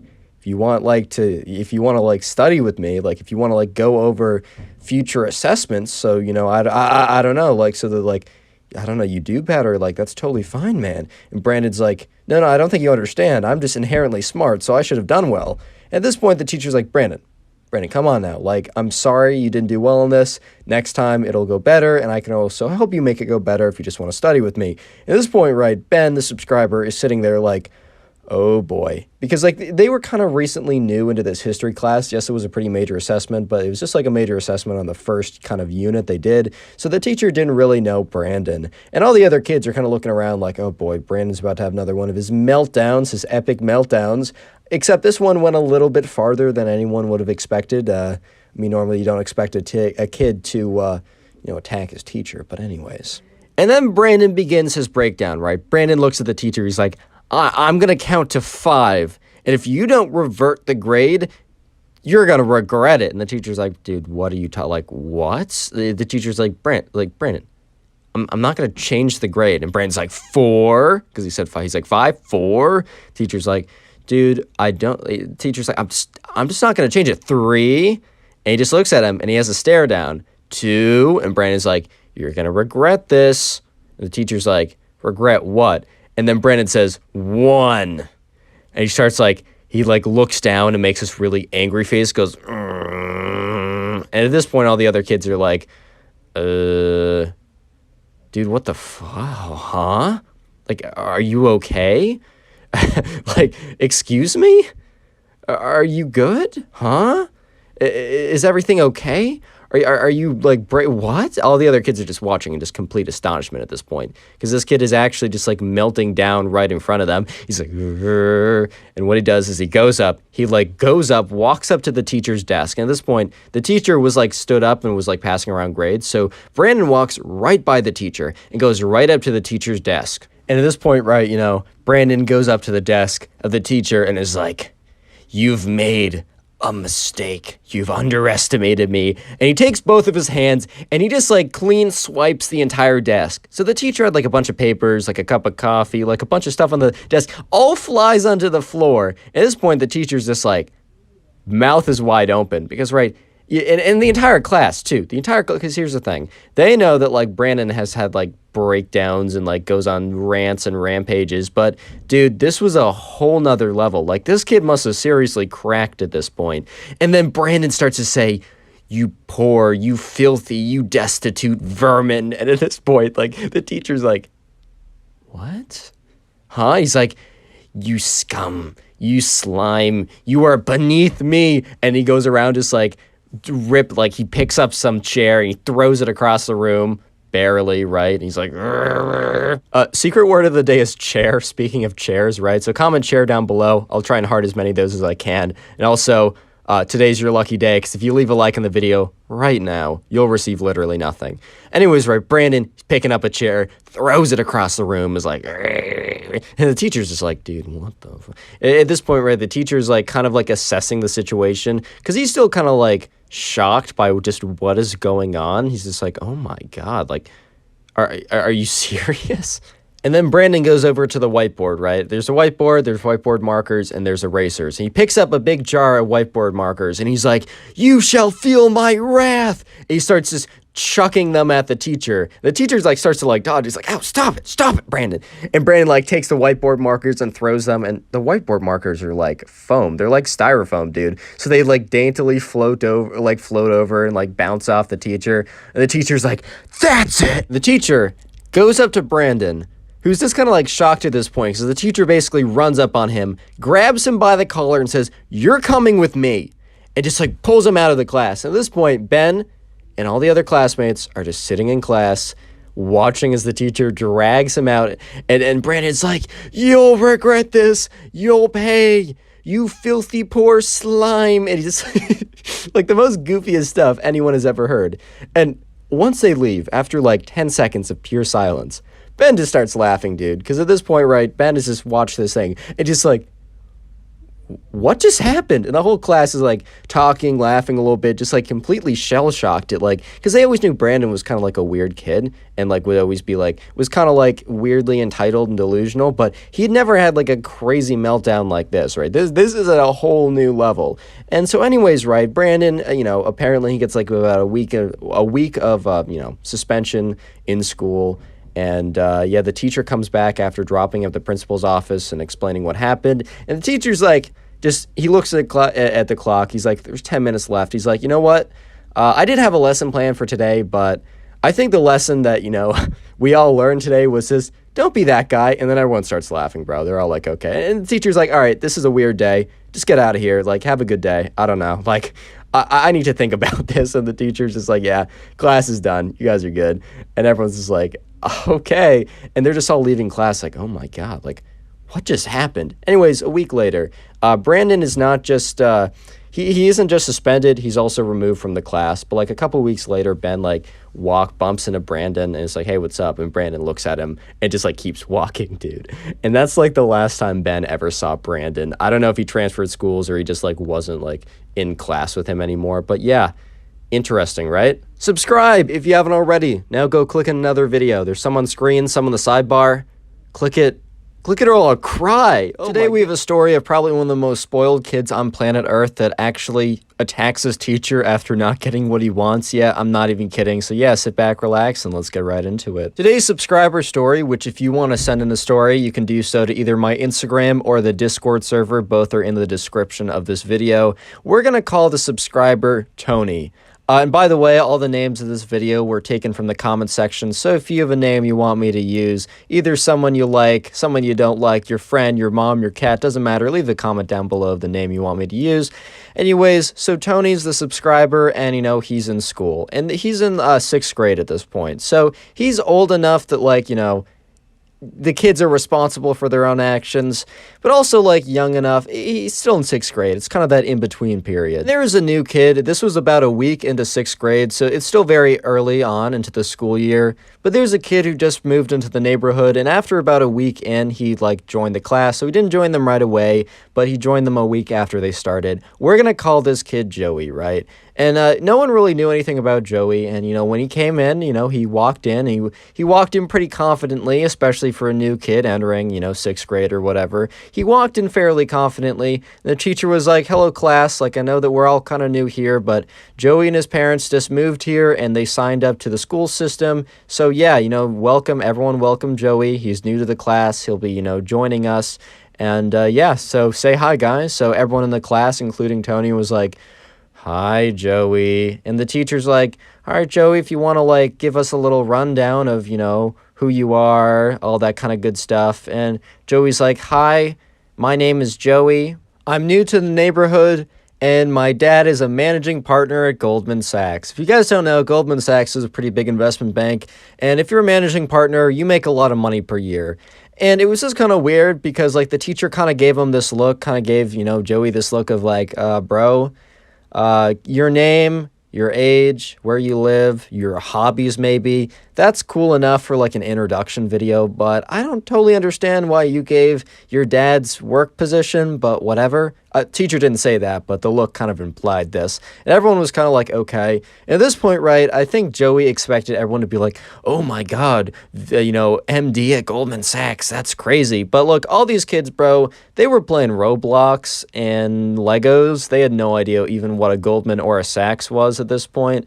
But the place that Joey came from, everyone was like, oh my God, you're an MBA Goldman. Oh my God, you're a private investment or a private wealth management at JP Morgan. Oh my God. But look, these kids are just like, bro, what does any of this mean? So, this kind of went under the radar of most of the people there, except the teacher who did know a thing or two when it came to that. But, Joey sat down and, they started class. And Joey was kind of just like, he wasn't paying attention. He was very obviously on his phone. And the teacher was like, wasn't going to say anything to him during class. Like, normally the teacher would be like, hey, get off your phone. I think the teacher's plan would be to like pull him aside after class, be like, hey, like, I know you're new here, but we'd appreciate it if you weren't on your phone. The teacher didn't want to embarrass him in front of everyone. But it's pretty apparent that like Joey just was not paying attention and simply didn't care, which, dude, even if you don't care and even if you don't want to pay attention on the first day of class, bro, you gotta at least put a little of attention in. You gotta at least try. You gotta try a little bit. At least pretend to care. At least on the first day. That's just what I'm saying. But anyways, right, Tony was in class, just kind of like not really paying attention, but he was like looking at Joey, the new kid, kind of just like, oh, okay, new kid, whatever. He didn't know anything about the Goldman Sachs comment. He didn't really care that the kid was on his phone because like Tony, like, to be honest, Tony, the subscriber, he wasn't always paying a ton of attention either. But like, anyways, there was kind of like a break period where the kids would kind of talk to each other because they all had like, they had a class coming up, but it was in the same room. It was almost like they all had the same class in homeroom. There wasn't a lot of going in between buildings since they were just in 6th grade. Most of their classes were in the same place. But anyways, there was like a 10-minute break where they could kind of just go around and talk to each other. And during this 10-minute break, the kids would make an effort to go up to Tony and like, or not Tony, I'd go up to Joni.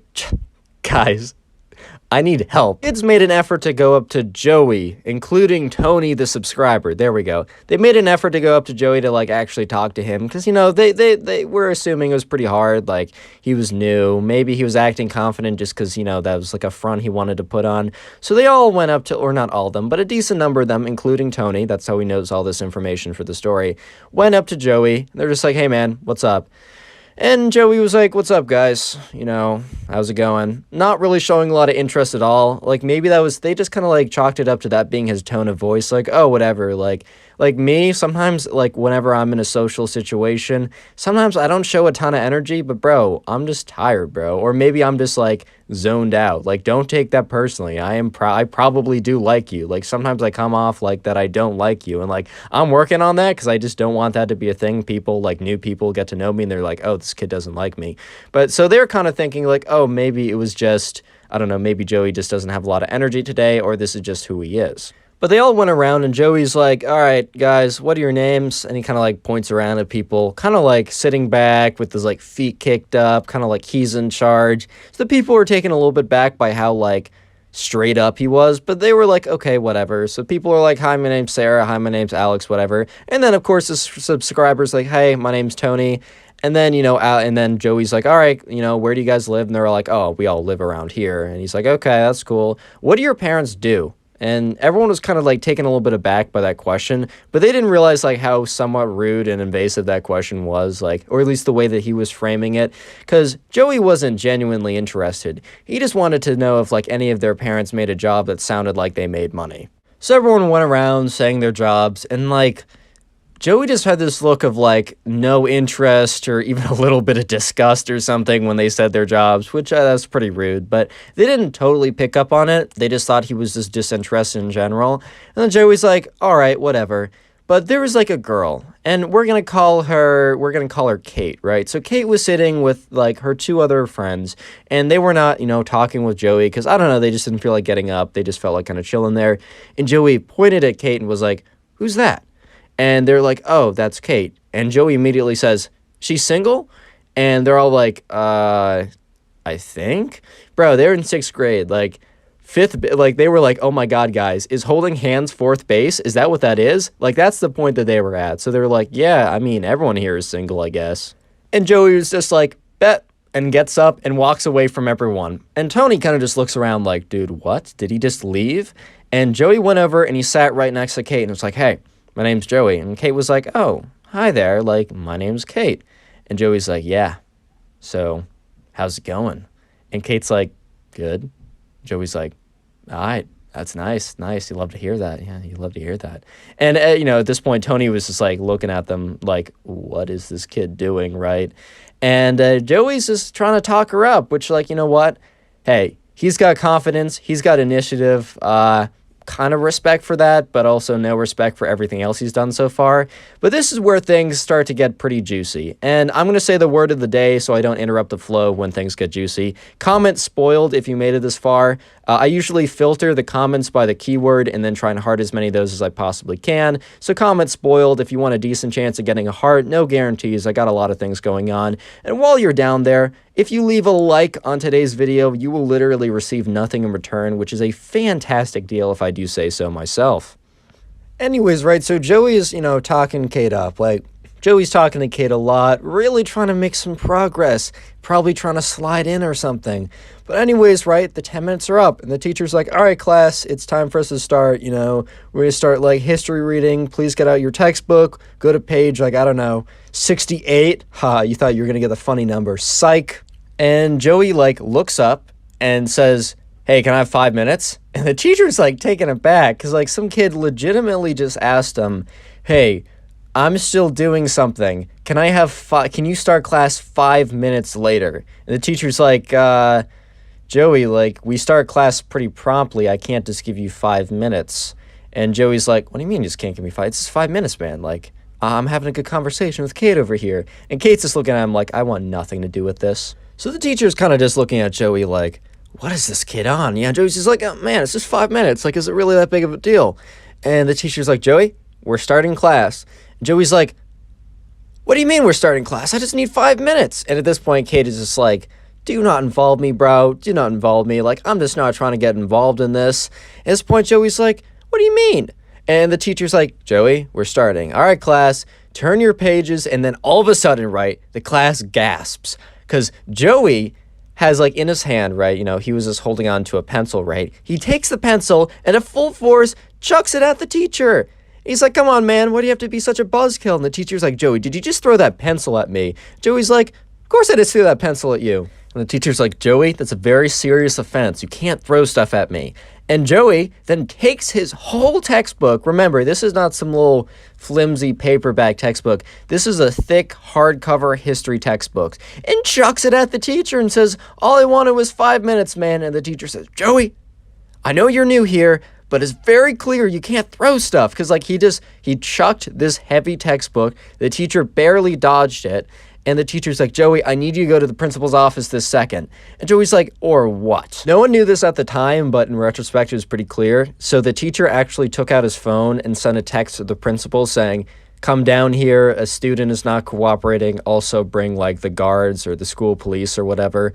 And, Joey's like, what are you going to do about it? What are you going to do about it? Give me the 5 minutes. Like, it's not that big of a deal. And the teacher's like, Joey, you threw a pencil at me and then threw a heavy textbook at me, which if it hit me in the wrong angle, could have actually hurt me pretty seriously. Like, this is a very serious offense. Joey's like, come on, man, it's honestly not that big of a deal. Give me those 5 minutes. And everyone is just standing there just like, oh my God, this kid is a menace. Like, they knew this kid was, like, a little strange beforehand, but this kid is an outright menace at this point. So at this point, right, Joey and the teacher are having a standoff where the teacher is saying, I need you to go to the principal's office. You can't be in this room. And Joey's just looking at him like, what? What are you going to do, buddy? What are you going to do? And at this point, right, they're both just sitting there till the classroom opens. And the principal walks in and 2 big old security guards walk in. And Joey looks at them and kind of laughs a little bit and says, if you think you're dragging me out of here, you're going to have a massive lawsuit on your hands. Do you know who my dad is? He can pay the best lawyer and they'll come for you. And they won't just come for the school. They'll come for you personally. At this point, right, the principal was like, nah, this kid is out of here. So he says, yo, guards, get this kid out of here. So the 2 guards walk over.